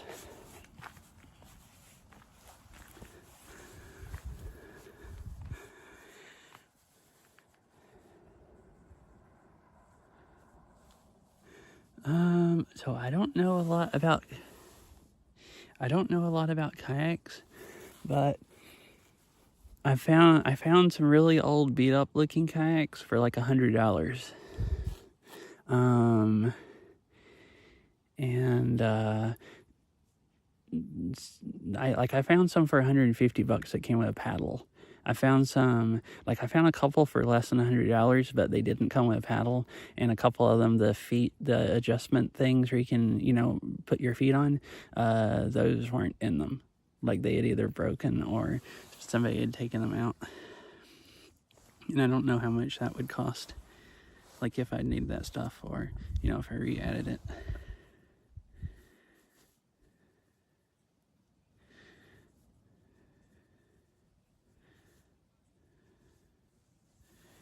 Yeah, I know for brand new ones, like you can go get them at Costco sometimes for like $300. But last time I looked, there were a lot of used ones in this area.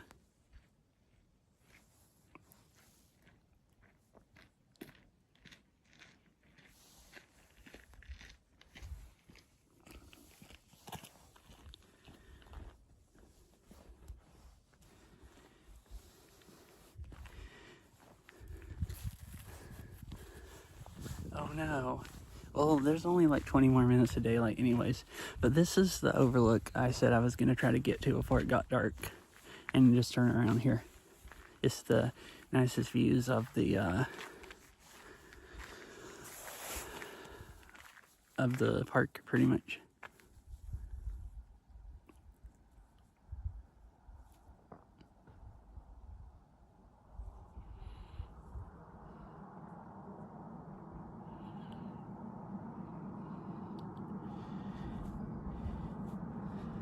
I mean, yeah, sure, and like if you got one of the inflatable kayaks, but like plastic kayaks, like unless they look like they've been patched, when I'm worried about the patch coming apart, I feel like you could look at them pretty well and get an idea about if it's gonna sink or not. And like if you go buy, and what I was looking at was like used ones, so it's like maybe like a regional $600 kayak that somebody's selling for like $150 or something is what I was thinking. Oh yeah, I noticed this on the way up. There's some just like really, really low clouds just floating through the valley. There was some there and some back around the valley on the lake goes on up there a little bit.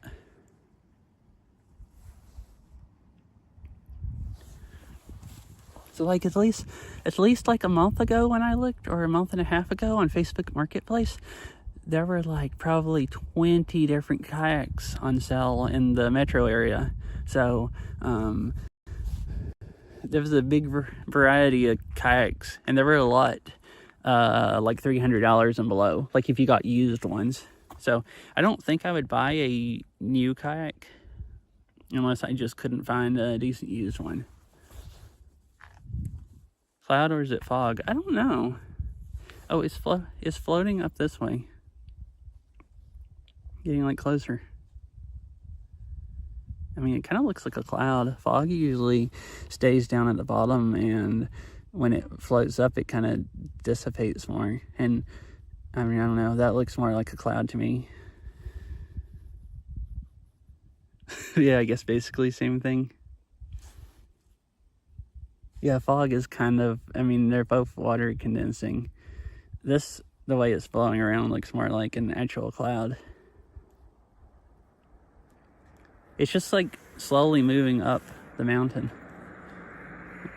like I guess formed down on the bottom. It's just like, you know, cruising up the mountain.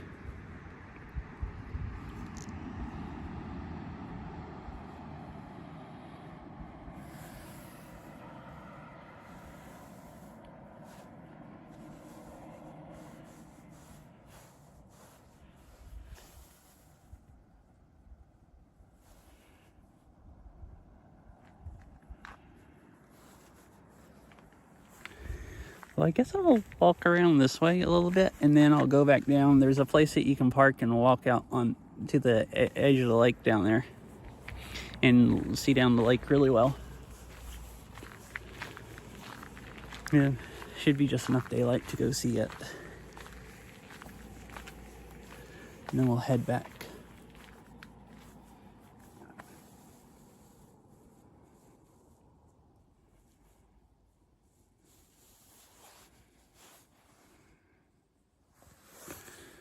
Oh my gosh, my freaking, and I turned off TTS.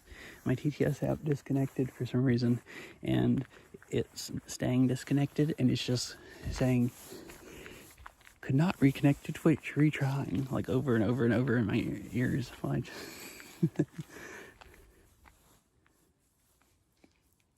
oh, so that's the second dam. So I think this is Diablo Lake and the dam. No, the other one was yeah.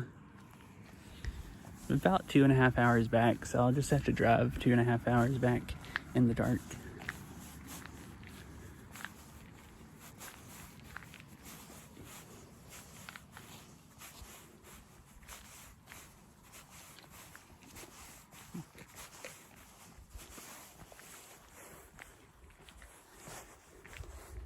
I should have left early, but like, I don't know, I left about as early as I could. I mean, it took me more than 2 hours to get here because I stopped a bunch, like stopped and got gas and stopped and, you know, at some of the overlooks and stopped and got coffee and stuff. But it's like, so it's a 2.5 hour drive to New Halem, I think. So actually from here, it's probably closer to a 3 hour drive back. Well, it's probably less. There won't be any traffic going back through town as late as I'm going.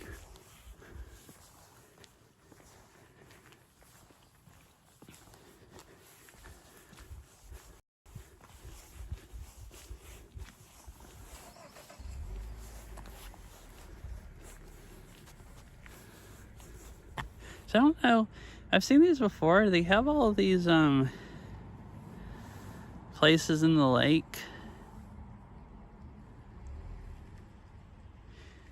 You can't tell as good of this. Plus, there's not enough bitrate right now. I'm waiting for it to recover. It might actually just be Wi-Fi because I walked with a bunch of trees between me and the car. Hello?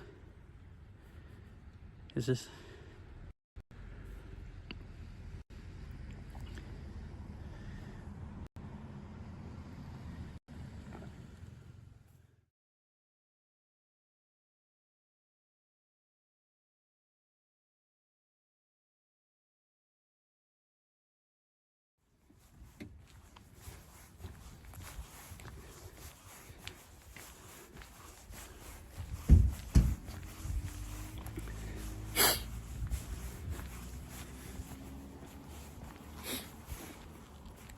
Yeah, and if you want to, I've come up here with my dad before and drove all the way over to that other overlook I was talking about.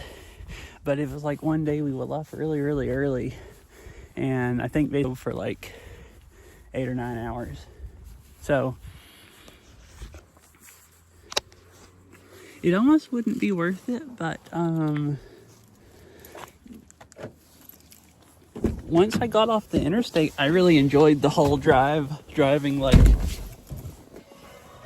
the town that I stopped at to get coffee and like that valley and everything. All of that was really pretty also. So like, you know, it takes 2.5 hours to get to like the start of the park. But I've gone to all the nice like views in the park pretty much. And then, you know, I guess the thing would be nicer is if I could drive home in the daylight and still have some nice views. Video But, mode. Recording started. Wi-Fi is on. it's still a really fun day. Even if I don't leave enough early enough to have like, 8 or 9 hours to drive around, I can just see all the main nice stuff. And most of the drive, like, I only drove like, I don't know, an hour before I got off the interstate. And then the whole rest. So I'll drive a little ways down and stop at the lake, down at the bottom of the lake. We'll stop there. Should still be enough daylight to see it pretty good. And then I guess we'll head back.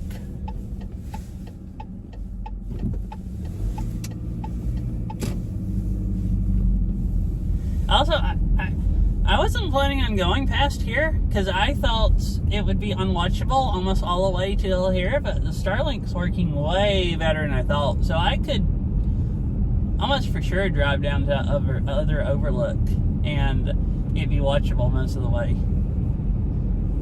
Like, it's probably going to cut off right here. Cut off coming up this hill. But, like, I might try to come up here again sometime. I mean, probably at least maybe next year.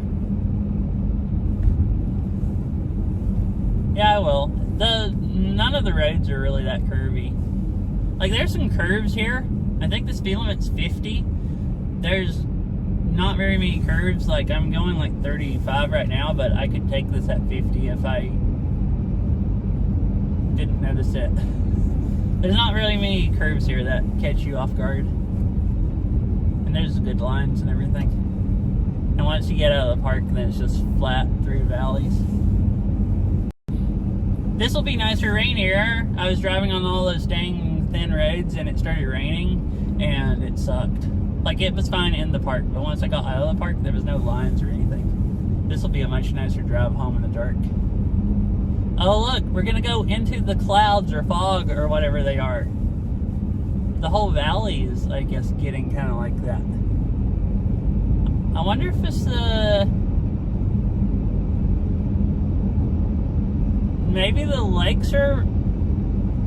You'd think the lake's pretty cold, but maybe because I wonder if it has something to do with the evening, it getting colder and the lakes being a different temperature and just basically clouds or fog condensing off of them. Because that's what it seems like, it's condensing off the lake and going up the side of the hill or the mountain.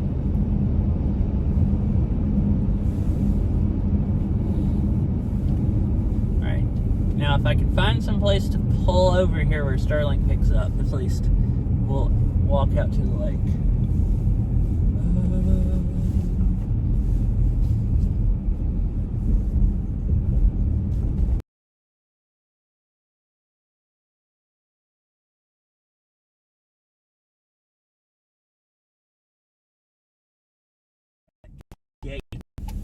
But people always park right here.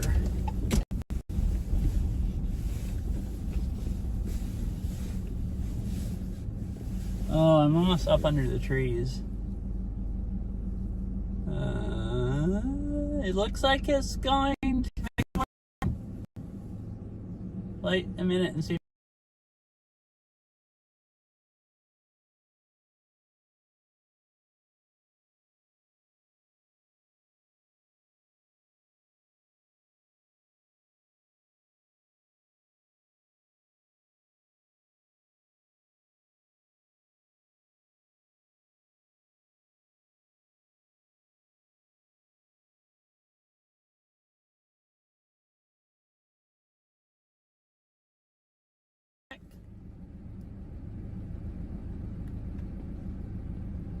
Alright, maybe it'll stay on. Recording.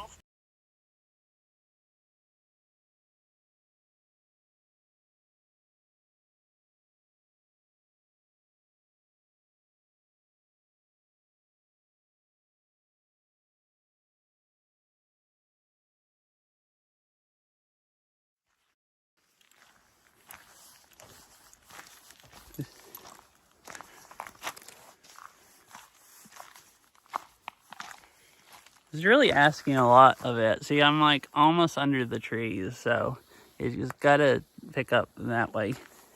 But the parking lot over here is closed. There's a parking lot on that side, but I think it's all up under the trees. So this is my best bet, is to go see this side of the lake.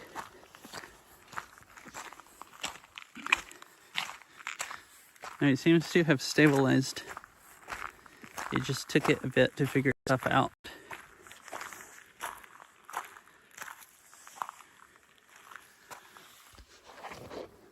And also, hi Dan. I don't think I actually really said hi much. Which, I mean, I was driving and thinking.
Right, so I stood here. Right, it's working now. I stood here for a long time like a freaking idiot, waiting for it to work until I decided it just wasn't going to work. And then I thought, oh, I have the thing hooked up to a battery pack. And I can stick the battery pack up under the roof rail and not actually even have to unplug it to take it off the car. I don't ever think to do that because I always use it plugged up to the car. Still not working very good. Maybe I should bring it closer to the water. But anyways, Starlink's sitting right there on the ground. It's darker now, but you can see the lake better. Or you can still see the lake some. It's just kind of grainy because the camera can't deal with the light. Oh, it can non-wide angle. So anyways, I'm sorry about that. If I had more of a brain, I would have just taken it off the car almost immediately. I just didn't. If you unplug it and plug it back up, sometimes it takes it 3 or 4 minutes to start up, and all my phones connect to this Wi-Fi and it get internet and everything, and I didn't even think about it'd only take me like 20 seconds to pull it off the roof. I need to get like a bigger battery pack. The one it's hooked up to can only power it for like 2 hours max. But I've been... Oh, really? Like right here where I'm at, or at the lake? I don't know what this building is, but there's a walkway going out to it and a dock. I've always kind of wondered that. Maybe the Park Service keeps it or something.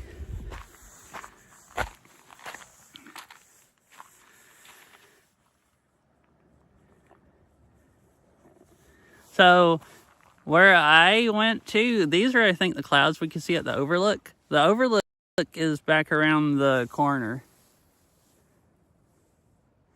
All right, welcome back, Ketsy. So the overlook I went to is back around there. So you can see that part of the lake here. You couldn't see all the way down to here. But like the other dock you could see was back around there. So like, and if there's a campground here on the other side of the road, because the lake goes up under there, there's a dock and stuff. So I've always thought about if you put in a kayak and you could kayak over there and to one of those campsites and go camping, and that'd be fun.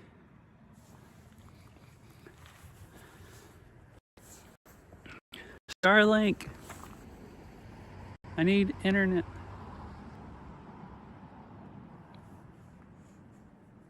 Hacking. All right, it's coming back. Yeah, they're like going up the mountain. They're like kind of coming out of this valley.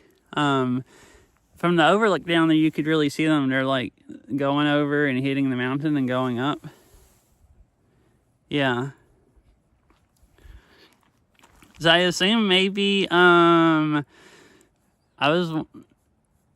there were a few when I drove through earlier, but it seems like it's more. I was wondering if maybe the lake is... Oh, I can go put my hand in the lake now. I was wondering if the water was warm. I was wondering if it's a time of day thing. Like it's...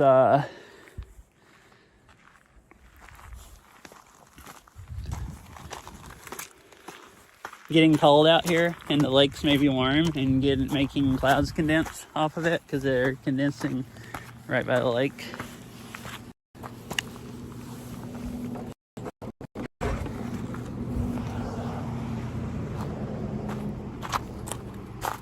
Oh, I might have just murdered it. I don't know. I've always wondered that. It's a pathway going out to it and then a dock.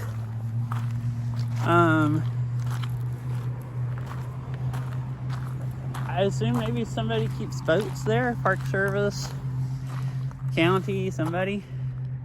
Oh, it picks up better out here. I needed to be just even further away from the trees.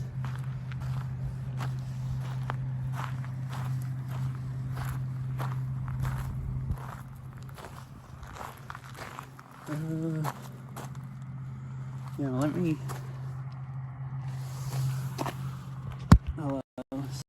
thing down. Oh. All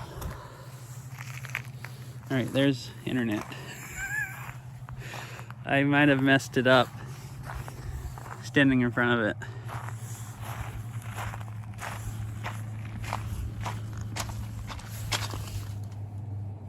Oh, the water's cold. The lake's just really freaking cold. Like, you don't want to swim here. I mean, that's why I figured. I mean, they're basically glacier fed. I thought maybe in the summer they'd warm up a little bit more, but they're still so freaking freezing. Yeah. The river coming out of here was really clear like that also. Basically all the water I've been able to see today is really clear. Wait, also, hi Fifi.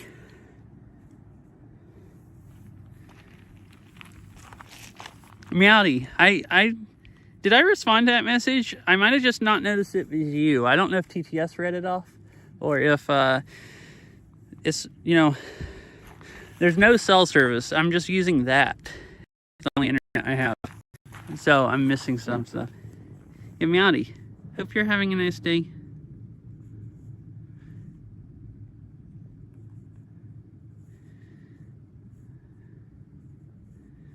But yeah, the cloud, this is a nice time of the day also, the reflections on the lake.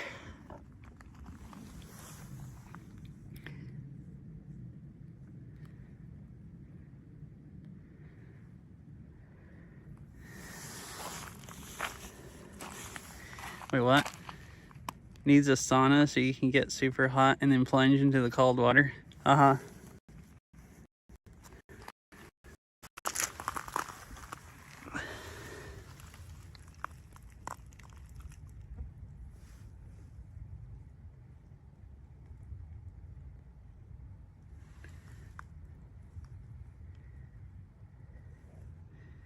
Oh, that's too dark. Oops, I think I took 2 pictures back. Alright, anyways, there's a nice picture of the lake and the clouds on Discord. Phoebe, I don't know if you're in my Discord. I don't think you are.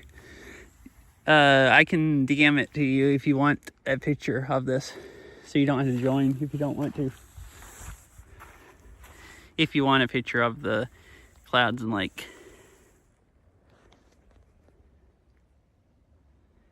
I've been taking pictures today whenever someone... Sarah's been telling me what she wants pictures of, and I've been taking them.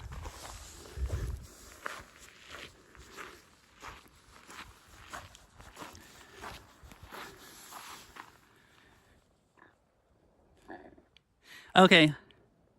I'll DM it to you. I think this is a better picture.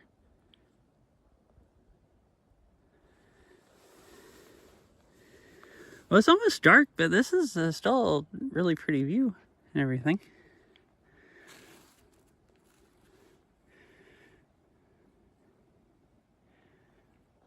So what there's a loop. It's really cool. You can go here. Oh, wait, are they? I don't know I've ever blown them up full size on a desktop. Are they actually... I thought they would be full res. But I've never checked. So they're really low res? Because that does kind of suck.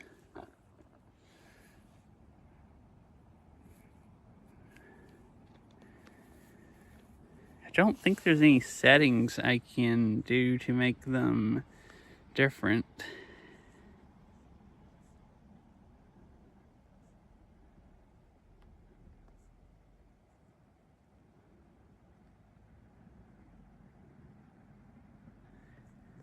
But yeah, now I think about it, I've never actually blown them up on my desktop like full size and never looked at what resolution they were.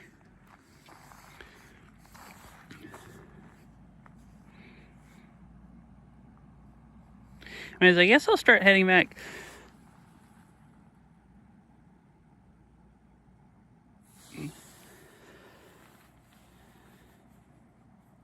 Oh, is that low res as far as pictures go? I guess so. 1080, because it's usually like, you know, there's at least like what, probably like 8K or something. It's just capturing from the stream, and the stream is 1080. So I guess that's why they're 1080p. Because it's just a, you know, snapshot of the stream it's capturing and uploading. I can always just go take pictures of my other phone and upload them. My Pixel takes better pictures anyways, especially if the light, low light and stuff. Yeah. And that's why I use it. It's the streaming app. There's just a little snapshot button. No, that's why it also says it's mobile and uploading them. It's the streaming app. Like, whatever I'm pointing at, I can just hit the little snapshot button and it'll take a picture and automatically upload it to Discord. Oh goodness, my Pixel takes so much better pictures at this light. Yeah, I thought, oh, okay. I thought it must have been pretty low because I've taken some pictures and didn't have enough internet to stream hardly, and it still uploaded them pretty fast some of the time. All right, I'll take some better ones. My other phone, especially at this light with the reflections in the lake, it's taking 100 times better pictures than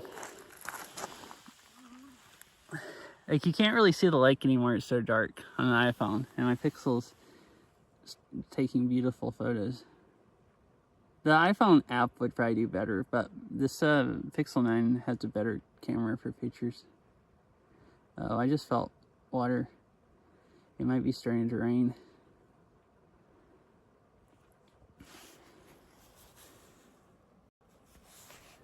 Hello. Let me do this real quick. I need to use 2 hands real quick to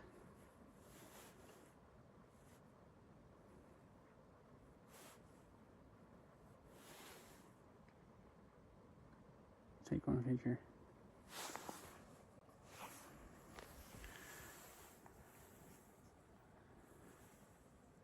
Oh, a few.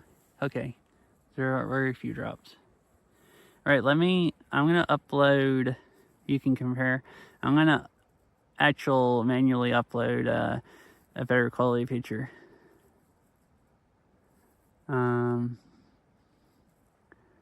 There, see that? Oh my goodness, the clouds are mostly gone now, but so that should be a full res picture that I manually uploaded. It does look a lot better.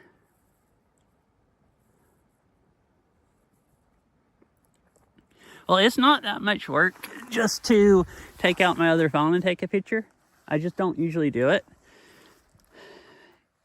If they look that much worse and they're like compressed, so I guess it's 1080p plus they're compressed, I wouldn't mind just manually taking pictures and uploading them so everybody gets better pictures.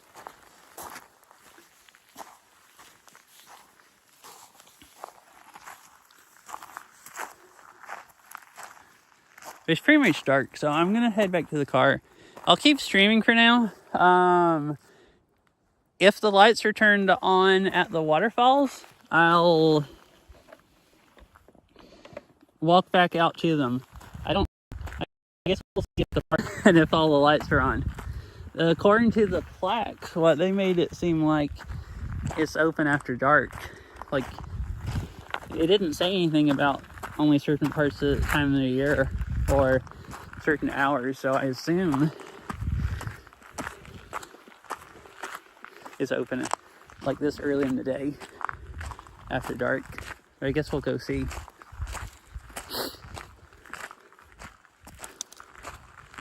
It's gonna cut out when I walk under these trees, but I'll be back in a few minutes whenever it does better.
guess. So, and like right about where my headlights are pointing, I just saw a deer come out of the. Oh, there's still a deer right at the edge of the road. I thought it was about to run out in front of that car. So I saw a deer just slowly ambling across the road. But there's still one there. See, right beside the campground sign, there's a deer just hanging out.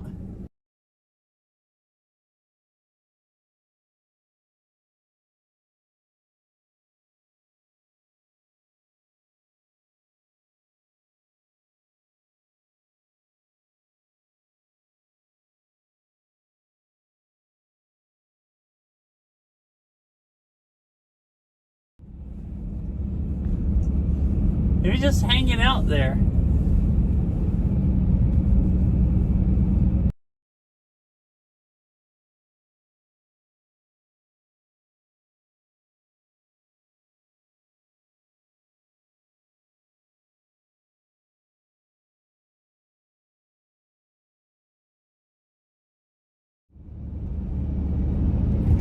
So that was really cool.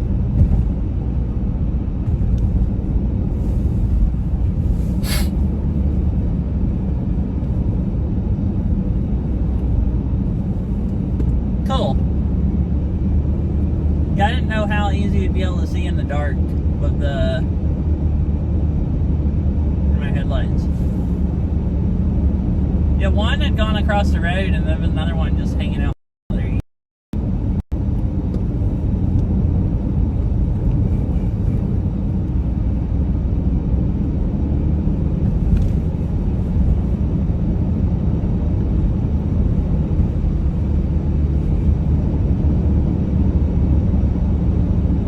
So I guess I'll see if the waterfall's lit up and stop for a minute. Other than that, I was just looking at it. It's like 6:30. I don't want to stop actually a lot because I'm not going to be home until really, really late. It's like probably at least 2.5 hours away. So I think but I would like to see the waterfall. So I think I'll stop and see if they're lit up. I don't think all those trails are lit anyways, so I could just walk right up to them and see them and walk back.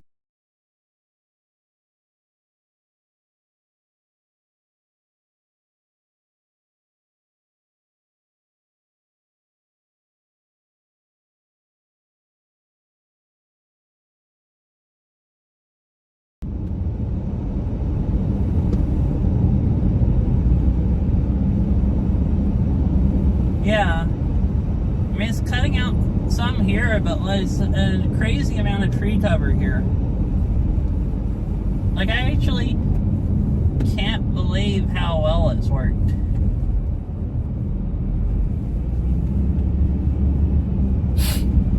Like, I was worried that most of this would be unwatchable, but most of it you can see, and there's like 0 cell service here.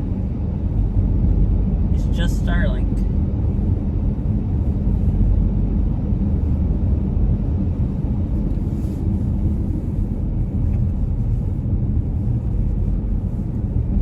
I think I'll sometime try to go out to the Olympic Peninsula and drive out to the actual ocean, Pacific Ocean. There's horrible cell service over there, and a lot of the roads are like really tall trees on both sides, but I've been to quite a few places today that look identical tree cover wise, and it's been working pretty well. So I think between it and at least some cell service, where here there's no cell service, I think I'd be able to go.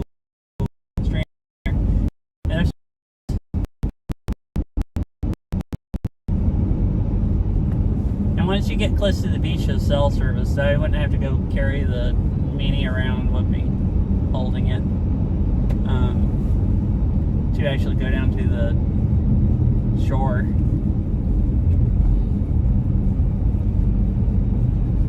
I just needed driving over there.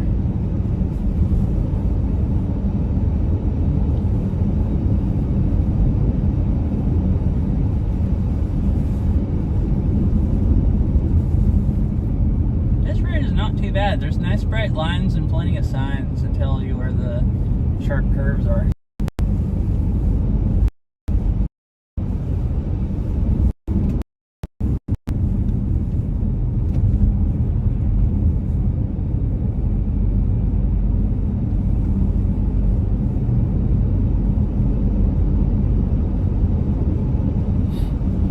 Yeah, the more I use this, I'll get used to where it works good and where it doesn't. But like, and not go too many places where it's actually absolutely horrible. There's a lot.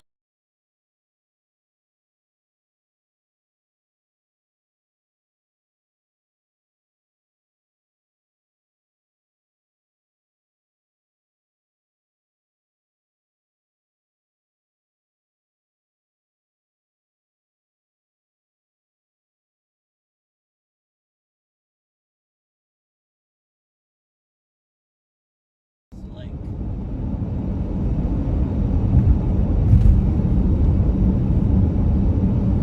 alright, we just went back across the lake, so we're over on the other side of the valley. Like going back up the hill to where the bridge was at that I walked out on.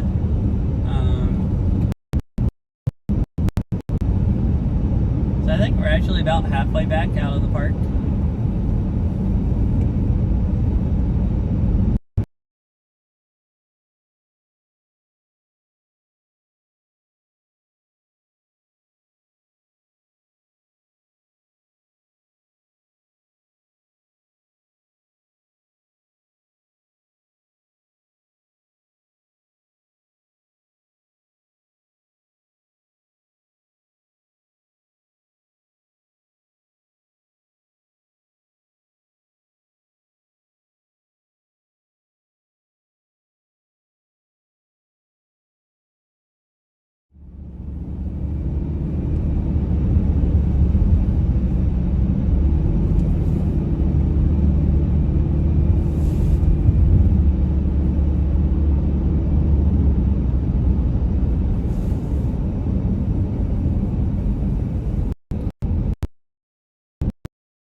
Uh-oh.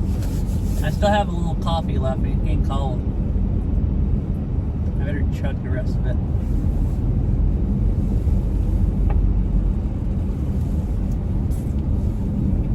There was a massive latte. Oh, there's clouds in this valley also. I can just barely see them, but there are. So, oh, like good.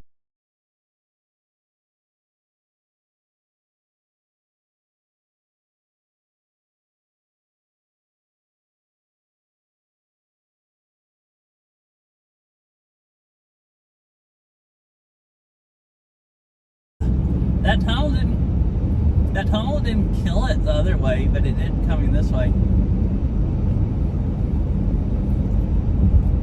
Anyways, there's clouds coming up this valley. Like I can see them just barely going up the hill. So it must be something to do with this time of day. The temperature changing and the clouds just condense off the lake.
us back down to New Halem, I think. This is like a few more curves. Oh, there's a car way down the valley. I mean, no private blinding.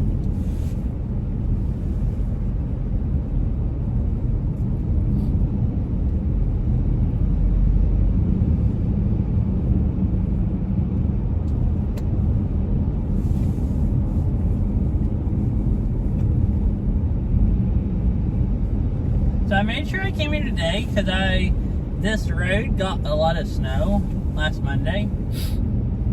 They didn't close it. I don't know how much longer this winter this is going to be open. But the snow line, well, from where I went to, it was way higher up, but the road keeps climbing a lot. I think where I was at was probably like 2,400 feet, I'm guessing. And it goes all the way up to, I don't remember, I think like 4,000 or something. 5,000 feet. At the highest pass.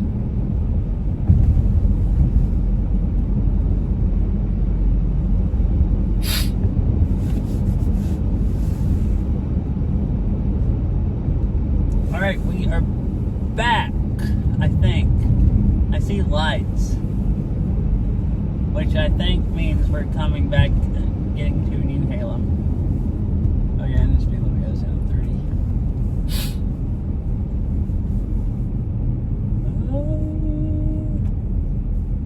I can't tell if everything's lit up over there or not.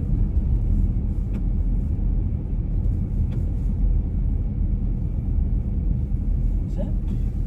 One way. I guess you can't pull in there. There's nobody in the parking lot.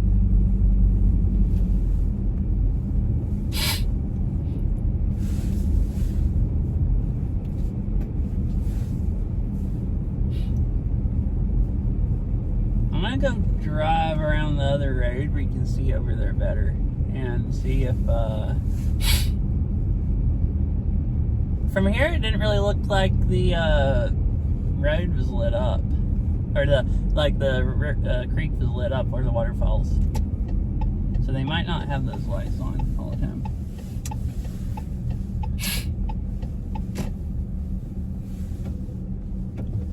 I'm just gonna park here before I drive by it and look and see if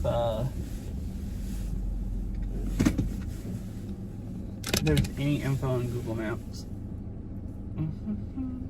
To actually make sure the park's open. Let's see. So it's Ladder Creek Falls. Google thinks it's open 24/7. Is it in the park? It links it to New Halem area trails.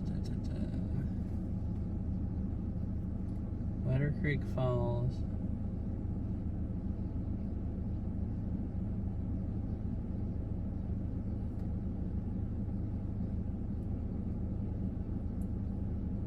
Flashlight advisable at night. Hey, it's open after dark, I guess. Located behind the Gorge Powerhouse. CrossFit Station Bridge, Powerhouse. Follow the signs. Some steep steps with handrails. Flashlight advisable at night. And it doesn't. Alright, cool. I guess we can at least walk over there and see if they have the lights turned on. The Park Service's website makes it seem like it's open at night.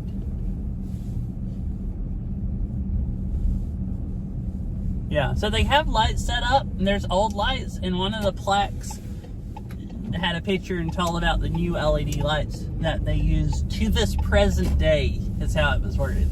So it makes it sound like they're just turned on. This time of year, I could almost see them only turning them on in the weekend or something, like there's nobody up here during the week, but guess we'll find out. It'd be really pretty seeing the waterfall at night, if I could see it. you won't be able to see anything from flashlight if it's not lit up.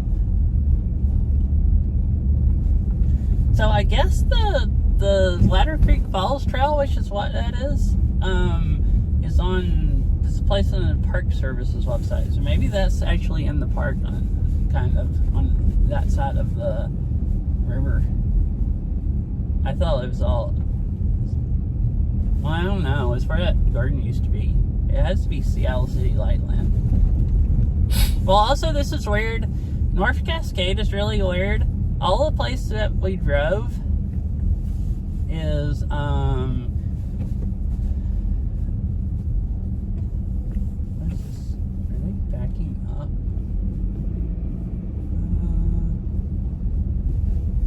Looks like they're, stopping, or they're not sure what they're doing.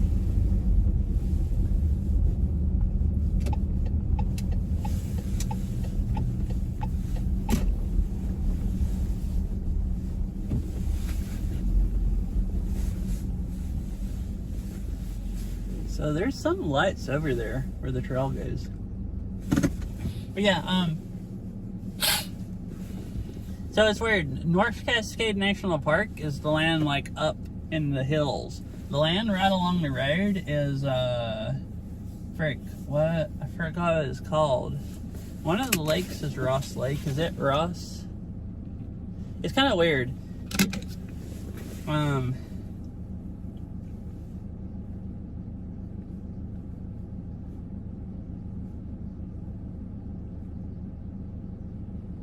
Google Maps doesn't differentiate it.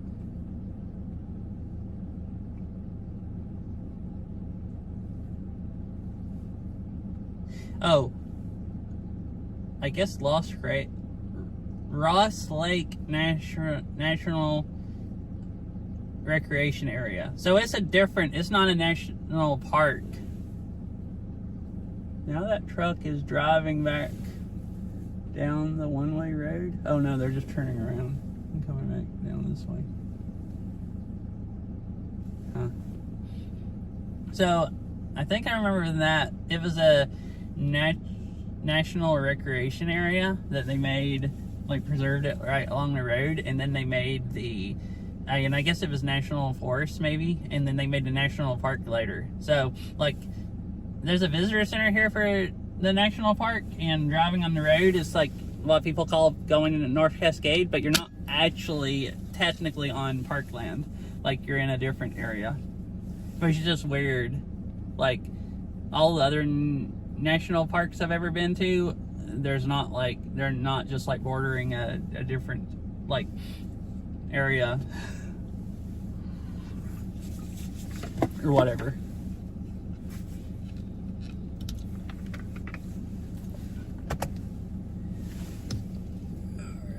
Oh, my phone's almost dead. I've been using it so much it overlooks.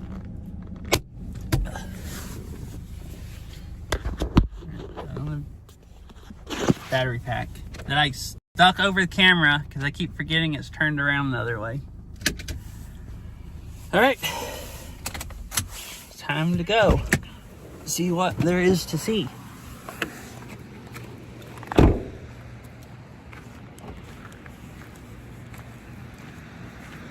In the dark. Do I need anything else? No. Starlink can just stay there and stay on. I do need to. Uh-oh, it's starting to rain. I can feel it sprinkling. Oh, it's gonna be creepy going over this suspension bridge in the freaking dark. There.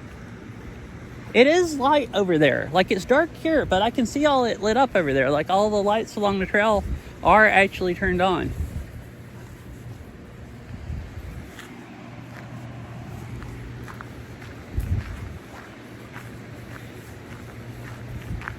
That's why I wanted to look, because this is right at a powerhouse. I didn't want to go someplace that wasn't open in the dark, but there's no signs having hours, and according to the park, and all the plaques make you think it's open at night because of the lights, and according to the park's website, it's open. Now if it just doesn't keep raining, it's oh,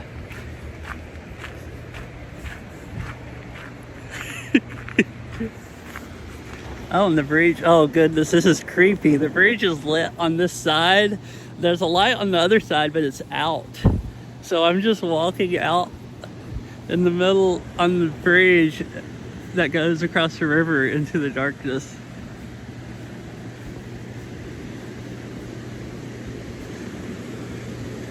Like, this bridge is wood. I would be worried about, like, you know, if I didn't know, I'd be worried about, like, some of it being soft or something if I hadn't walked here in the day earlier and knew what the bottom was like.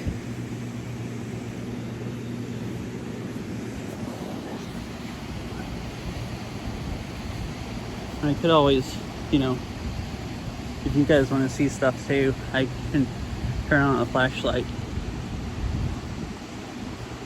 So see, the bottom of it's wood. I guess that's what they rebuilt in 1983. But the like metal, the sides of the bridge and all that, the suspension, is, I guess this is 100 years old. So I'm just walking across a 100-year-old suspension bridge. Ooh, yeah, all the lights are on going up the trail. This is freaking cool. We're gonna go do some night walking and go up and see the waterfalls. It's gonna be a lot of fun. If it's as long as it doesn't start raining harder. It was supposed to start raining about this time in the evening. I'm gonna keep the light on. I can't see where I'm walking without it. Oh look, and they have I don't know how much it doesn't pick it up good, but they have lights here shining up on the colorful trees and stuff. It's pretty nice.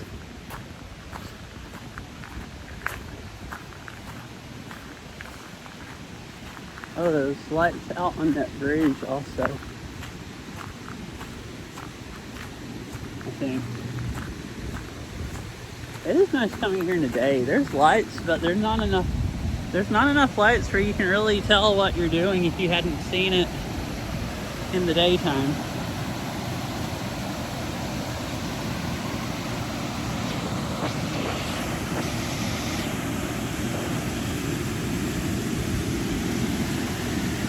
So yeah, they have all the lights on. The ones I saw earlier shining down in the creek. Oh, these right here changed colors. They just turned to red. Yeah. I wish the camera picked it up better. It looks cooler IRL than it makes it out. And then the lights up there. The waterfall will be even cooler, I assume.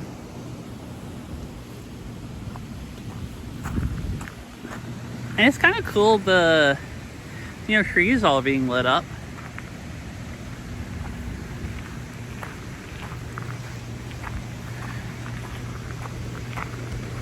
So you mostly only need light to go across the bridge. And this is all lit.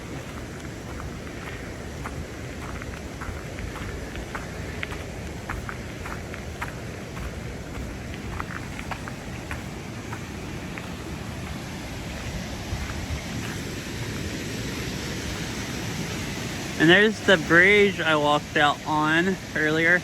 They have lights on the bottom of it that I never noticed. That lights up the creek.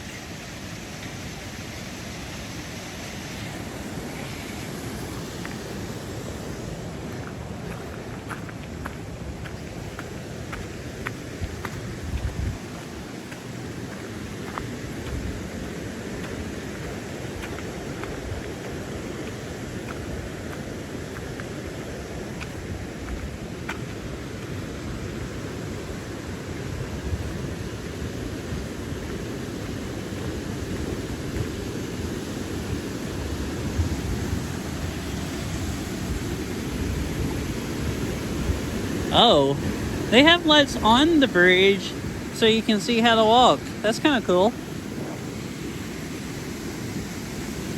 Well, you can't really see much, but Like you can't see much to like see the creek like you can in the day, but it looks really cool IRL. Just coming out here and seeing all the colored lights.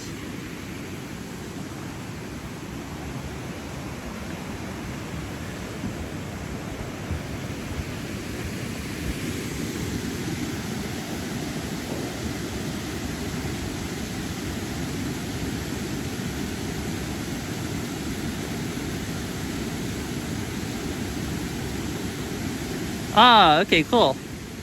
Oh, these changed colors. They were like white, and one of them just went to red, and the middle one went to a more blue.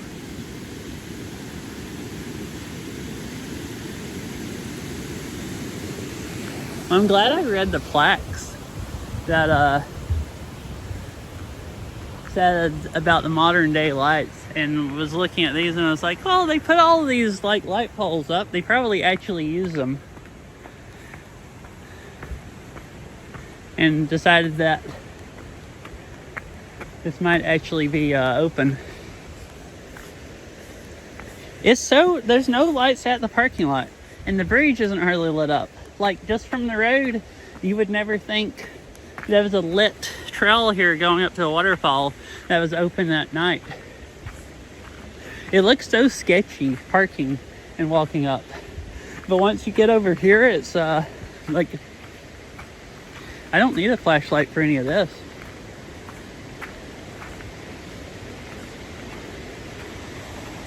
Yeah.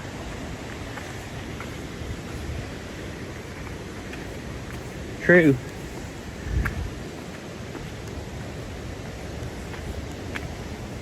There's been a couple times there's nobody else here. I've wondered how many mountain lions and bears there are out in the woods here. But probably not a lot. Oh, this is cool.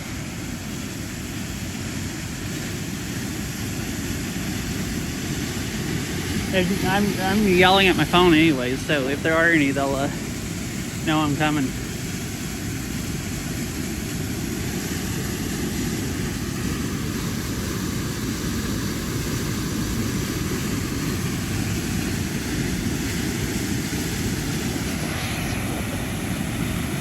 Yeah, wide angle just can't do anything.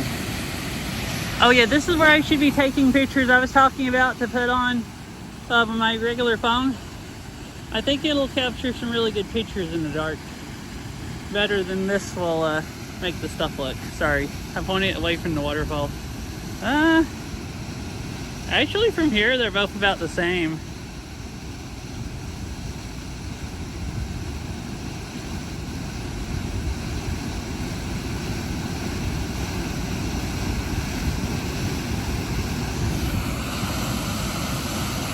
Alright, don't drop one phone in the water while holding the other phone. Trying to zoom in and out. Yeah, this is definitely worth coming back to. If I hadn't seen this in the day, I don't know if, well, the waterfall's cool. I don't know if the whole trail would have been cool. It is hard enough to see, like, walking around that I think it might almost be annoying trying to figure out where I was going.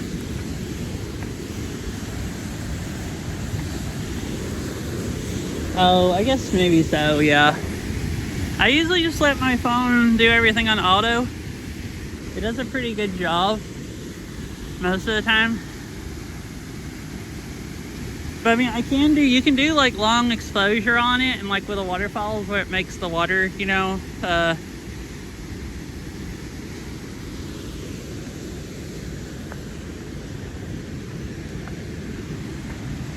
look cool and everything. Oh, I actually could set it to night mode. I didn't do that. This is really cool. So these lights are on also. Oh, they have lights up there around the other side of the rock, like shining up into the waterfall. That's really cool.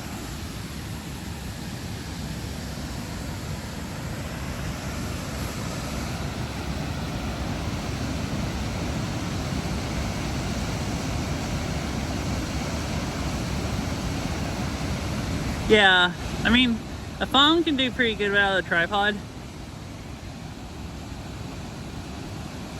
Cause, I don't know, it's like cheating.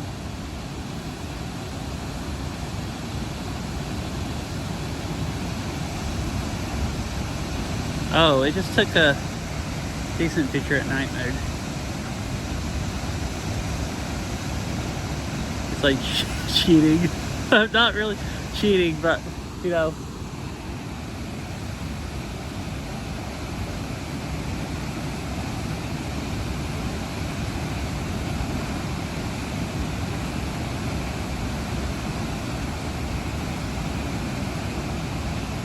Oh, this is gonna look weird with the lights changing on the long exposure.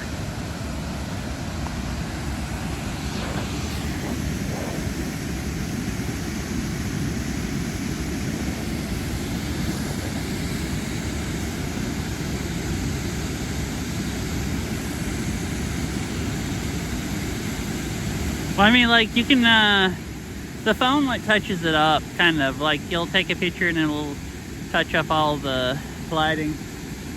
And mostly why, well, I think the general consensus, anyways, is iPhones are better for video. Like, for streaming, this iPhone's much better. It has a lot better optical image stabilization than, like, a Pixel 9. But Pixel 9s do a lot better pictures. Google's touch up, how it like touches up the lighting and everything is a lot better than what Apple does. Apple's software does.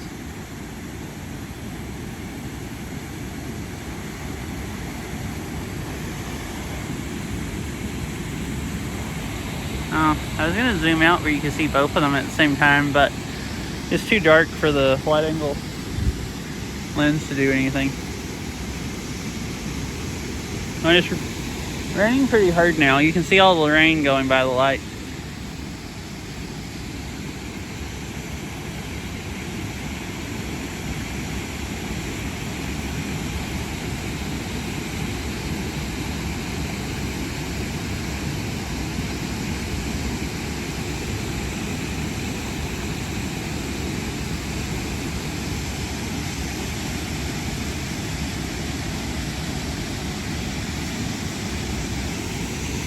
Alright, I guess I'm gonna head back down.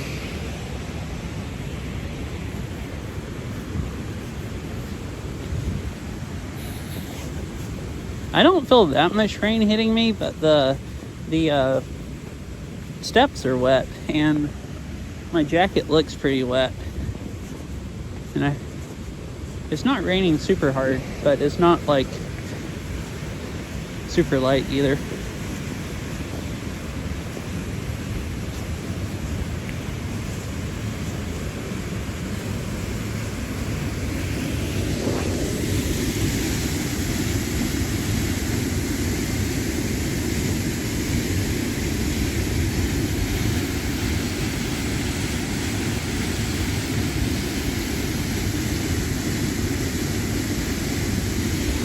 I'm gonna stop right here at the corner and see what kind of picture my Pixel can get from out of that. Look, using long exposure.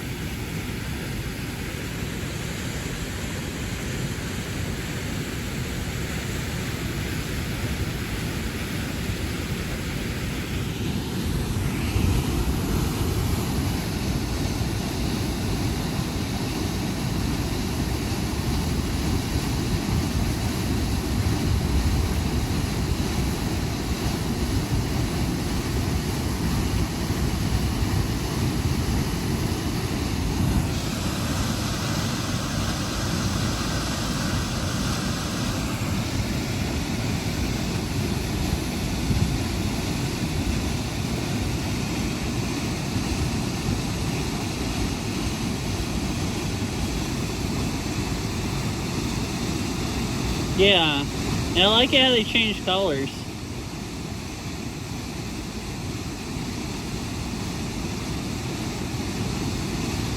They're red and then blue and kind of green, but they kind of just cycle through.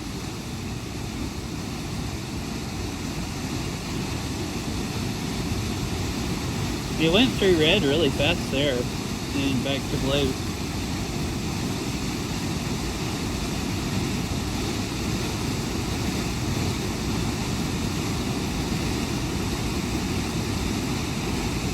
Oh, long exposure takes some pretty cool pictures of the lights. I'll take a few more pictures. I want it to go back red enough for me to take one.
Alright, I took a bunch of pictures, and I guess I'll see later what they all turn out and look like.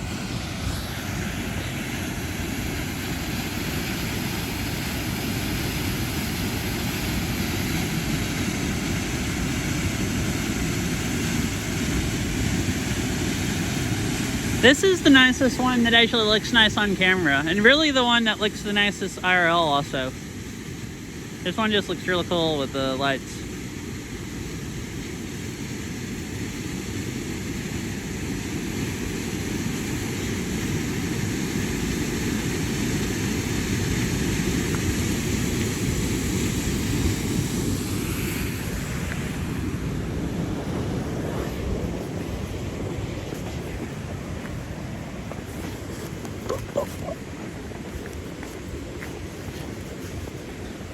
Seven. So I'll get home around like 9:30 or 10, so it won't actually be too awful late. I just wanted to get home in time where I don't start falling asleep. But I just drank a whole bunch more of my coffee, and there's still a tiny bit left. And I have snack mix and beef sticks to eat, so I don't even need to stop and get dinner.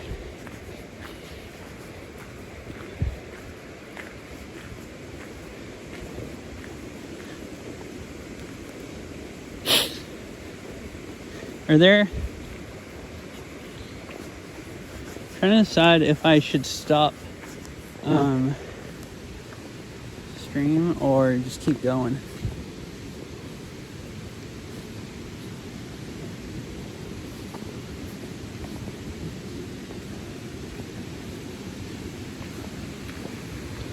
There's actually some other people over here.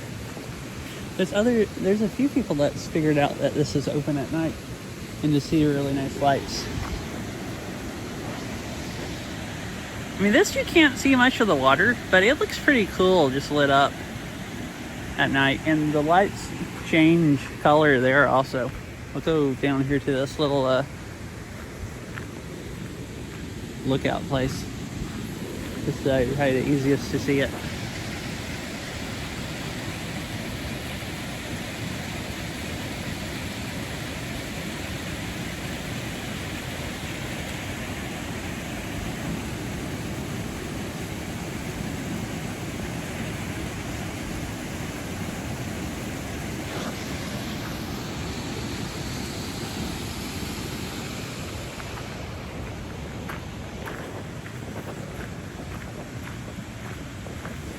Uh-huh.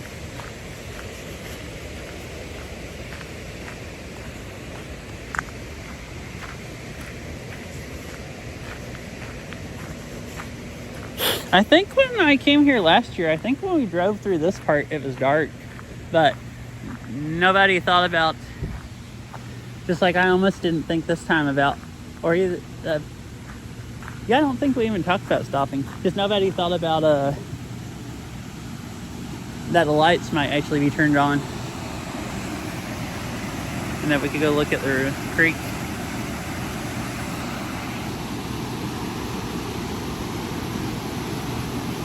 I mean, there's no lights at the parking lot and stuff. It makes it look like it's definitely closed after dark.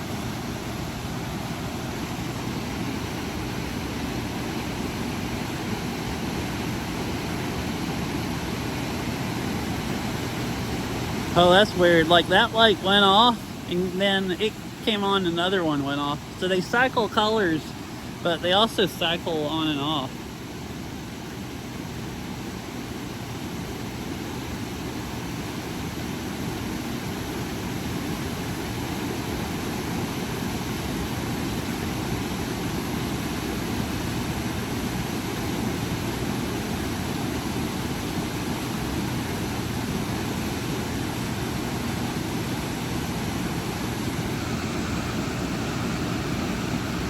Oh goodness, my phone's freaking out. It's so dark, it can't decide what it's, the zoom's working weird.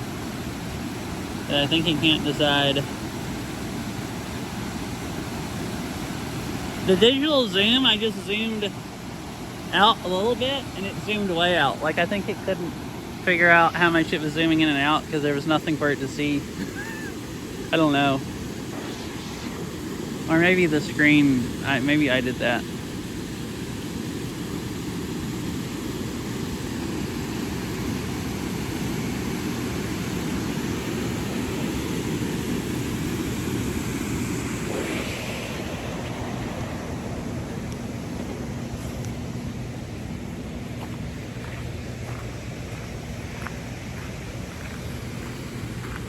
The screen was a little wet and I have water drops in my glasses.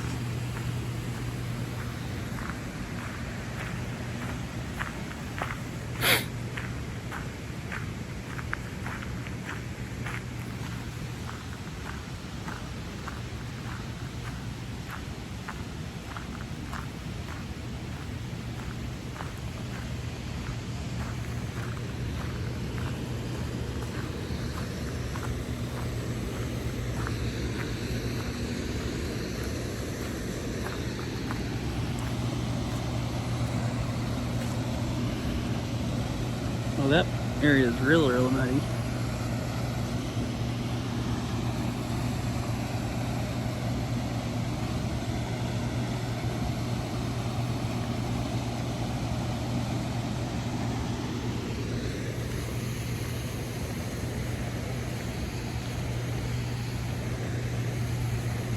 There's more water coming down the trail than earlier.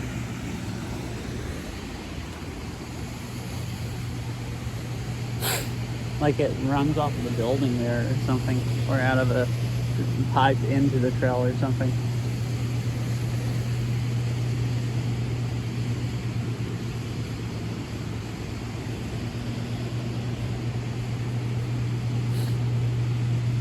And this is the eeriest part though, because well, it's not as eerie this way because see, there's a light on that side.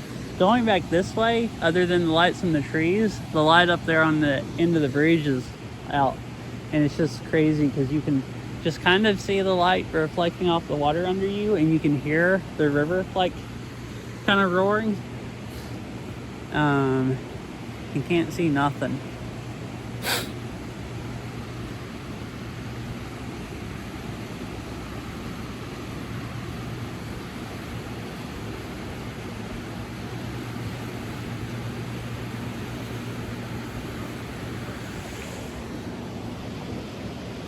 Yeah, I think this would make a good picture if I can use my other phone and not drop it in the river. That would be just great.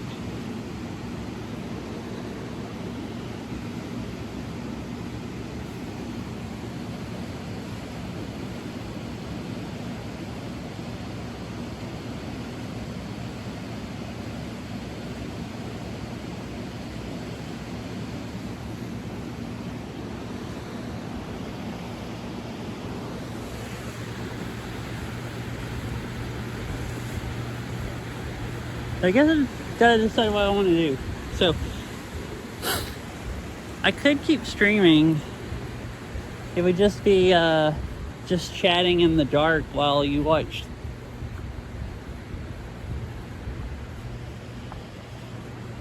Yeah, I was wondering if mine was doing it earlier. I said the zoom was acting weird. I didn't have that much water on the screen. And I thought it was mostly that the phone just couldn't tell what it was focusing on.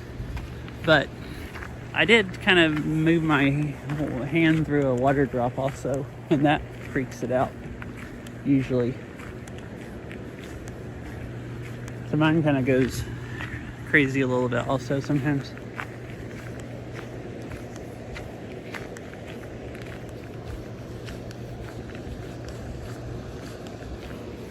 Oh yeah, this is a nice view of the building in the dark.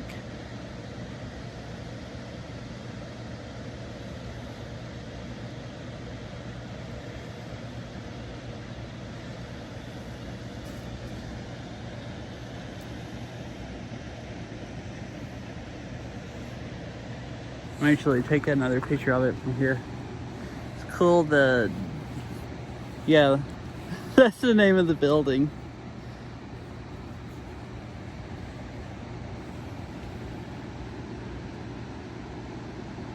Yeah, I'm surprised you're still here because it's really late.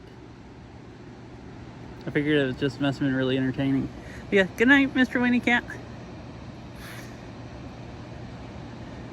I hope you have a nice sleep, and I'm glad it was fun.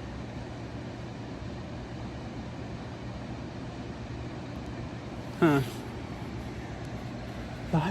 This view of my iPhone actually looks a lot better in my Pixel. I think the Pixel's trying to do too much work. Working with the light. Yeah, good night, Mr. Winnie Cat. I'll see you later.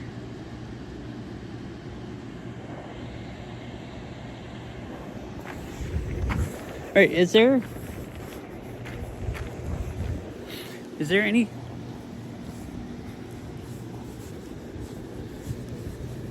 Yeah, is that late or early for you with your current sleep schedule? Like, how do you consider it?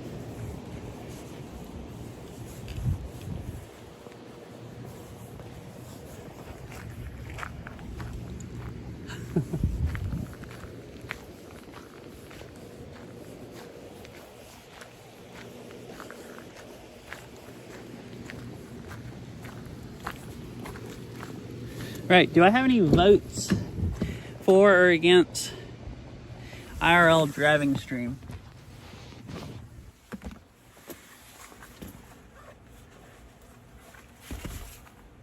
In the dark where you can't see anything.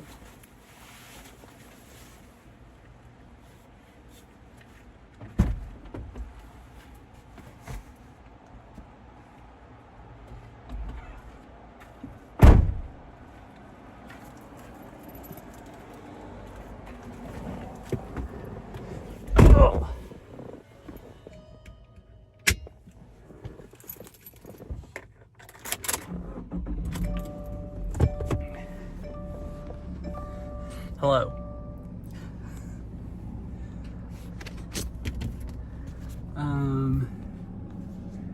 Video mode. Recording started. Wi-Fi is on. Yeah, there we go.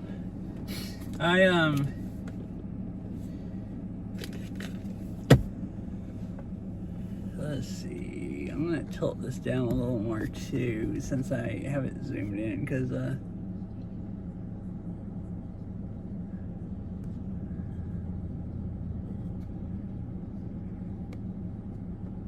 okay.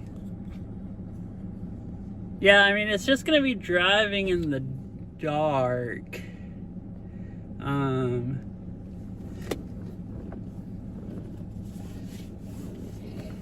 So it's not gonna be super fun to watch.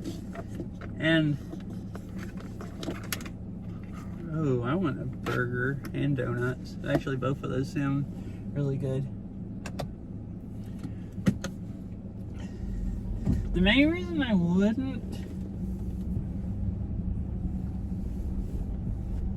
Okay, cool. Of the food, that'd be cool to see. The main reason I wouldn't. So it's not going to be that cool to watch.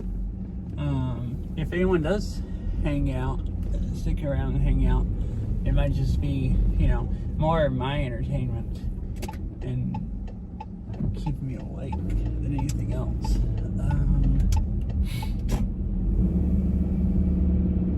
But the main reason I wouldn't is the worst cell phone area is coming up from here. So like once I drive out of this town, I lose cell service, and Starlink doesn't hardly work either, like on the way up here. So it's just gonna be like almost unwatchable for like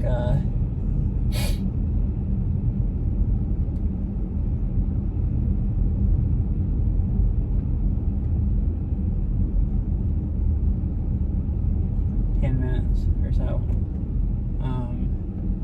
or 6 or 8 minutes. So I think maybe where it really cut out a lot.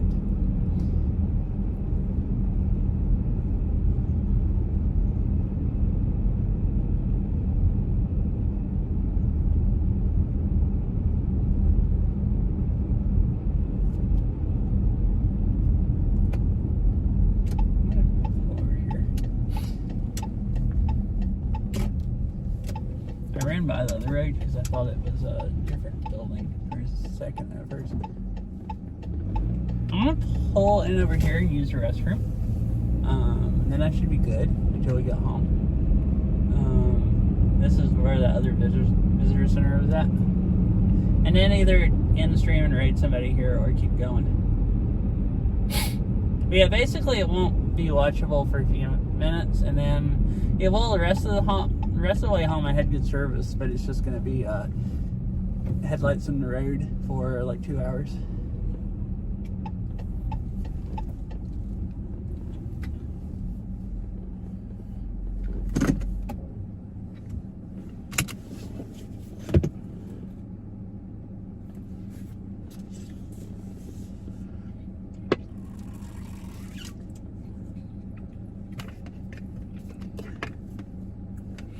Anyways, I will be right back. And then I'll either do one or the other. Recording stopped. I'll actually leave the phone like this. I'm just going to turn the screen off. No one's even going to notice that there's a phone here. Where the heck is that button? I need to turn some of these off that I don't use.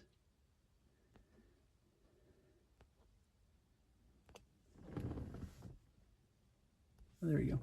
All right, I'll be right back.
hello.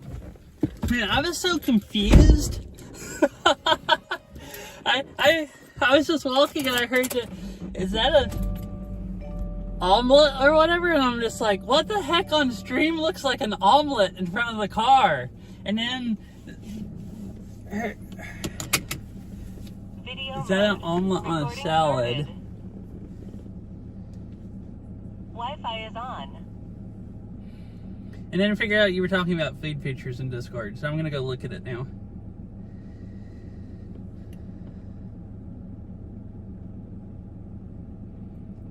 Oh, that looks really good.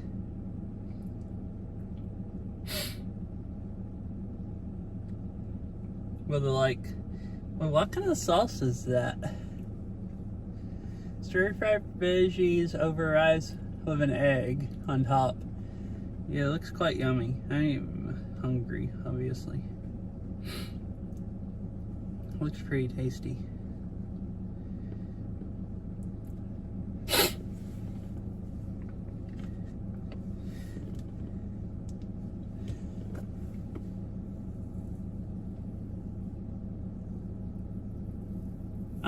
I think I'll just go ahead and keep streaming. It's not gonna be sriracha. Okay, that sounds pretty good also. Man, you're making me more hungry.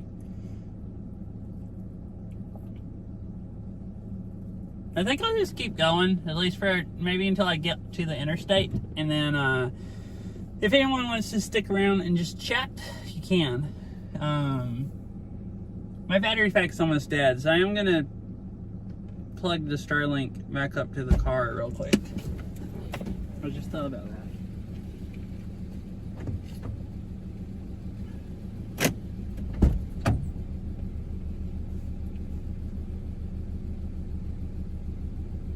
Oh no.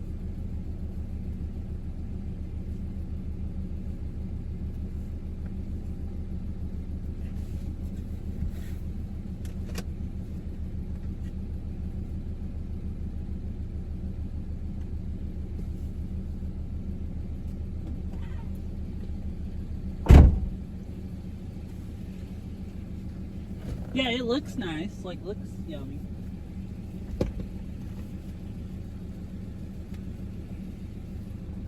Yeah, I'd like to see pictures of your burgers also if they weren't gone.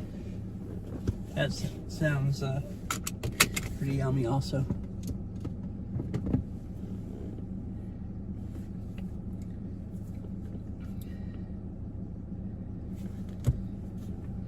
I'm fixing to get my food and eat because you guys have made me hungry talking about food.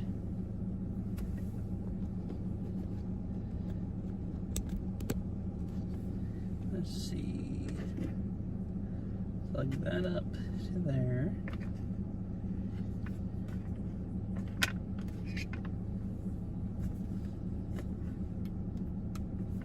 So pretty yummy. I want a burger. Burger.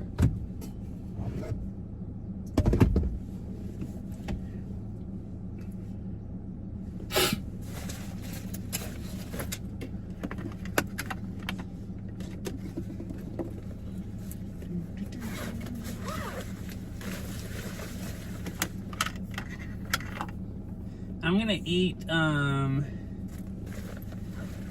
when I get home. I think I still have some Costco rotisserie chicken left that's kind of getting old and needs to get eaten before it goes bad. So I'll probably eat that maybe with something else.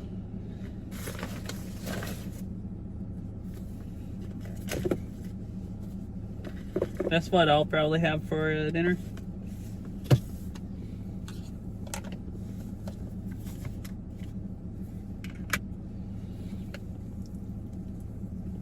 I also have some meat I cooked last night.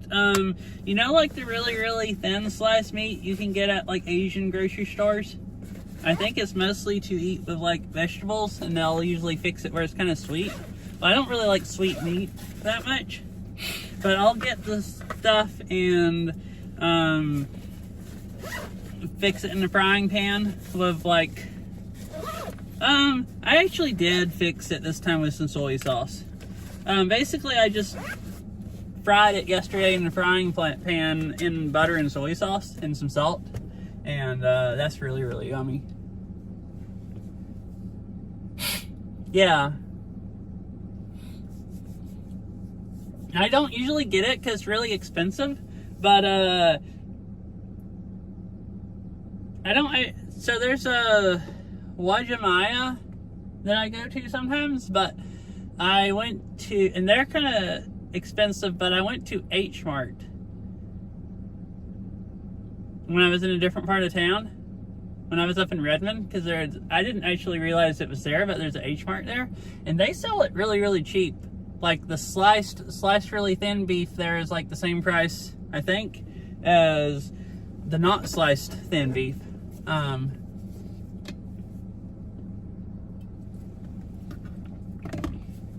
So I got some of it. I got some a few weeks ago and fixed it, and then I went there again last week and got some on Friday, and I didn't actually cook it until yesterday, which it was still in date and everything. So I have some of that also, that it should be good for a few days.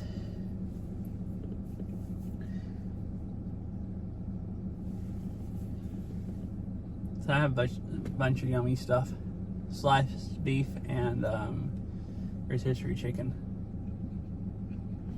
Alright. This all reconnected. Why isn't this working?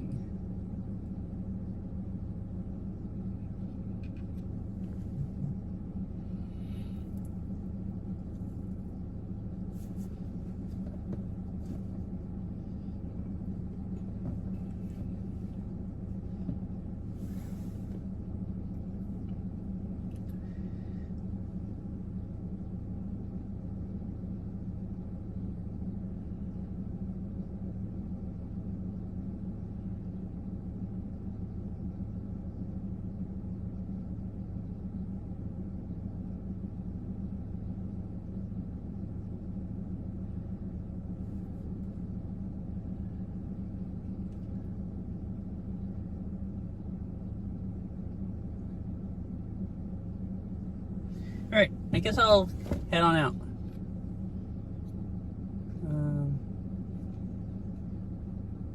Let me get directions of Google.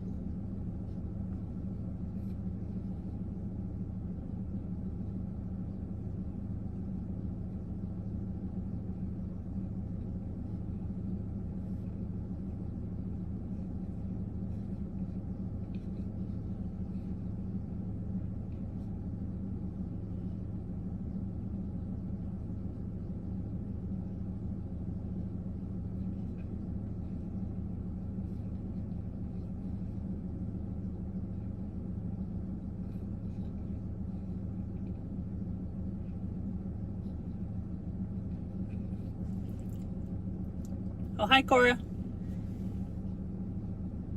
Hope you have had a nice lurk, a nice watch if you've been watching.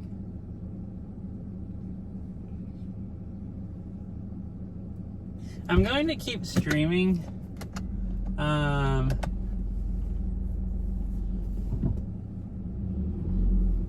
Mostly because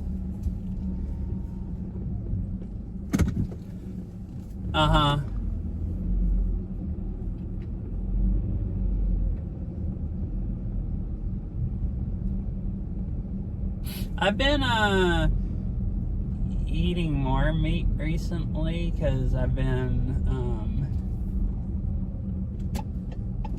oh well, I'm still gonna stream maybe until I get over to the interstate. Starlink's, the bad cell service place is here, so it's probably gonna cut off some, but once I get back into cell service where it's using that in Starlink, it'll be better. So kind of it's just gonna be headlights, but I thought I'd just stay live for a little bit because I'm just gonna get bored driving in the dark. And then if anybody stays or shows up and they want to chat, it'd be some, some entertainment, maybe for me and them. But yeah, but I hope you've been having a nice day, Cora Marks.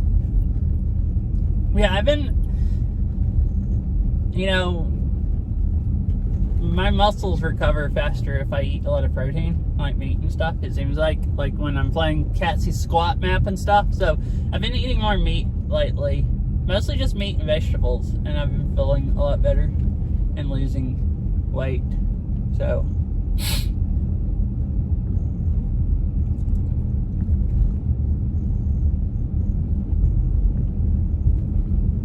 a little over 2 hours. The road is two-way right here. So it'll take it's about an hour until I get back into town and get on the interstate. And then about an hour down the interstate through the metro. It might actually be kind of nice to watch once I get to the interstate, because there'll be all the lights and lights in town. I forgot the speed limit was 30 and sped up past to like 40. Yeah.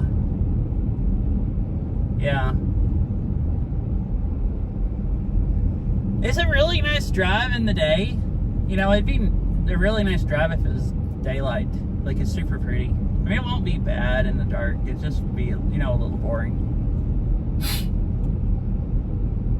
Yeah, today I'm sore, but I can walk fine. Yesterday I was having a hard time walking. Yeah, we're all destroying our legs with your squat map.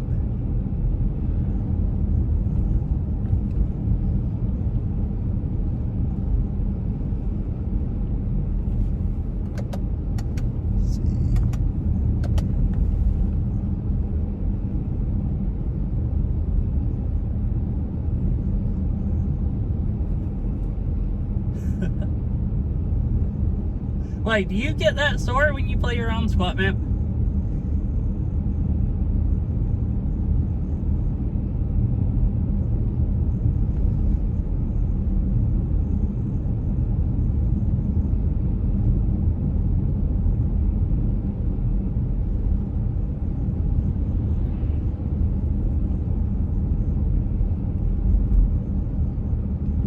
Yeah, today it's mostly just when I sit too long, my legs get sore and standing up is hard. Yesterday, though, my thighs would get so stiff, like it would hurt walking, and I would stand up, and like it was hard to stand up, but then they wouldn't hardly work for me to walk, so I'd be like, hobbling until they like loosened up, and it would take them a while to loosen up.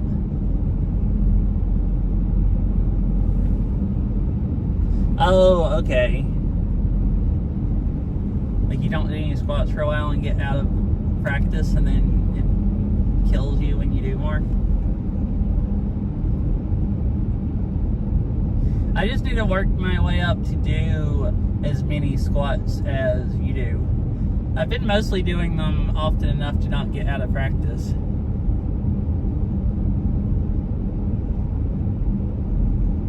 Yeah, I guess. Sometimes when I do the squat map, it bothers my knees, and then my knees get like cold and stuff. Well, this time my joints felt fine, like knee-wise and everything. I guess maybe just cold muscles. Like my muscles were really sore, and they just get cold and stiff. And then when I started walking again, I had to like, once I like walked enough or they loosened up, like my legs wouldn't bother me at all. Like, I was going to do some kind of short IRL stream yesterday in the afternoon because it was really nice weather, but instead, I was thinking about before it starts getting cold, I need to put the water hoses up that I use to water the yard in the winter, and I'm like, well, I need to pressure wash the driveway before I do that, because that's one of the things I said I was telling myself I was going to do this summer, so I went and pressure washed the driveway instead, but I hadn't pressure washed the driveway in years.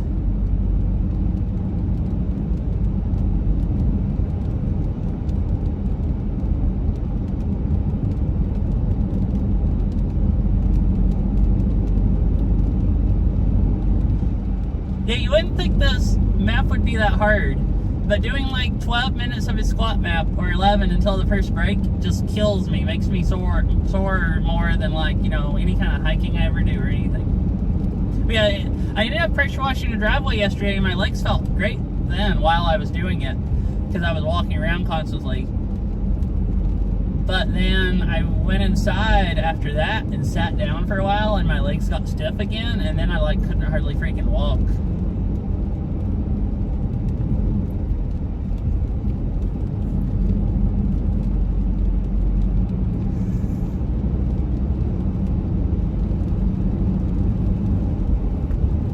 Which I did also, I hadn't pressure washed the driveway in years and it was starting to grow moss on it. And it was so bad that I would pressure wash like a few feet of it and it would pressure wash enough moss and dirt off that it would be like an inch or two deep of like freaking mud that the pressure washer had blown up. So then I'd have to get the shovel and like shovel it off the driveway. And then I'd pressure wash a little more and there'd get more mud. And I was trying to not wash all the mud out into the street and down the hill and make it all like mega muddy. So I was trying to do that also. So that was like a very involved process. So basically, go pressure wash your driveway once a year if you're going to. Or maybe just not at all.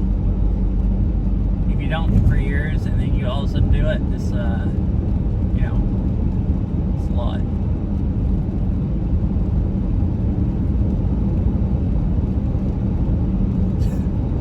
My gosh, my shoes, I had to wash my shoes and my pants.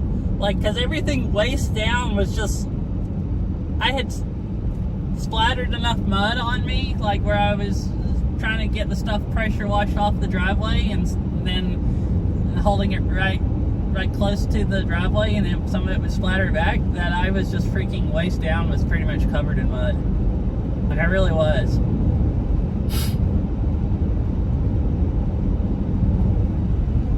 Like, I went inside and I thought, well, I can't even put these pants in the washing machine. I went inside and I took my shoes off and went inside and just went straight to the bathroom and took my pants off and like washed them off in the tub.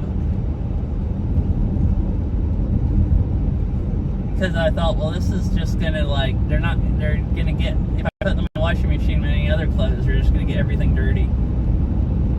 Because they had so much mud on them.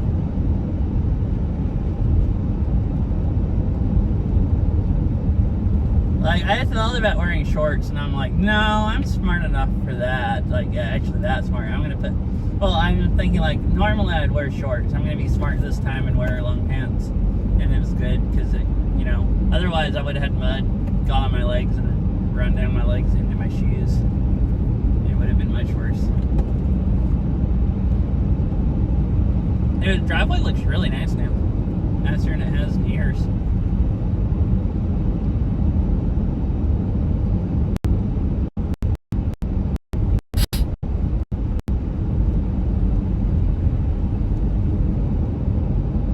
Probably about what our cell service is going to cut out, and I think it cut out for like 5 or 6 minutes last time pretty bad, and then it should get better.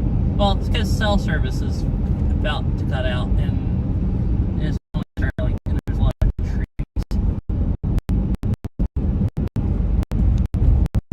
in this really thin valley.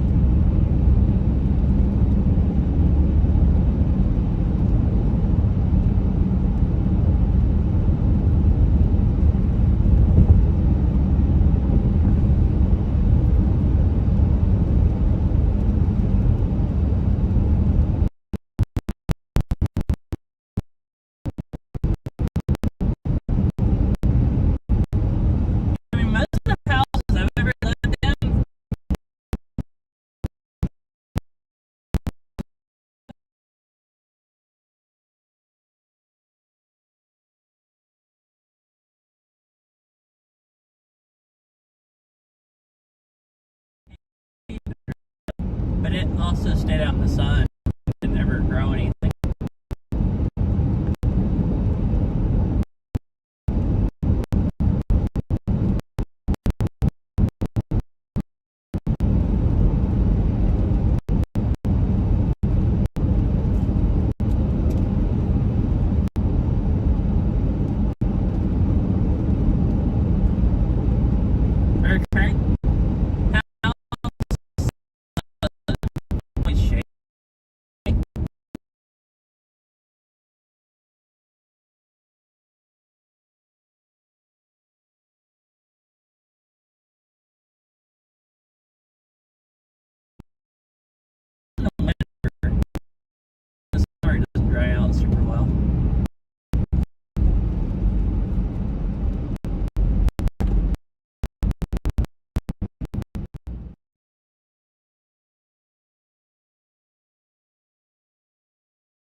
Well, that was a really, really short passing, though. I think they're too far apart. Also.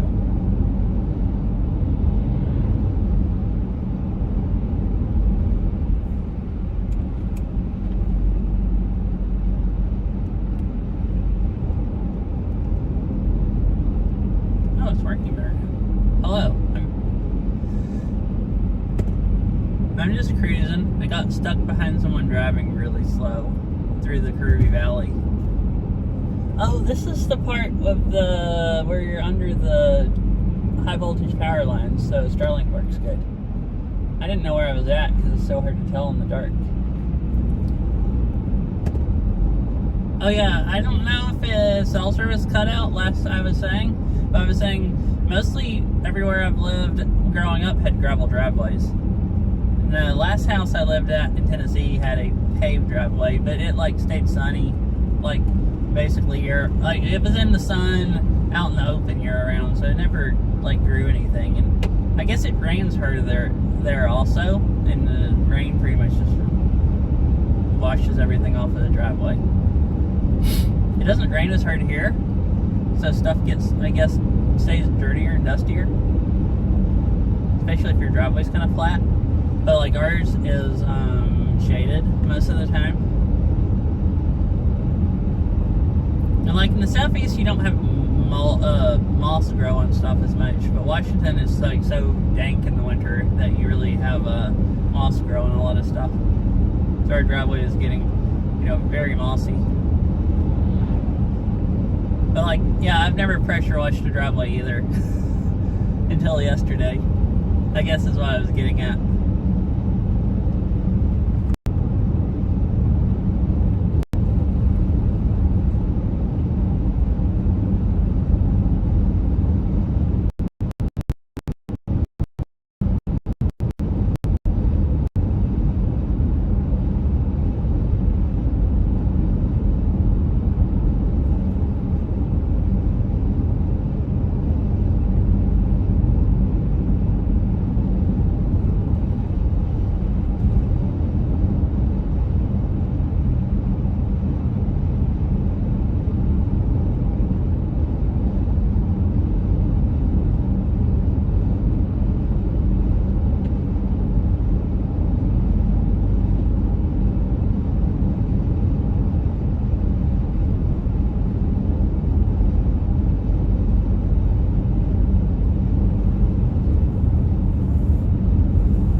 So it looks like I'm back in a cell service area. So I guess I made it through the thin valley part.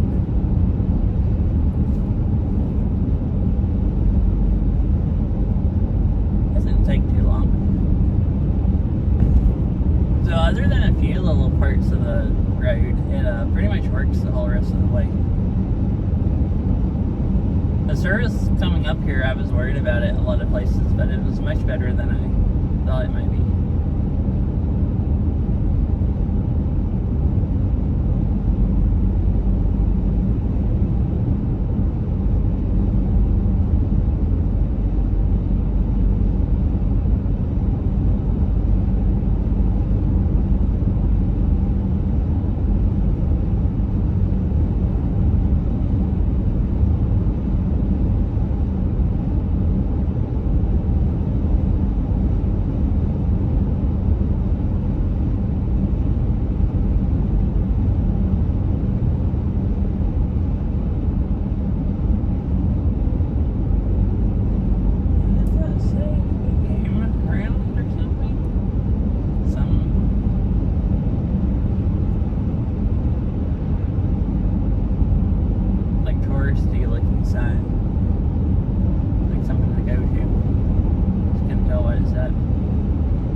Farrington or whatever it's called, the town I got coffee at, and there's some like gravel roads that go into the mountains there, where you kind of go south from there, and then to some other ones, and they go back out towards the interstate. They were closed at one point because one of the roads washed out. I don't actually know if they're open this year or not. But that would be fun to do sometime. It's like a scenic gravel road loop. And then another thing people go that is popular is to go out North Cascade all the way over to the other side of the Cascades. So just keep going, and then you can go down. That's usually kind of like a 2-day trip unless you drive a whole bunch, and people will stay at like Leavenworth or someplace over there and then drive back across the Cascades the next day. That'd be cool to do sometime. I've gone to Leavenworth one time when I first came up to Washington, and most of the drive there was like super pretty, especially over towards Leavenworth. The highway like goes down a like river valley, I guess it was a river or either a big creek, and it was really pretty. That'd be something fun to do sometime. I'd like to do that again.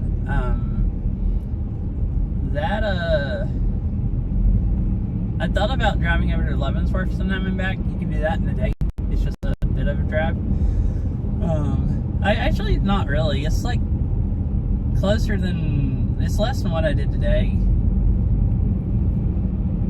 I think, actually.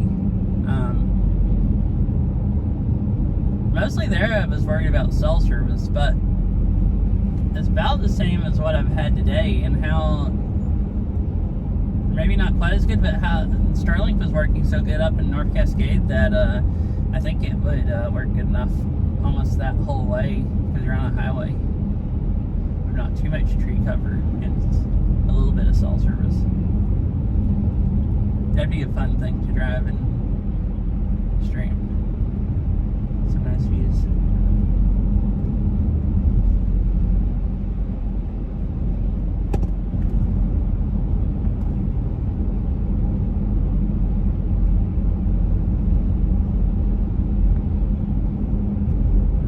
Station Road. I wonder if there's a ranger station down Ranger Station Road.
side roads. I guess there's a few little side roads.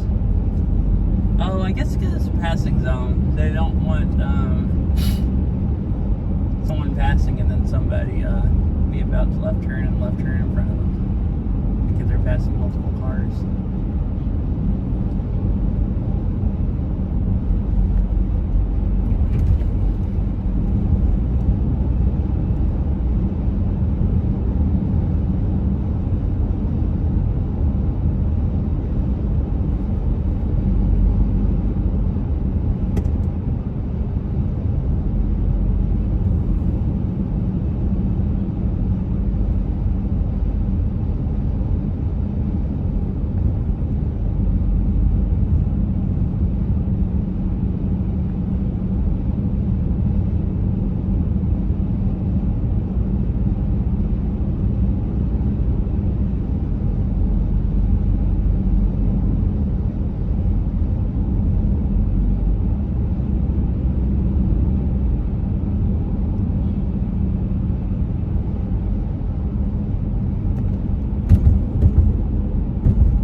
Lights there are Halloween lights. The other lights look like Christmas lights that the house had on the fence. Maybe it is some Christmas lights they put up with some orange lights and the jack-o'-lantern looking lights.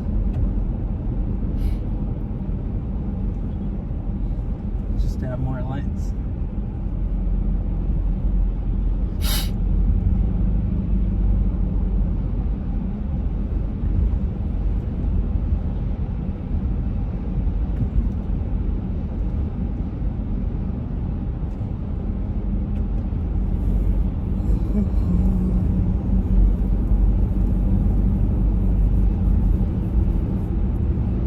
Yeah, it is pretty much. Like, it's not quite Halloween yet, but like, it's still a few months away, but like, it's also, yeah, all the months have felt so short. It seems like it's gonna be almost here, like 2 more weeks or something. Because last month, it's felt like, I don't know, a week or something to me.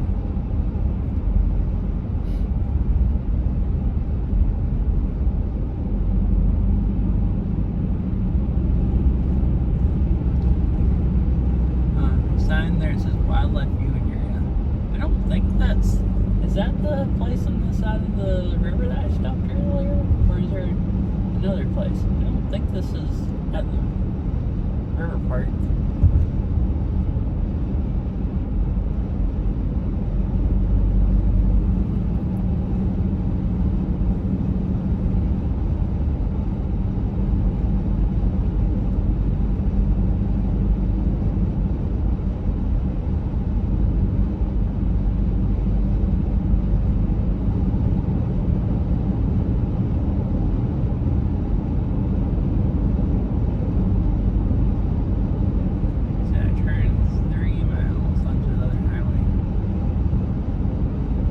The roadside park that I stopped at earlier with the nice river views.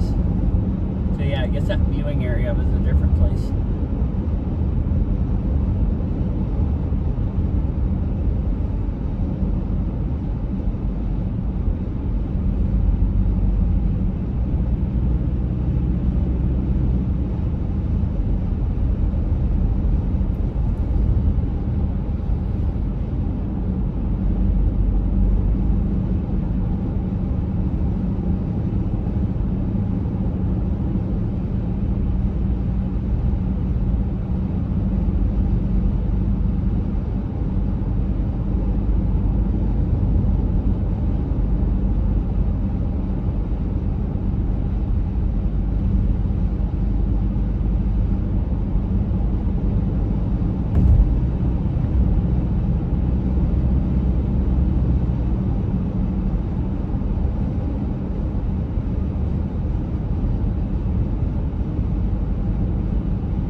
really want to follow them all the way back to the interstate.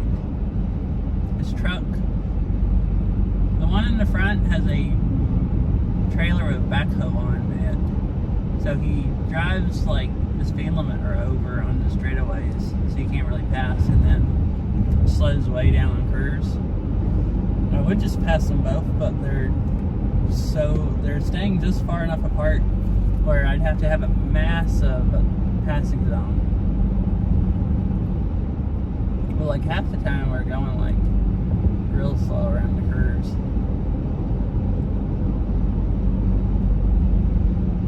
It's kind of boring.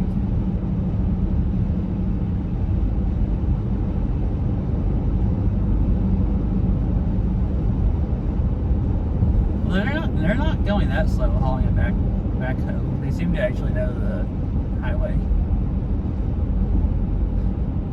a lot better than me.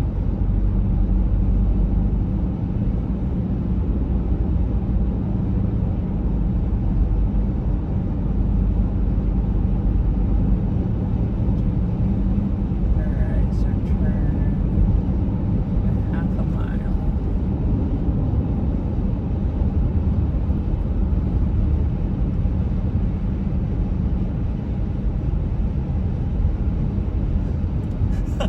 Wait, didn't you just wake up though, like a few hours ago, like before the stream and the bike ride?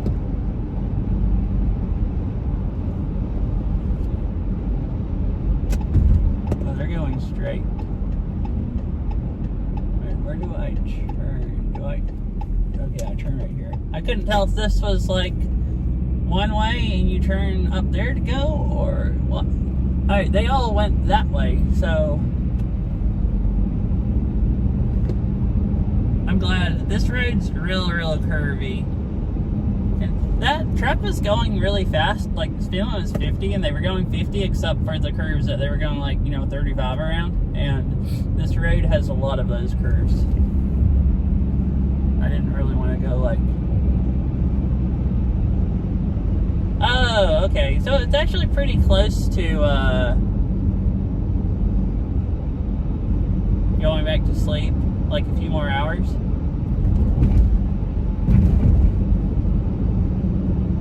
How long have I been streaming? Like 6 hours or something? It's been quite a while. I think something like that. When did I start? 2 o'clock something, I feel like.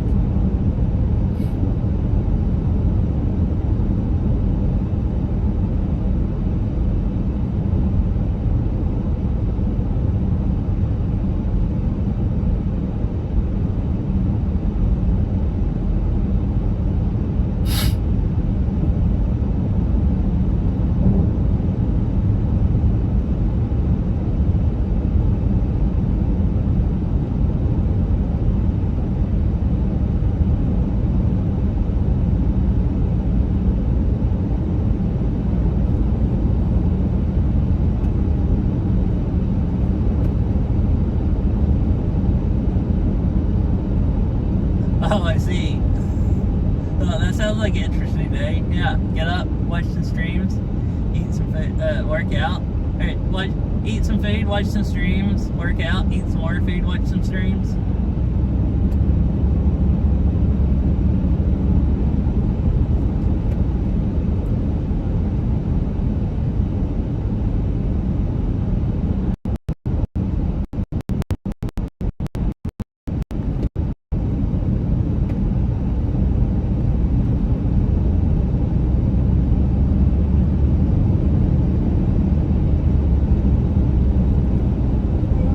Tired.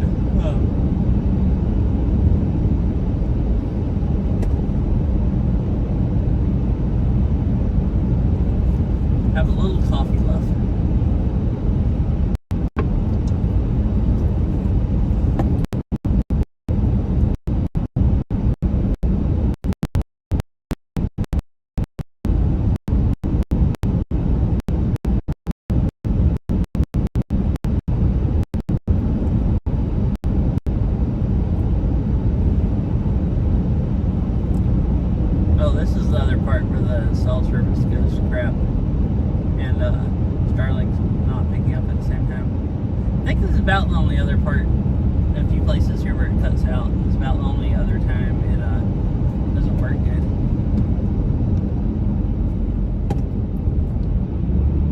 Truck just hanging out, chilling. At first, I wasn't sure if they were almost on the road or way out on the side. When I first went around the curve, because I couldn't tell if the road curve before it got to them or not.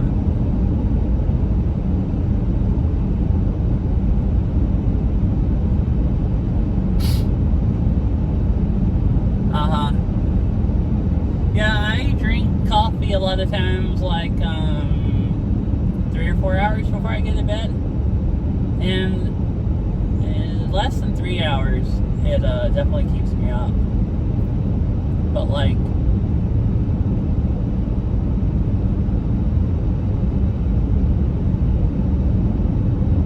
as long as it's like, well, it depends on how much I drink, but if I drink about a normal amount of coffee, as long as I don't go to bed for like 4 hours after that, it doesn't really seem to make a difference in how I sleep.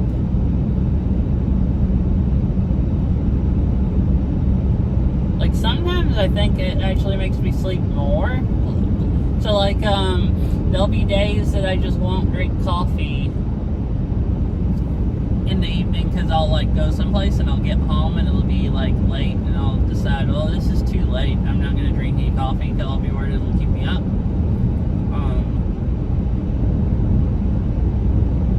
So then I'll just be a little tired and then I'll just still be a little tired and go to sleep. But like, I mean, coffee mostly doesn't hype me up that much, but it still, I guess, hypes me up a little bit or makes me less tired. And then when I come off of it, I get like, I guess at first especially tired. So it does seem like a lot of times if I drink coffee like 3, 4, or 5 hours before I get to bed, I'll be like hyped up more on the coffee until 4 or 5 hours, and then it'll wear off. And if I time it like that, where it wears off about when I'm gonna go to bed, it seems like then I like sleep better, or at least it's easier to go to sleep faster. Because like coffee just wears off, and it's easy to just be like, oh, I like going to bed right now. I feel like tired and ready for sleep.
bumpy here all of a sudden also.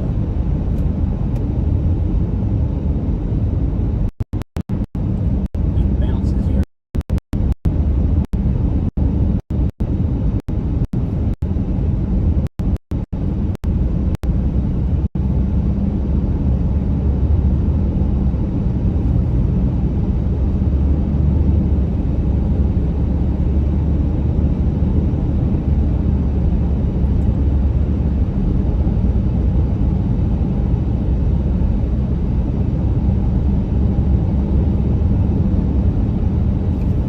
If you want to see what all this area looks like, Kenzie, I streamed all of this on the way up.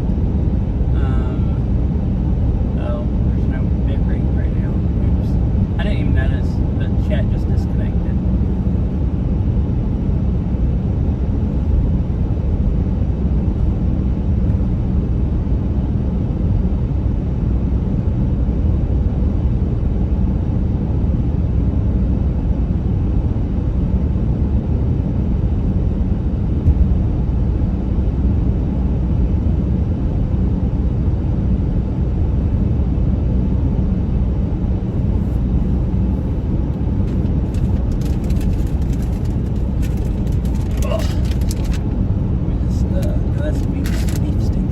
Where's the snack mix? Alright, I got the snack mix. I was just still driving and I was like, wait, I'm hungry. I was talking about eating.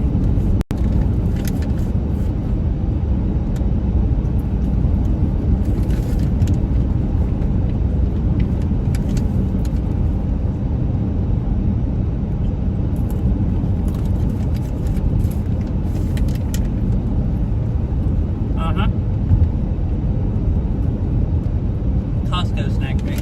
I got Costco. Oh, we're going across the river. Another one of those metal bridges.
What the heck is this all lit up as a casino? Huh.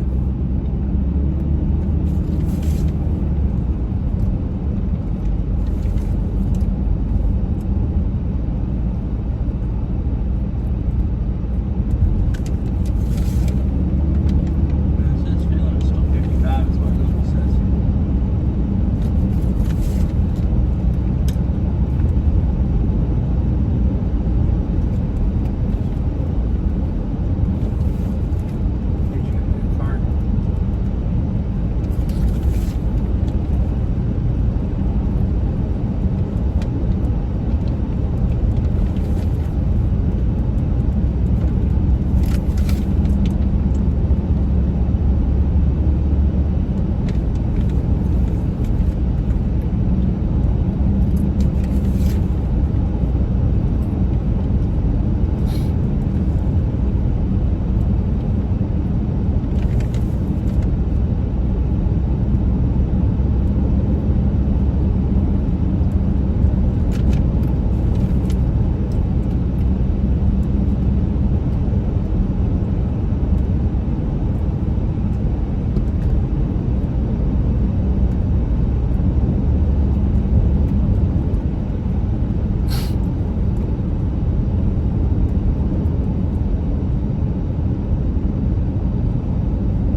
dark out here, you can see like when you start getting into town. Like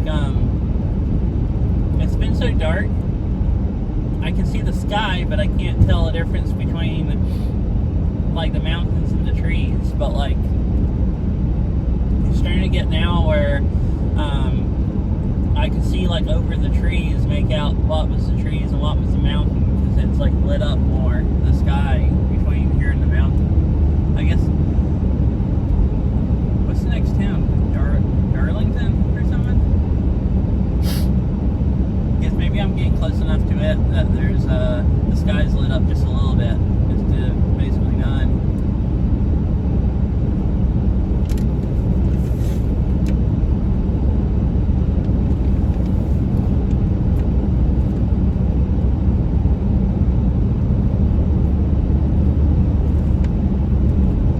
Yeah. Like in the metro, where I live, you can't hardly see the stars at all. You can see some of the bright ones a little bit, but like most of them you just really can't see much at all. But yeah, out in the mountains you can see them really well. Yeah, it must be getting into town. The speed limit drops.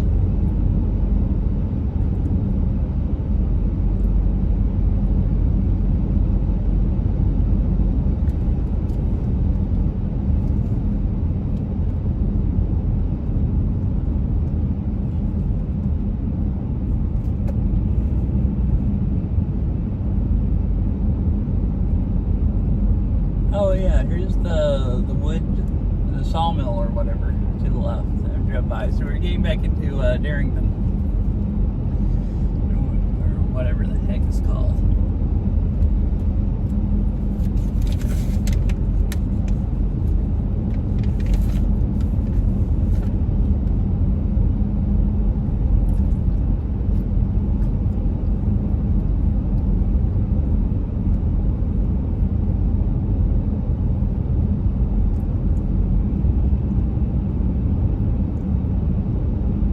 I don't know if it's pronounced Darlington or Darrington. There's a town that I also drove through earlier called Arlington. So if you pronounce this the same way, I think from how it's spelled, it'd be Arlington and Darlington. But I think I've heard people call it Darrington. Darrington.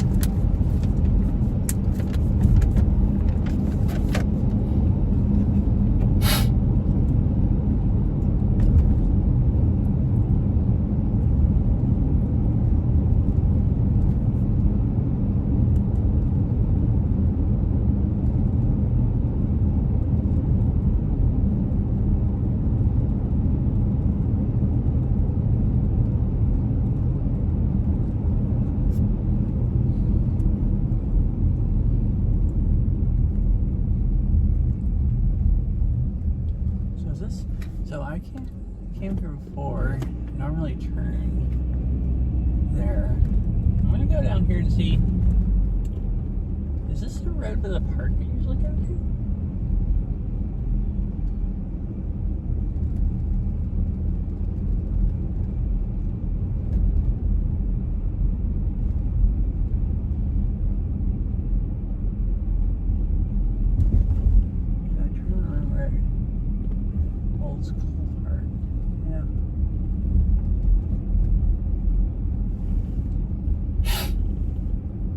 I was thinking I'd stop again. I don't really use the restroom much yet, but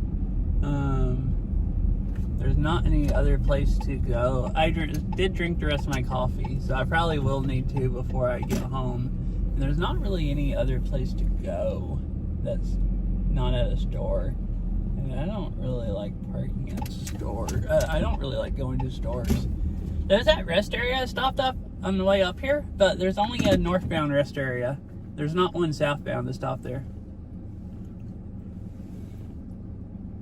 But they have lights on, so I assume they're still open. So I'm gonna go use the restroom here real quick. Because, Recording stopped. I'll probably need to before I drive all the way home, and I'd rather just stop here than at a freaking go inside a gas station or something. So I'll be right back. Like a couple minutes.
Well, it's unfortunate. The restrooms are locked. The picnic shelter had lights and everything on it, so I'm like, well, maybe this is open until 9 at night park or something.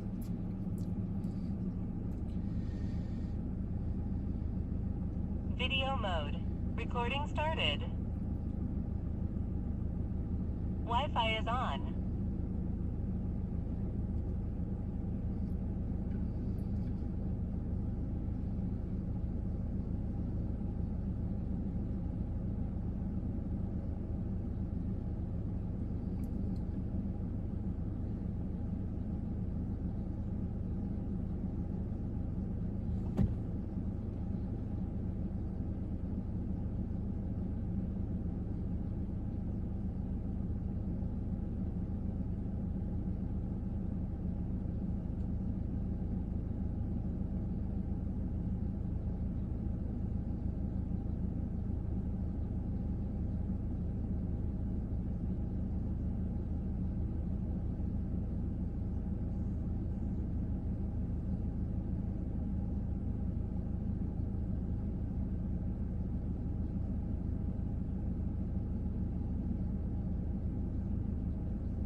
Uh-oh. Let me look at something on this phone real quick.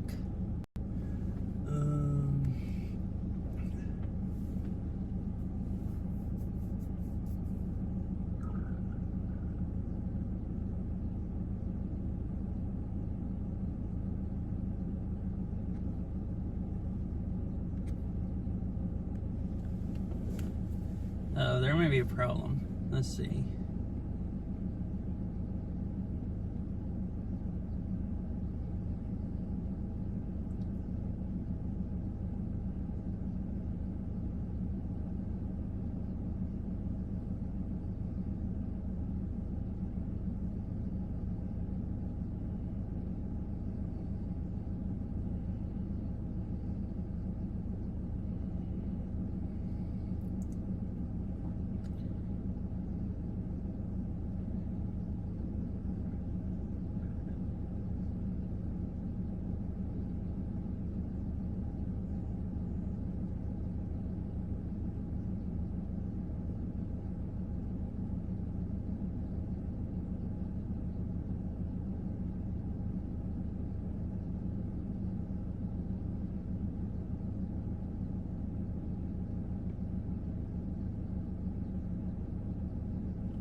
So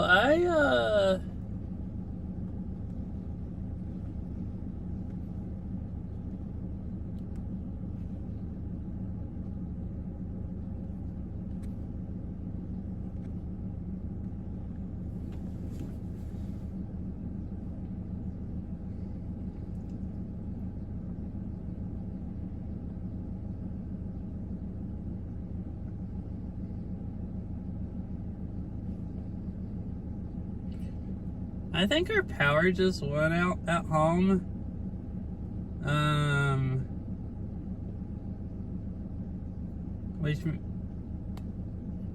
Which I'm confused because the power company doesn't actually say it's out on their website on the outage map.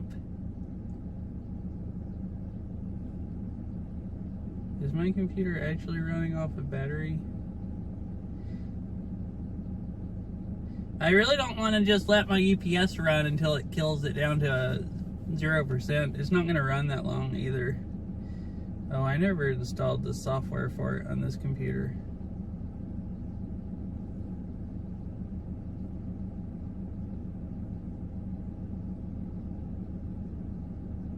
So I actually can't tell.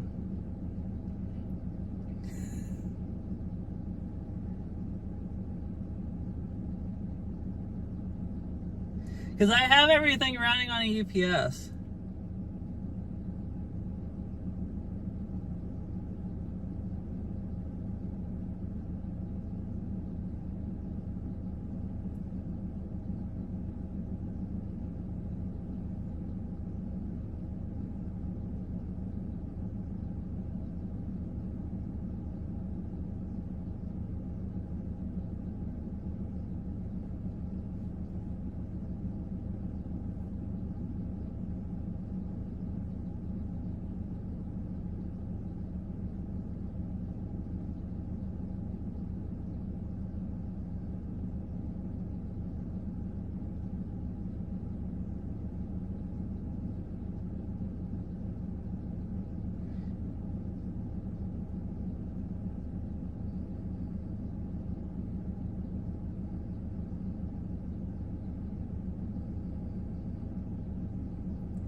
Oh, wait. I never plugged it up this one. That's why Windows isn't showing it. Well, shoot.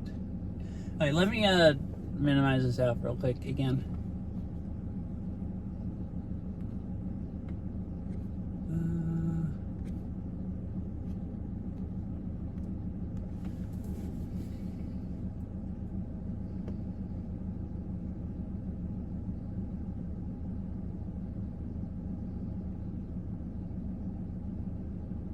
Okay, it is off.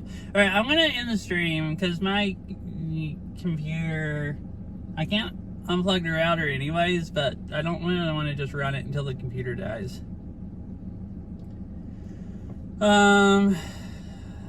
That's annoying. I drive all day. I was looking forward to eating and taking a shower when I get home, but unless they get it back home, we might just not have any power.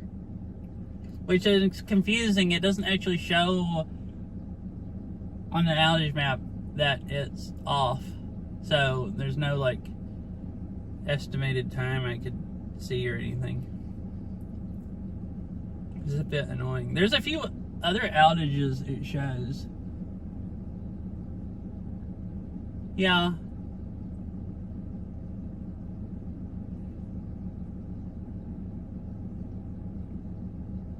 Yeah, thanks for hanging out. I hope you both have a nice night. And everyone else is here. See, it says 4 viewers. I think I'm not gonna bother grading anybody. Because I don't really want to sit here and hang out anyways. Then I can just go ahead and end stream and just keep driving. And maybe it just went out for a few minutes. Maybe the power will be back on once I get home. There is a chance that it went off and came back on and just something is messed up with the network, but I can't, the internet's on because I'm streaming, but I can't connect to any of the stuff that I can normally connect to. So there's something weird going on. So I'm pretty sure the power out, but it might just be something messed up network-wise. All the other stuff is running through a different switch, and my streaming PC is plugged straight to the router.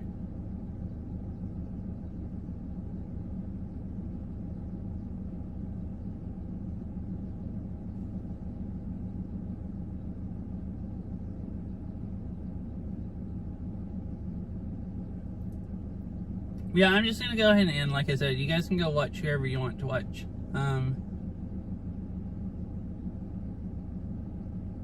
So anyways, good night, everyone. I'll see y'all later, whenever next time I stream. Yeah, I'm not sure. I might try to stream Beat Saber tomorrow. It would have to be in the afternoon, probably, for me to be able to if I have any time. If not, maybe Monday or Tuesday.